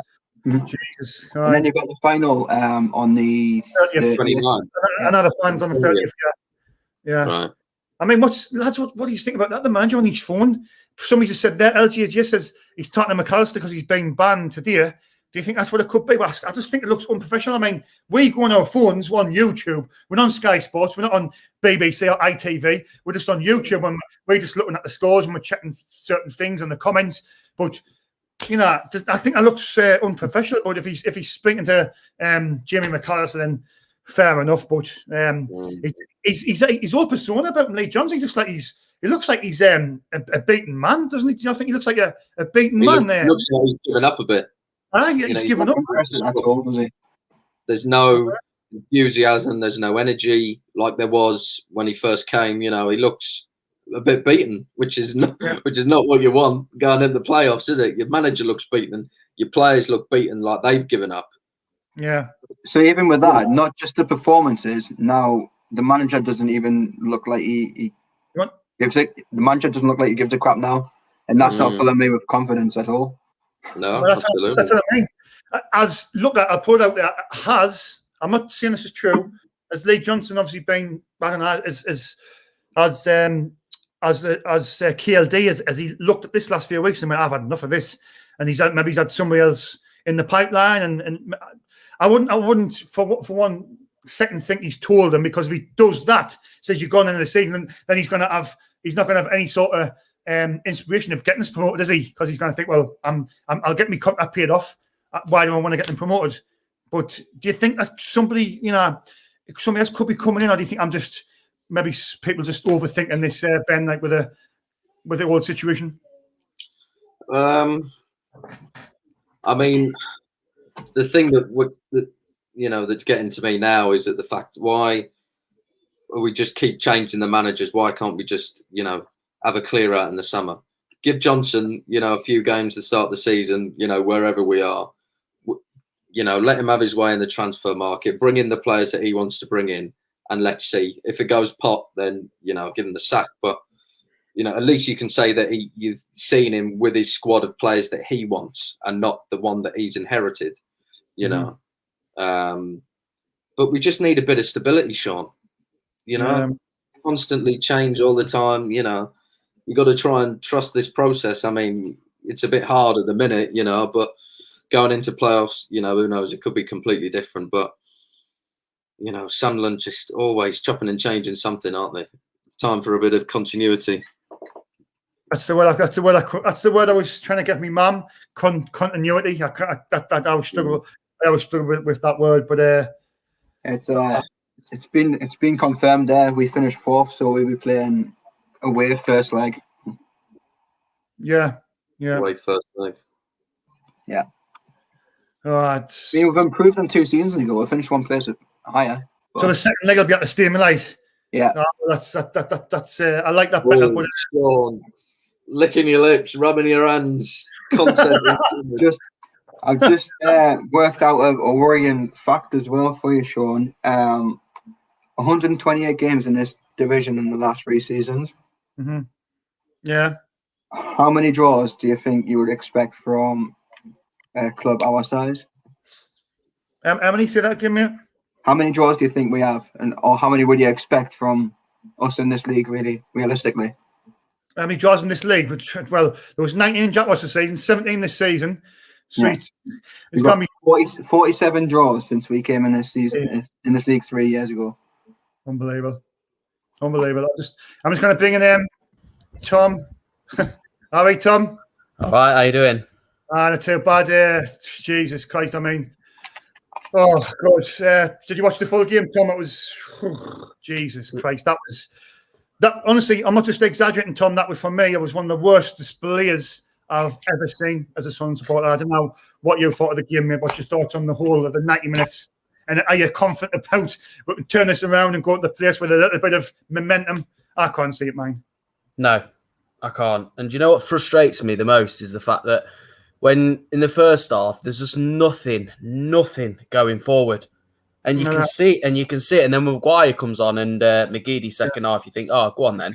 We'll have a bit here. And then nothing. Yeah. Just nothing going forward. And that, it is frustrating. And you know, the most frustrating thing as well is the fact that we get that many clean sheets and we did that well nine games ago. And now all of a sudden it just falls to shit every single time. Yeah. Every single time. And it is frustrating. But going into the playoffs, mate, unless I see a major improvement going forward, I can't see where the goals are coming from. I know Wyke's got, he's got 30 goals, but even Wyke at the minute, it's just nothing's happening for him. Nah. It's not. It's really worrying. I mean, for me, it's the creativity, but the players as well, Tom. For me, the players, like you would think, it's the last game of the season. I know they've got the playoffs in the back of the mind. They're thinking, oh, maybe we don't want to get injured, but look, come on, you still got to show a little bit of urgency about trying to win a football match, and that's been a problem the last few games, hasn't it, Tom? I think Winchester. I think for me, I think he offers more than any of them. Going forward, I think Power's too slow. I think Ledbetter's too slow. I just think when a turn of a ball, Winchester can offer that pass and offer something more going forward than they're not. And I don't understand why he's been dropped. I don't understand it. I don't understand the decisions he's making with some of the players. I don't know what is going on with Maguire. For me, in my opinion, there's something that's happened. I know obviously he's not going to be offered a new contract, and that plays on Maguire's mind. And obviously, I think Johnson's probably thinking, well, why play him? But for me, at this stage, again, he offers more than Gooch. Yeah. I think Gooch plays better right wing back, by the way. I must say. Yeah. I think he plays better right wing back. What do you I mean, it's, I was just saying to the lads that he went to Ben and Aaron, I couldn't understand how it went from like it being in your hands with 9 games to go, 10 games to go, and then the next 7 games, the next 7 games would only, would win 1, would lose 4 and draw 7, Tom. So that effectively was when it comes to the business end of the season, that's what's cost us. But what do you think's cost us, the most in this season, the top 2 places? Goes back to the same old thing. It's bottling it every single time. And you can't, as a Sunderland fan, and 40 odd thousand Sunderland fans will tell you exactly the same. Don't know what it is. And it happens every single time. And it's like, go on. Are you still confident in Lee Johnson? I mean, I'm not calling for him to be sacked, but what I'm saying is he's got, if we don't go up, he's got to take some proportion of the blame, Tom, because 100%. He's not. He cannot be. I don't get this on Twitter where he's sort of like he gets a free pass. Sorry, like he's had 30 plus 37 games to get us into a position, and like I'm not being funny, but the last 9 games we have been. People can say the players have bottled it, but he's changed systems. He's changed too much, I think, and I think the players is very frustrated. But do the players know as well, Tom, that they're not going to be there next season? The heart's not in it as well. Yeah, and I think I said it. I've saying it for the last few years in terms of when players know that they're not going to get new contracts anywhere else other than League One. I think it makes a massive difference in their own minds, in their own mindset. Without telling you, they're not going to come out and say, "Oh well, no, I'm not going to get a new contract in another league, so I can't be asked to do this, that, and the other." But I think in regards to Lee Johnson. It's hard. I think going into next, I don't think we should sack him if we don't go up. But again, it goes to the same old thing when you go in with 10 games. The first, when we start next season, you go into the first 10 games, and it's exactly the same. I do think he needs his own players. I think he has inherited a lot of poor players in his opinion. Yeah. But as a squad, I think we have enough to go up. And that's where a lot of Sunderland fans' gripe is. I think we do have a lot, enough to go up, but I don't. But I think a bit has to fall on Lee Johnson at this stage now, with some of the decisions. Yeah. Jack Shields just come in there. Jack, thanks for joining us, mate. Words feel as like with that performance. I mean, the first half was, well, I'll be totally blunt. Even the full game, it was absolutely dire, wasn't it? I mean, you can see it. Oh well, the players they've got the playoffs in a week's time, and they're scared to get injured. But if that's the case, then if Lee Johnson, he just play the youngsters. If this game is a bit, the jury's about getting injuries, then just save all your play. Game of Jack, and that's the playoffs is going to be different. But it was a poor match, wasn't it? I mean, we expected them to be poor, like you've just said, that they've been relegated from this league, and you know that they're not gonna play a great style of football, and it's going to be a scrappy game. But I expected a lot more from Sunderland. I thought our urgency would be bang on today. I thought we'll be up for it. We would be wanting to go into it on the back of going to playoffs on the back of 2 wins, and we were just flat the whole game. Sloppy on the ball. I lost count of how many times there was sloppy, bad passes that simple passes that went astray. I felt we didn't have any creativity in the middle. It was too many hopeful balls that went missing in the area, and really we didn't really have any chances. I mean, the ball was just a bit of a half shot really that just happened to hit the post and land at Winchester's feet for him to prod it in. And I think in terms of their overall attitude, I think there was a few of them that were going into it thinking, I'm not going to test myself too much. I'm not going to go out of my way to try and win the game because I know I've got potentially 2 playoff games, and that's where I'm going to focus all of my energy. And I think in football, it's a dangerous game to go down, Sean. You can't turn it on and off. Do you know what I mean? You should be full pelt, full tempo all of the time. And I worry about 1 or 2 of the mentalities going into a couple of playoff games. Against Lincoln now. Yeah, not great. Not great at all. I wanted to go into the battle of 2 wins. We've had that bad run, and I thought if we're going to it with 2 wins, that'll lift us a little bit, lift confidence, it'll build the momentum a little bit. And we've gone into it on the back of another draw, another 1-1 draw. How many of them have we had since we've come down to League One? Must be 500 now since we've come down to this level. Another 1-1 draw, Jack Ross special. That's what I was just saying to the lads there. 17 draws this season. I mean, Jack Ross in our first season in League One had 19 draws. I mean, and he got lots of stick. He got a lot of flack. But you look at this season, had 17 draws. It's that you could look at that and say, well, that's the reason why we haven't finished in the top 2. But to be honest, I'm not optimistic at all. I looked at Peterborough's mentality today, Sean. Peterborough already promoted, and I think it was 3-0 up after 20 minutes. Do you know what I mean? And that's where that's the level we need to get to. Do you know what I mean? I mean, that's they were the team that we were battling and finished 8-10 points clear or whatever it is. And then in a dead rubber today like that, their attitude is go in and get 3. Won the game 4-0. I think they got 3 after 20 minutes. And our attitude was save ourselves. We're not going to tax ourselves because we've got 2 playoff games to come out. And I just thought it was a poor mentality from us, the way that we approached the game today. It was. It went. But was that? I mean, the players. There wasn't much urgency about the players. I believe. I mean, I know Lee Johnson. He's not. He doesn't get a free pass from me. I mean, he's had 30 plus games to get us in the top 2. If he doesn't, then he's failed, as far as I'm concerned. And I mean, if you look at. Sorry, Sean. Sorry to interrupt. I think I'd certainly give him. I think he needs another summer window. Though don't get us wrong. I'm not a massive Lee Johnson fan. I'm not going to come out and say I think he's superb. And I'm not like that with him. However, I think we've got the model in place now to go down the new recruitment with the director, sporting director, whatever he's called, the recruitment model of analysing statistics based upon how players are running the attributes and things like that, and use that to develop our recruitment so that we're actually bringing the right players to the club. Because even coming down to this level, a lot of the players that were signed, I think, have been fairly poor. Do you know what I mean? Not a great deal of quality even at this level from our signings. So I think I would certainly give Lee Johnson the summer and then give him maybe 15 games into next season. And if we're still no further forward at all, then maybe look at an alternative if there's somebody available. But I wouldn't get rid of him. I would still, even if we're in League One next year, if we don't win the playoffs, I'd still keep him. I mean, I've had that sort of thing, Jack, where I said with Phil Parkinson, I put my hands up and I got it wrong. I said, just keep Phil Parkinson and let him get his summer, let him get rid of the crap. He still kept the crap, but he brought in more crap. And we kept Phil Parkinson that year. And obviously, well, look what happened. 13, I think 14 games and he was shown the door by Stuart Donald.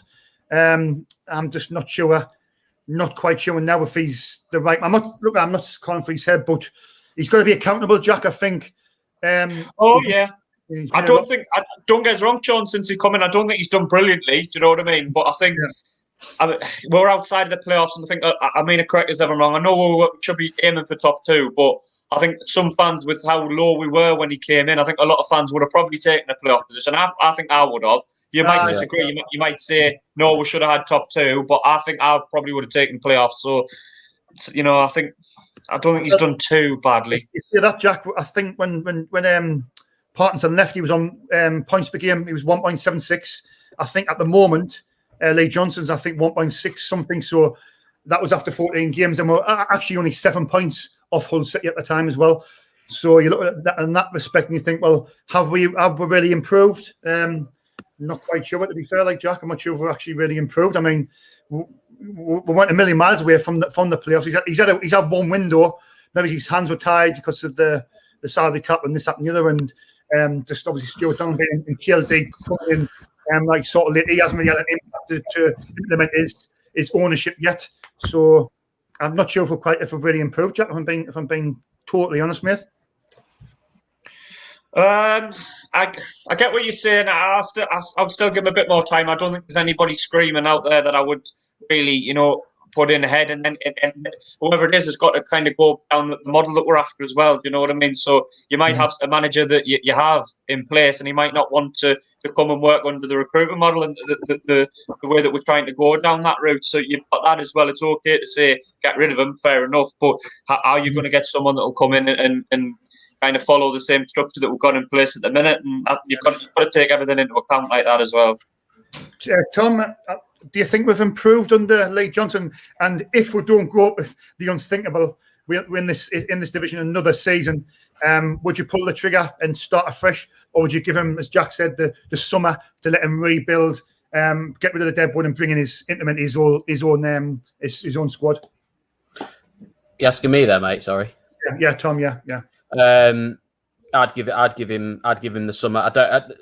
It was like Jack said. I don't think in terms of the signings he's made, it was in terms of the money we could spend, salary cap, all that sort of stuff. I don't think it was fair. So I think in terms of I would give him the summer. And I don't know whether you remember, he briefly said before about he does have a lot of contacts within the game.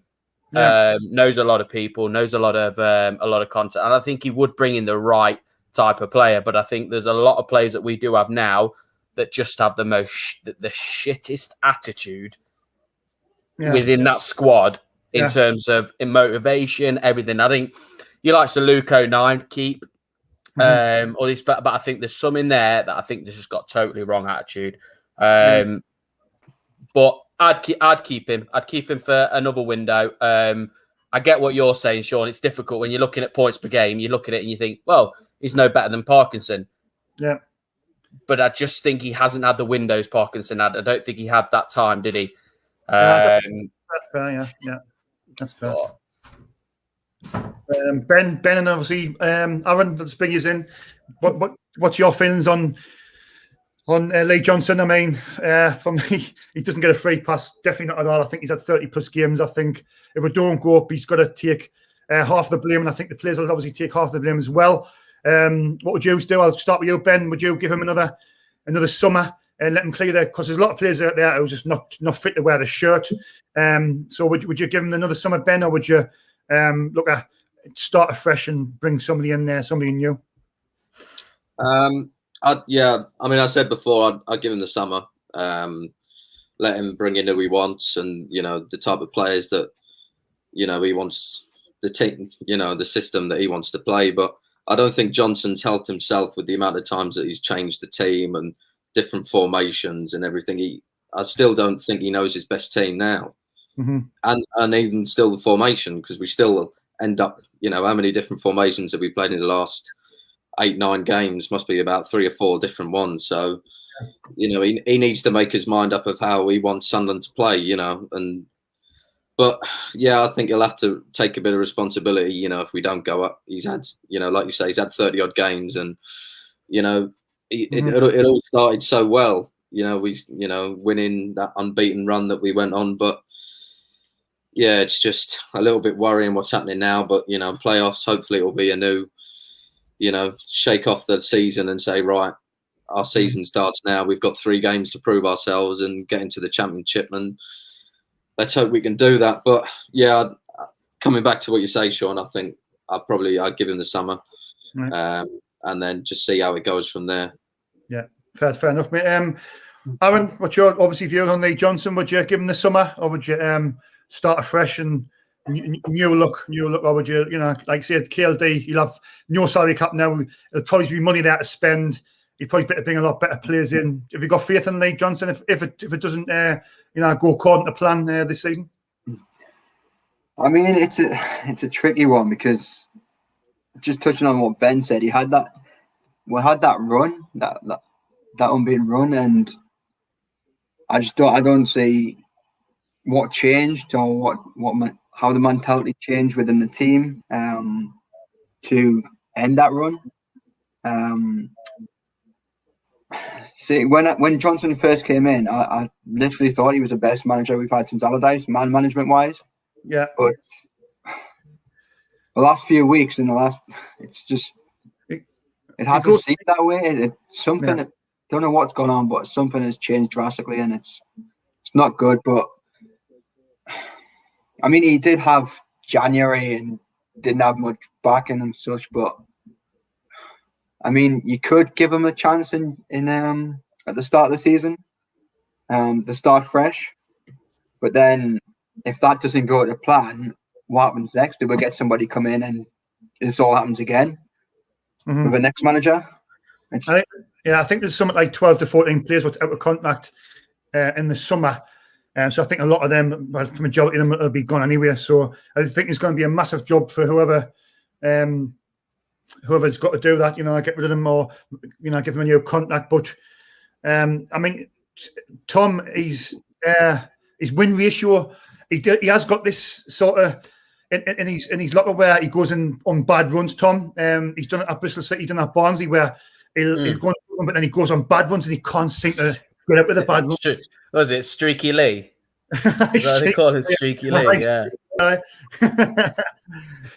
Yeah, it's not good. It's not a good sign, is it? Like you say, do you know what? Honestly, it's the run he went on before, and the run now. It's scary.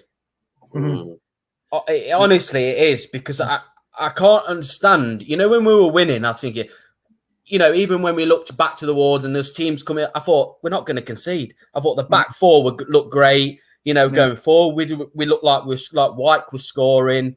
People, other players were chipping in. But now, the last 9 games, I'm thinking, where has this come from? Where has it come from? Because honestly, I don't know about you guys, I literally cannot pinpoint it, and it's frustrating the hell out of me. I can't pinpoint where it has gone wrong. And Streaky Lee, and it does make you think, doesn't it? But I don't know. Alan, you want to get in there, mate? Can I just touch on that? I think, there's been problems beforehand, but the one that stands out for me the most is when we played Wigan away and we had that last minute change in the starting 11 when was it McLaughlin got injured, maybe? McLaughlin got injured and then Bailey Wright had to come in. Yeah, it was McLaughlin. And I think from then we've just been so shaky at the back. We haven't been very consistent or anything. I think people can see it. Jack, what do you think about the injuries and things? We've had a lot of injuries. I mean, we had Arnold Amalji was injured from the start.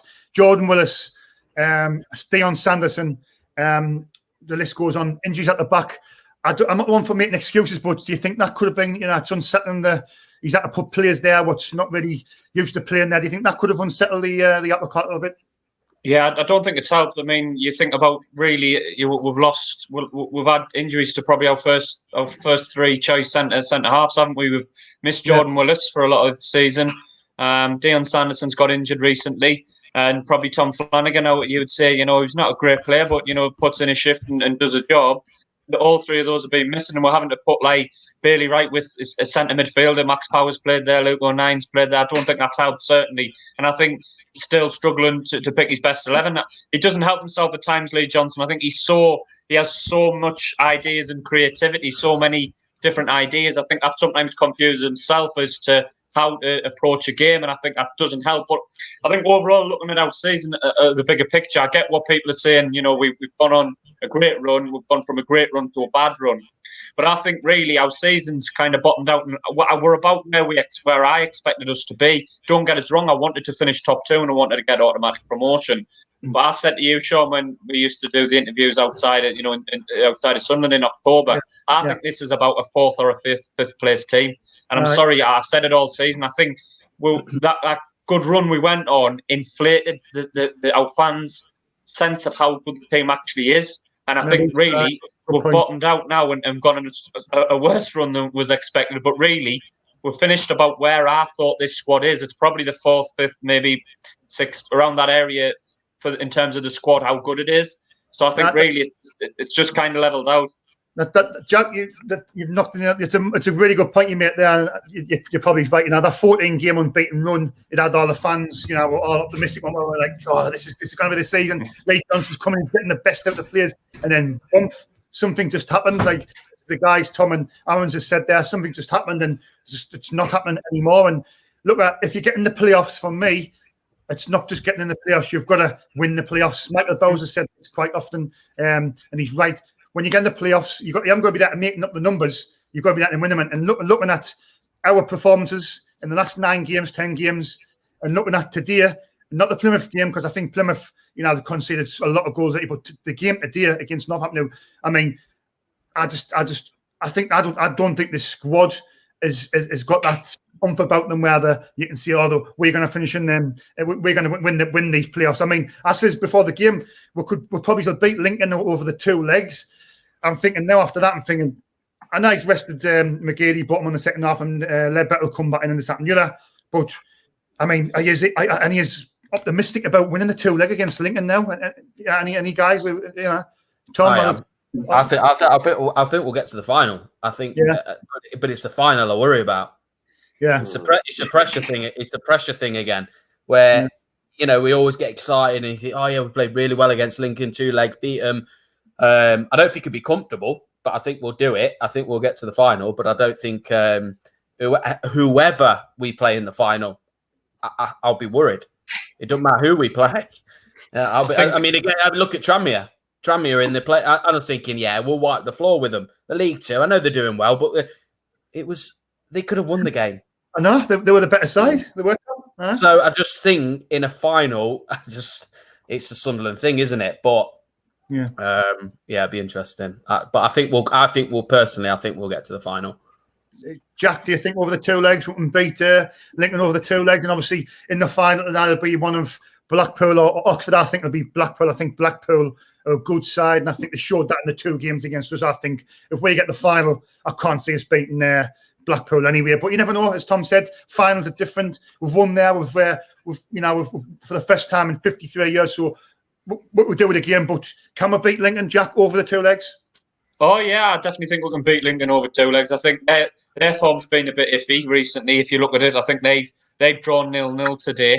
So they're not in great form either. And probably Lincoln supporters are probably having the same discussions that we're having now, saying, do you fancy us? And they'll probably be saying, no, not really. Our season's tailed off.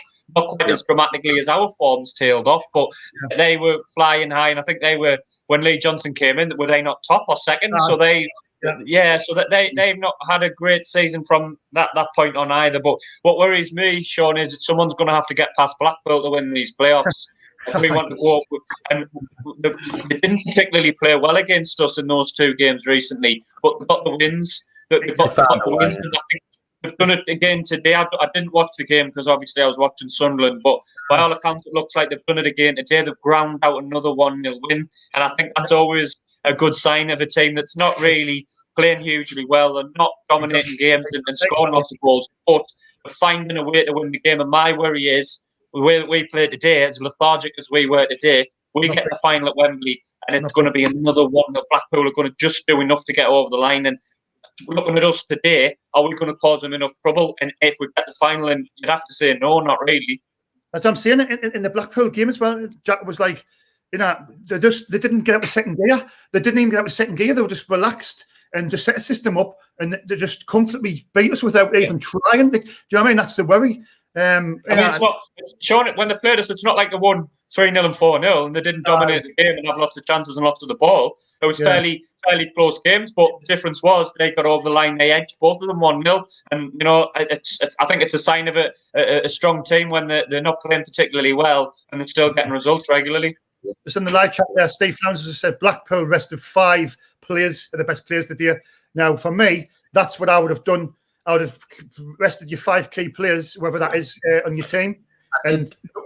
I did say that, but you know, before it's a difficult one. You know, when you're resting players because you need that momentum, like we were saying before. So when you are resting players, is the momentum going into the next game a winning mentality? I'm not so sure. It's a difficult decision to make. That is going into that last game. So that's a fair comment. It's about opinions, Tom. I respect yours. Ben, can we beat Lincoln over the 2 legs, pal? Can we do it? Yeah, absolutely. I mean, you know, we've got nothing to fear against Lincoln. You know, like someone said that they're not in good form either. So it'll be a battle. You know, it'll be a close game, but I certainly think that we can win. It's just, you know, would we be able to do it in the final? You know, we always seem to be on the wrong end of results recently. So it'll certainly be a close game, but I have no doubt that we can do it over Lincoln. It's just the final that worries me. Whoever we play, you know, can we get over the line with the quality that we've got? I'm not sure. I would feel confident playing Oxford rather than Blackpool, if I'm being totally honest. I think if we can look after Lincoln, get there. Imagine if Oxford beat Blackpool, we've already beat Oxford a couple of times, and Oxford lost the final last season at Wembley as well against Wickham. So they'd probably be thinking about that in the back of their minds. If I was to play any of the 2, I'd rather play Oxford, but never mind. Aaron, can we beat Lincoln over the 2 legs, pal? I mean, like I said before the game, Sean, on paper we can, but with us beating them a few times already, we might just underestimate them again, think we're going to just walk the floor with them again. I need to stay positive, and we'll beat them. Yeah. Right, right. Just back to the match today, lads. I'll start with Jack, and I'll go to Tom. Was there any positives out of that game today, Jack? Was there any positives that you can take out of that game going into the Lincoln game? Not really, Sean. We came back and showed a little bit of character from going 1-0 down and didn't lose the game. I suppose that was the right mentality. After we went 1-0 down, we got the goal and didn't lose the game. But not a great deal you can show from that. Like I say, I thought we were flat all the way through the game. There was a lack of energy. There was a lack of desire. Maybe it was coming into a few of the heads that I don't want to put myself out. I want to keep myself fit and sharp going into the playoff matches. But I think that's totally the wrong attitude. I think you should go into every game wanting to win purely from a competitive side of things, but also to get a bit of confidence and get a bit of momentum back. I think it would have been better if we'd gone into the playoff games on the back of 2 wins. So no, not a great deal of positives. We've got the home leg second, which I think might be a little bit of an advantage. We go to Lincoln first if we can keep it tight there.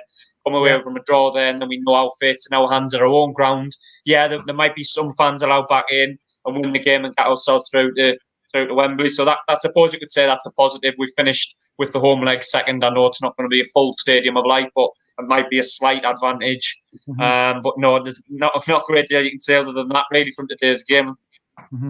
Tom, out of a really poor game this afternoon, is there any positives you can take out of today going into the 2-leg playoff starting on Wednesday? I think Wednesday, and then obviously finishing on the Saturday at the Stadium Light.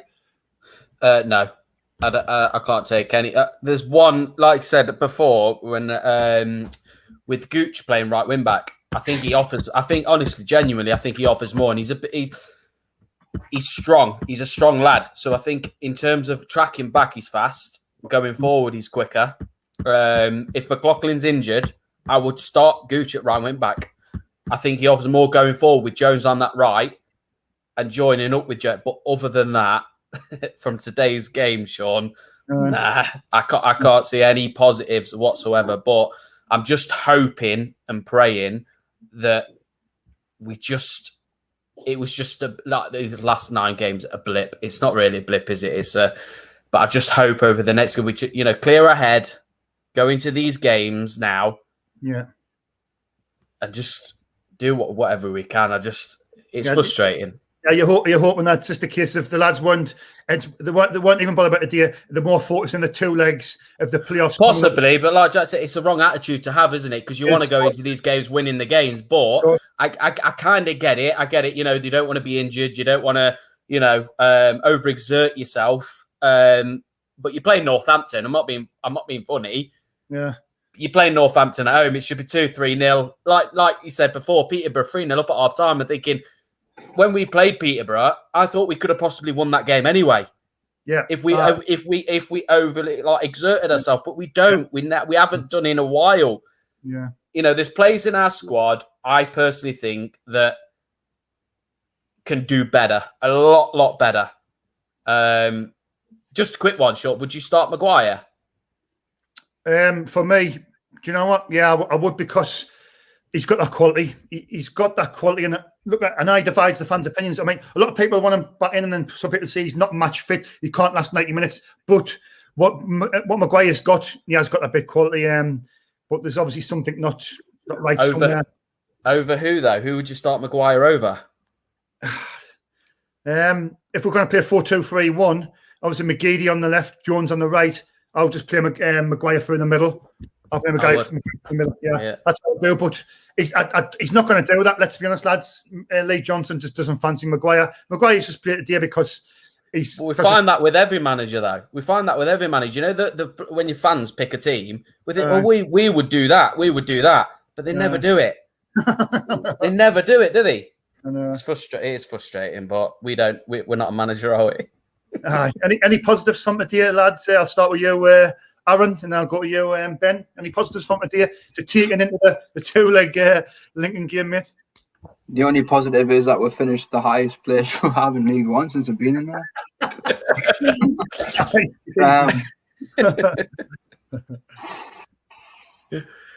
Can't even know.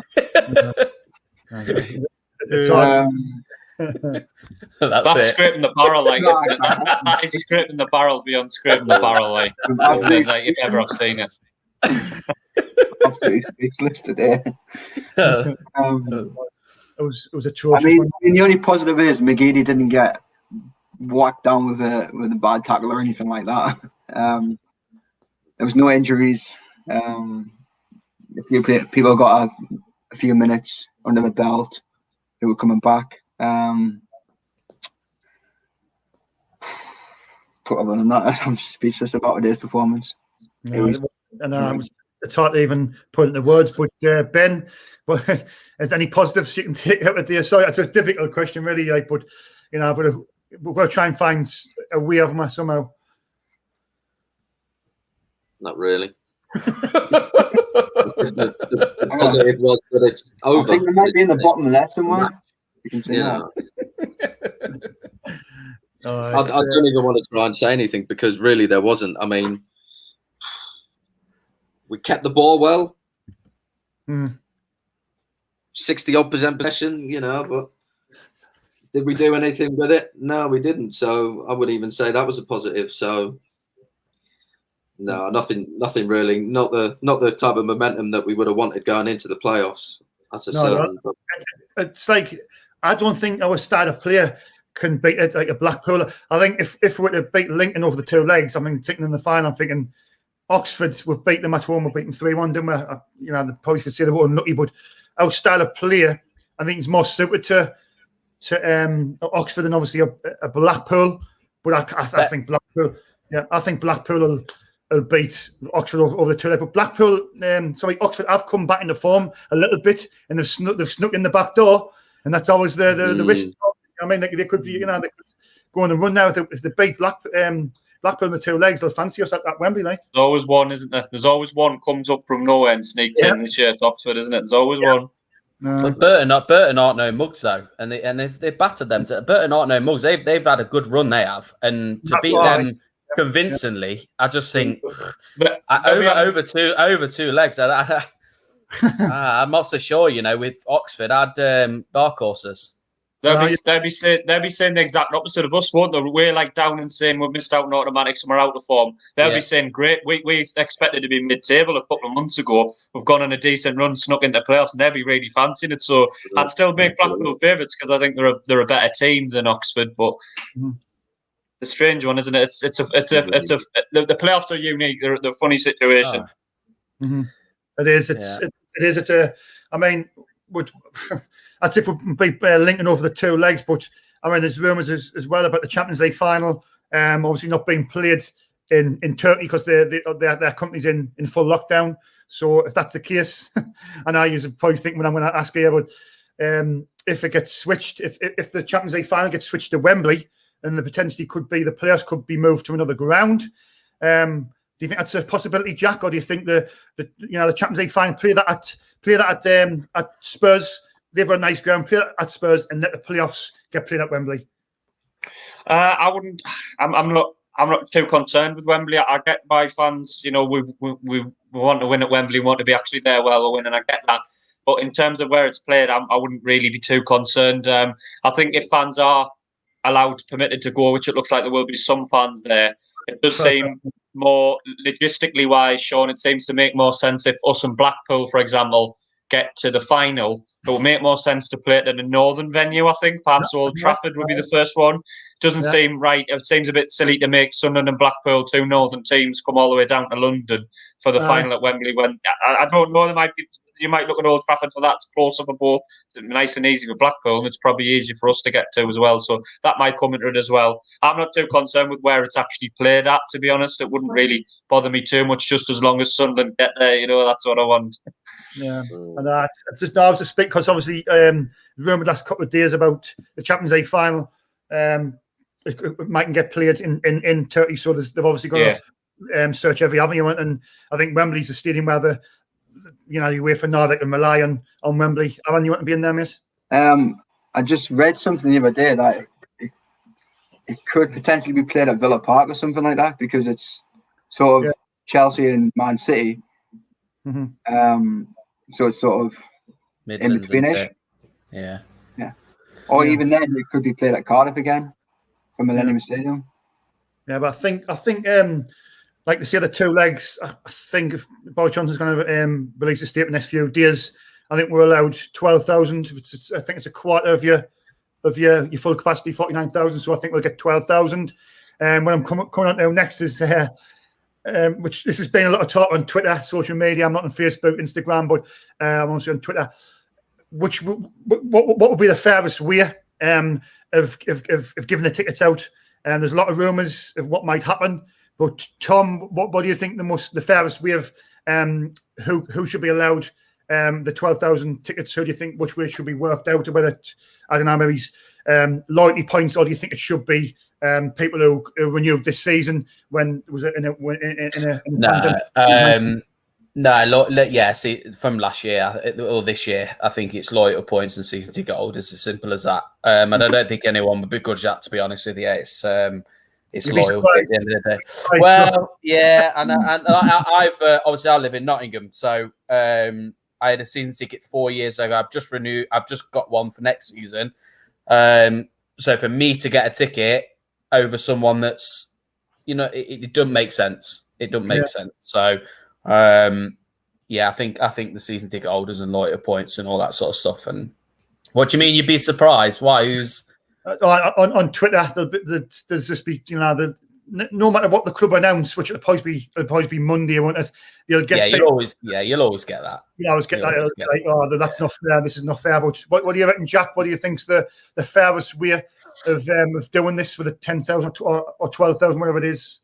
There's an expression, isn't there, Sean? You can't please all of the people all of the time. And I think doesn't matter what happens, someone will be unhappy. I think first and foremost, the people, because technically it's still the 20 to 21 season, isn't it? So I think it needs to go on season ticket holders for this season. Unfortunately, that would mean I miss out, Sean, because I didn't actually, when it was announced last year that you wouldn't get a refund, I cancelled my season tickets. When they said last year that you if you pay for your season ticket this year and you don't attend any matches, you don't get you won't get your money back. Well, I pulled out then, so unfortunately, I'm technically not a season ticket holder, despite the fact I've had a season ticket the last 15 years, and I've got something like 90 loyalty points. So that would rule myself out. But I think that needs to go on them first.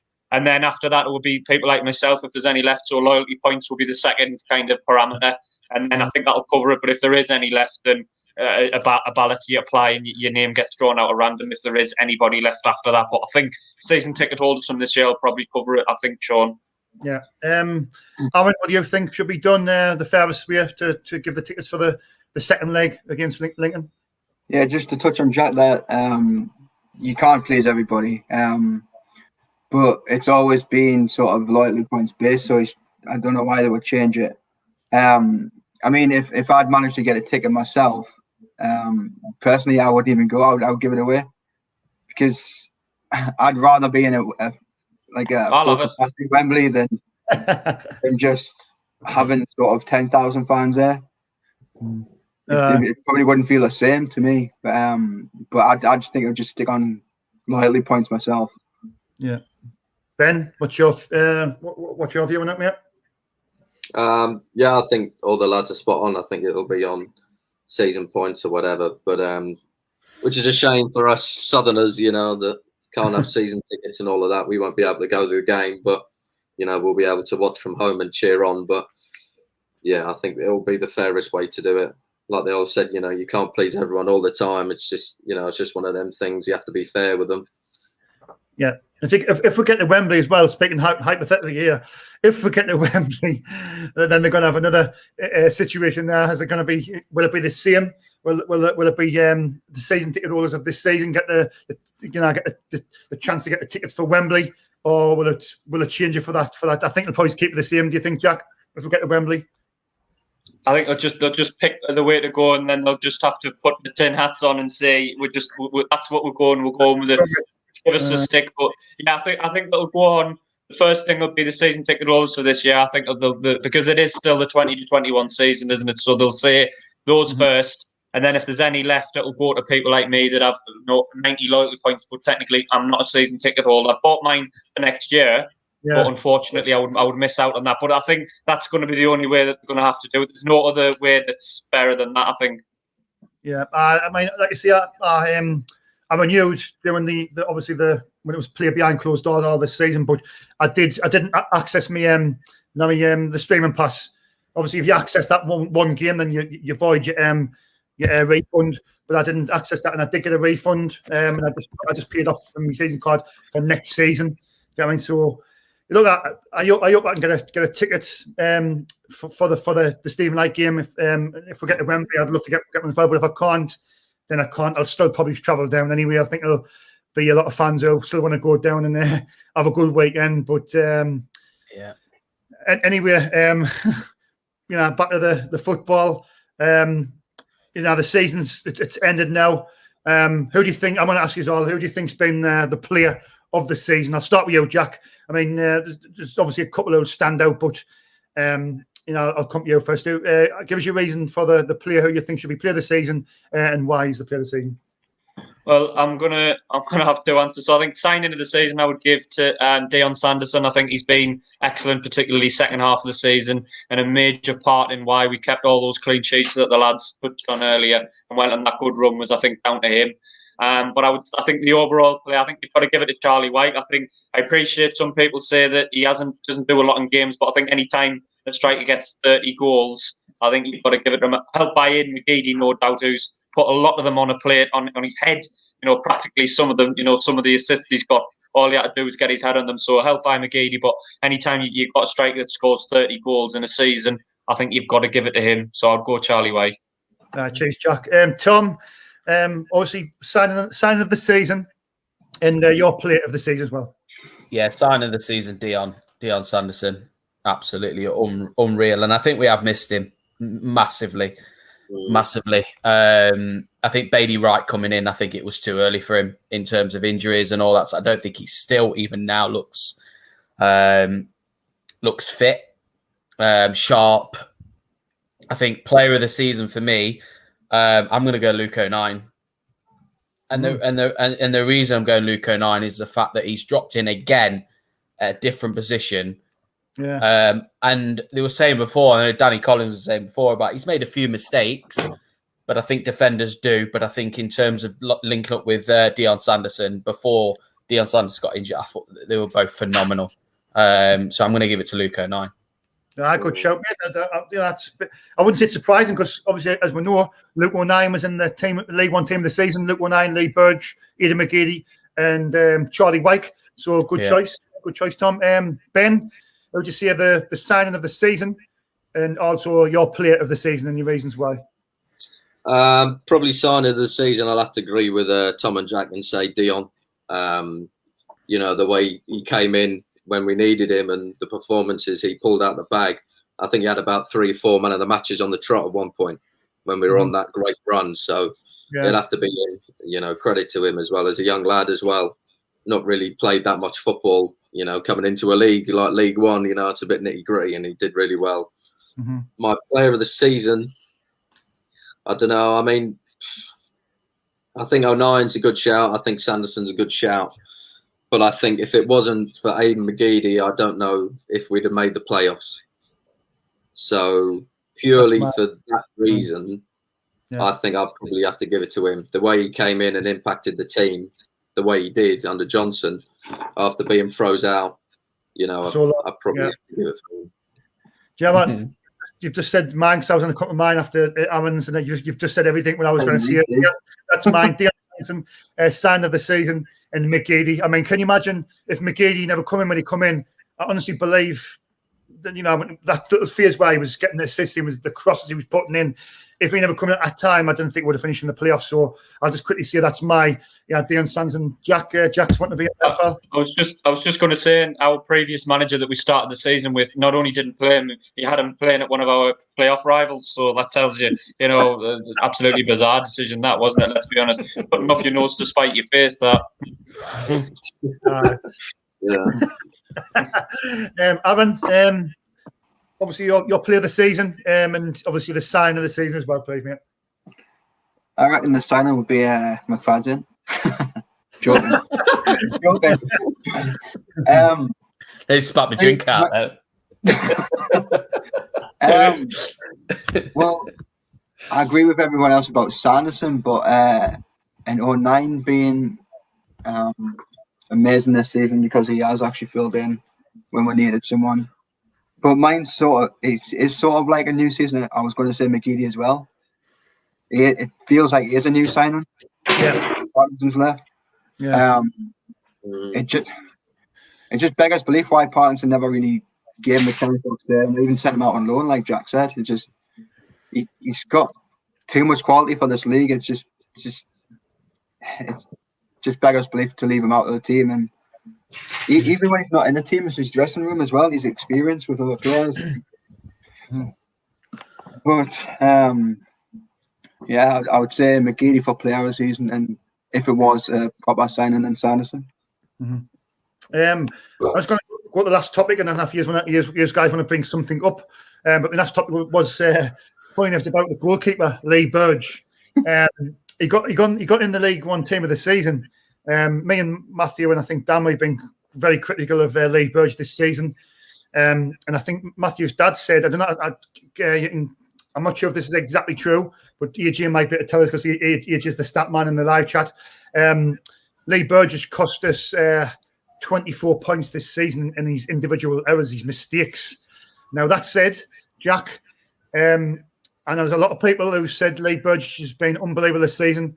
For me, I'm the other side. I think if Lee Burge hadn't made them mistakes, would have went up in the top two. I think he's cost us in the big games. I think the clean sheets what he's got is because of the defence we had at that time, and Deion Sanderson, and we were solid. But what's your feelings on Lee Burge his season? Do you think he deserves a bit of praise, or do you think he's cost us in the long run?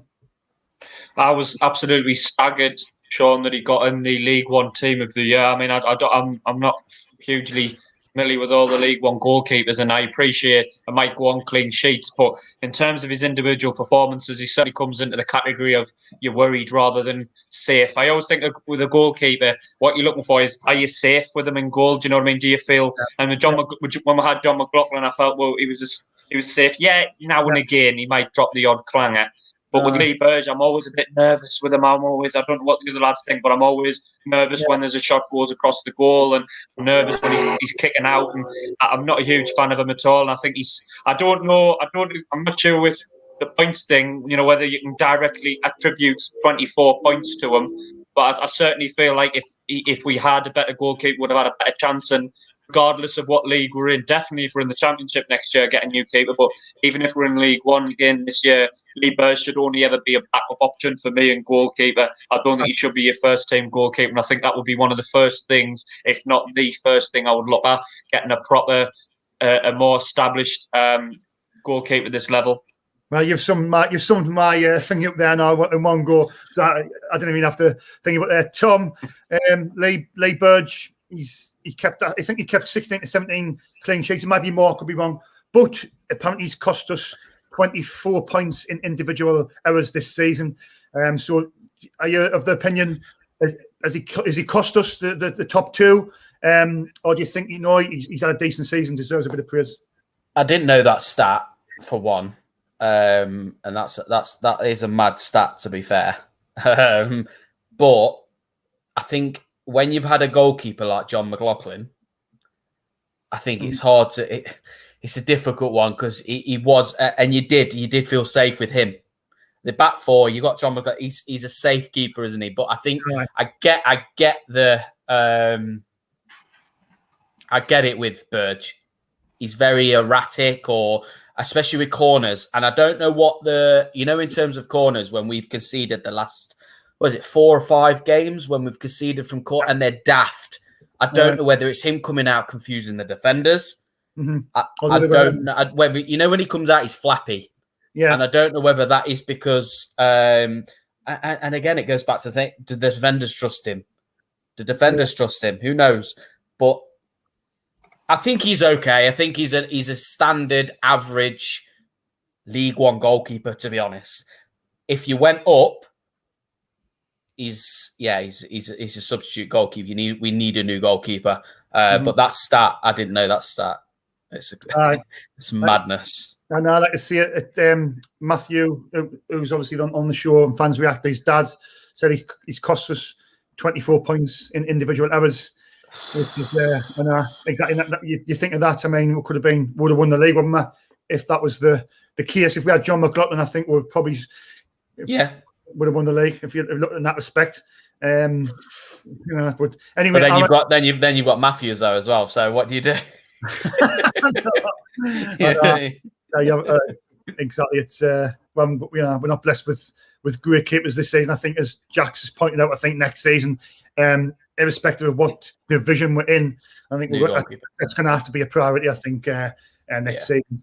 Aaron, what's your feelings on Lee Burge? He was on the League One team of the season, but he's cost us 24 points. I mean, I haven't been a massive fan of him, but we always jump on everything bad he does. I mean, I haven't seen many great things from him this season, but obviously there's more bad things. But can it be entirely blamed on Lee Burge, those 24 points? I mean, he has cost us a lot in individual errors, but then it comes from the midfield, the ball getting passed there through the defence. He can only save so many shots. I mean, he can only put so much butter on his gloves. That'll not let balls slip past them. But I mean, backup option at best, I'd say, definitely. But I see, Aaron, in individual hours, this is what I'm on about. I mean, in the last few games, I remember when Bailey Wright, he cost us in the whole game, his mistakes, not defending. And then you had Luke O'Neill in a game against Charlton. I think it was Burge as well. It's an individual errors. I meant like he's cost us by them errors. They've cost us the game, cost us the points. Do you know what I mean? I mean, I think we could go on for a long time here, Sean, discussing individual errors from this season. Burge against Blackpool was one as well. Yeah. McFadden. Exactly. Oh, Jesus. Then Blackpool at home, we had so Ledbetter dawdling on the ball at the touchline for them to win the corner. Then Gooch not marking his man. It seems like it's endless individual errors, to be honest. Yeah, look. I'll try and finish on a positive note anyway. We've got Lincoln not this Wednesday, but next, and then we'll have them on the second leg on the Saturday. So, is there any way? When's the first leg, Sean? It's I think AJ put in the. It's Wednesday. Wednesday the 19th. 19th, 6 o'clock. Yeah. Wednesday the 19th, yeah. So Jack, the pubs will be open in the town. That's the away leg. So I'll see you in the town, Jack. Are you getting them in, like Sean? Are you? Well, I'll not be drinking. I'll probably be drinking cokes. But I'll interview you after the game. If you tell us what pubs, and we'll try and find a good pub anyway. But like you say, lads, we'll try and end this on a positive note if we can.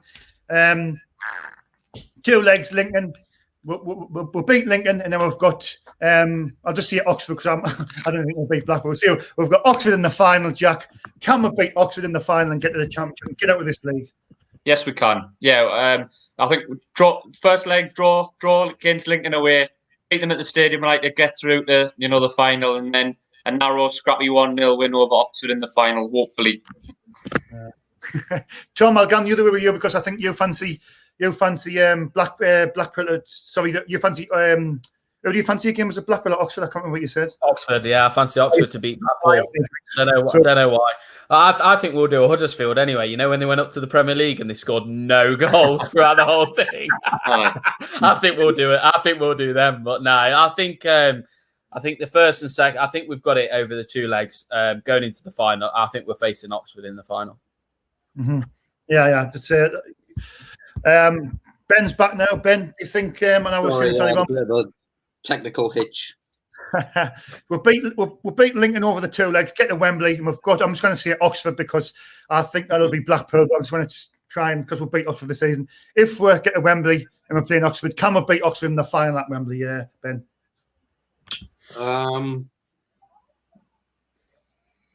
Current form, no, but wherever it is, a final, whether it's at Wembley or another ground or whatever, it's if it is at Wembley, it would be nice. We've already broken that hoodoo this season of not winning at Wembley. So who says that we can't, do it again and win another final at Wembley? 2 in a season. Who would have thought? I'm just going to put it out there as well. I think Aaron mentioned this earlier on. Since we've dropped into this division, this is our highest finish because obviously the first season under Jack Ross we finished 5th, I believe.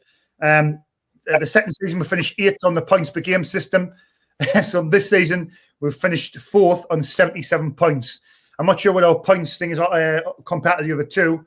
I think AJG will probably clear that one up, but. Can we take the positives of that, Jack? That you did see that we've had many talks in the town centre, in the pubs, and we've talked about this. And you did see we're just 4th, 5th, 6th at best with each squad of players. And I think you've knocked it on the head and you've been right effectively. And then this is where we are, Jack. This is where we are. This is where the players we've got. Yeah, I expected being in this position all season. I think, like you say, we did go on that run whereby it inflated people's thoughts of how good the team was, and they got the sniff of the automatics and they thought, yeah, we're going to do it. But I think overall, this is a playoffs team, and I expected being in this position. And it's just now you've got a little mini tournament to see if you can get promotion. Get past Lincoln over 2 legs, and then you've got one game to win it. And I appreciate I've not got a great record in playoffs, but we've broken the Wembley hoodoo. So if it's at Wembley, we can't go on about us not winning at Wembley for so long now because that's out the window. And we've just got to go into it with optimism and apply ourselves right, though. Not go into it with the mentality we had today and just we'll save our performance for another time. There's no saving your performances in the playoffs. And at the time's now to do it. Yeah.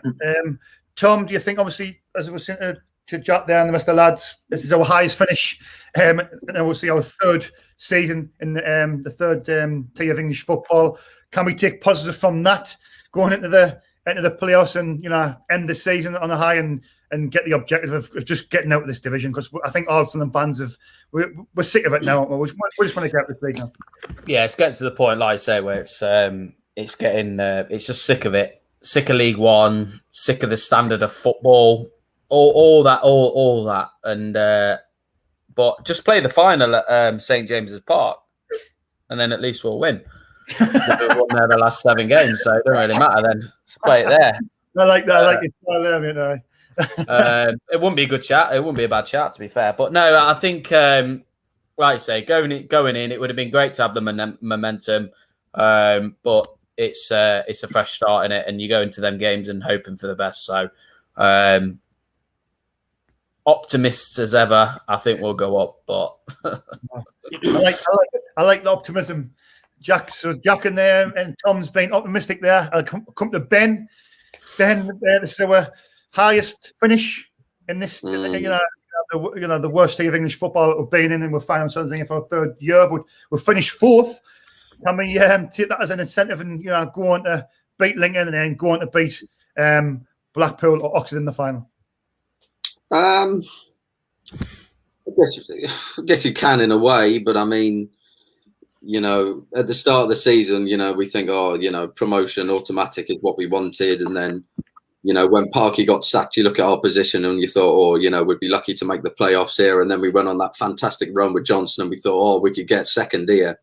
I think probably playoffs was always going to be, like Jack said before, that run of form got all the fans, excited because the possibility of automatic was there. But I think we just need to revisit. I think Johnson needs to just get back to basics with the team because, the last few games we haven't even been able to do the basics right.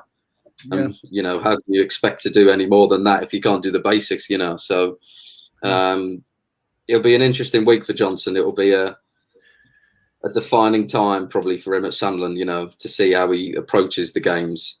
But, Absolutely. We've got to go in there with a new head and, give Lincoln a good game, which I know we can do. The last time we played away at Lincoln, we got a good result. So I'm not saying that we'll do that, but, you've got to back ourselves over 2 and then a final, it's anyone's game, isn't it? Mm-hmm. Just before I come to you, Aaron, AJ is obviously in the live chat. He's always the stat man. If you can give us the points as well for them finishes, just to know the points for the 5th and the 8th and this season, obviously the 4th. You can give us the points, not the points, but give them the points and that and see if we can compare with. Aaron, this is our highest finish in this division since we dropped here, and so can we take that as a bit of optimism and try and beat Lincoln and then just win that the final and get out of this division? I mean, we could maybe take it as a positive, but I've just got the stats up on the screen there myself for the points. So this season we finished on 77 points. Yeah. Last season from 36 games we got 59. Yeah. And the first season we got 85 from the 46. So we're finished one place higher, but we're still 8 points short of what we finished on this season. Yeah, I think it was in my opinion, it was a much tougher league a couple of years ago. Like I thought it was quite. I thought we were unlucky there. I thought this year, if we'd had a season like we'd had 2 years ago, this year I think we'd go up automatically. Yeah, even you had the likes of Luton and Barnsley in that season. Yeah. Even with Jack Ross, that was for me the issue.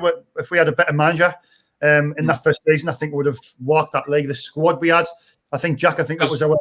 We only lost 5 games that year, and if you look at it, three of them were in the last. We lost twice 2-1 to Fleetwood and Southend, and we lost that weird Coventry game 5-4. But all 3 of those games were like late on. So I think going into April, I think we'd only lost 2 games or something. And we just seemed to tail away that season. We were pretty good up until about April, and then we just completely fell off. No, it was. But you look at it now, I'm like 85 now. With that squad, would have just finished 2 points off the automatics. But I agree. I think if we had that squad now, I think we would have won the league. But then again, if we had Jack Ross as manager, I'm not too sure. But anyway, that's just about wraps it up, lads, for this afternoon. And Tom's just come back Anything you want to add, lads, before we leave? Any more topics or anything you think you want to talk about before we go? I think we've covered it. All happy? All happy? Yeah. Oh, all happy. Right. Anyway, it's been a great show. It's been a long show, nearly 5 hours. I'm just trying to stretch it to the 5 hour mark. 4 hours and 59 minutes. But I've really enjoyed this this after show. Actually, it's the first time Tom's been on, and he spoke really well. I'll definitely get Tom back on 100%. Ben is always a great lad, and Jack. You know how much I respect Jack. He's got talks so much sense. And Aaron, obviously done the live watching on with us. It's been a good day. I said not a good day for Sunderland. It was a terrible football match. But look, let's stay positive, and let's hope I can just peak in the next 2 games and get to Wembley and get out of this division. So from myself, Sean Middleton, from Ben, from Jack Shales, from Tom and Aaron, it's hopefully you're one of them lads and lasses who get a ticket for the second leg at the Stadium of Light. And I will be doing a live stream watching up for the first leg. I should be. If not, if the pubs is open, I can do the interviews. I'll be in the town, but I will put on social media what I'll be doing next. So anyway, stay safe and thanks for your time. Take care, lads. Cheers. See ya. See you, lads.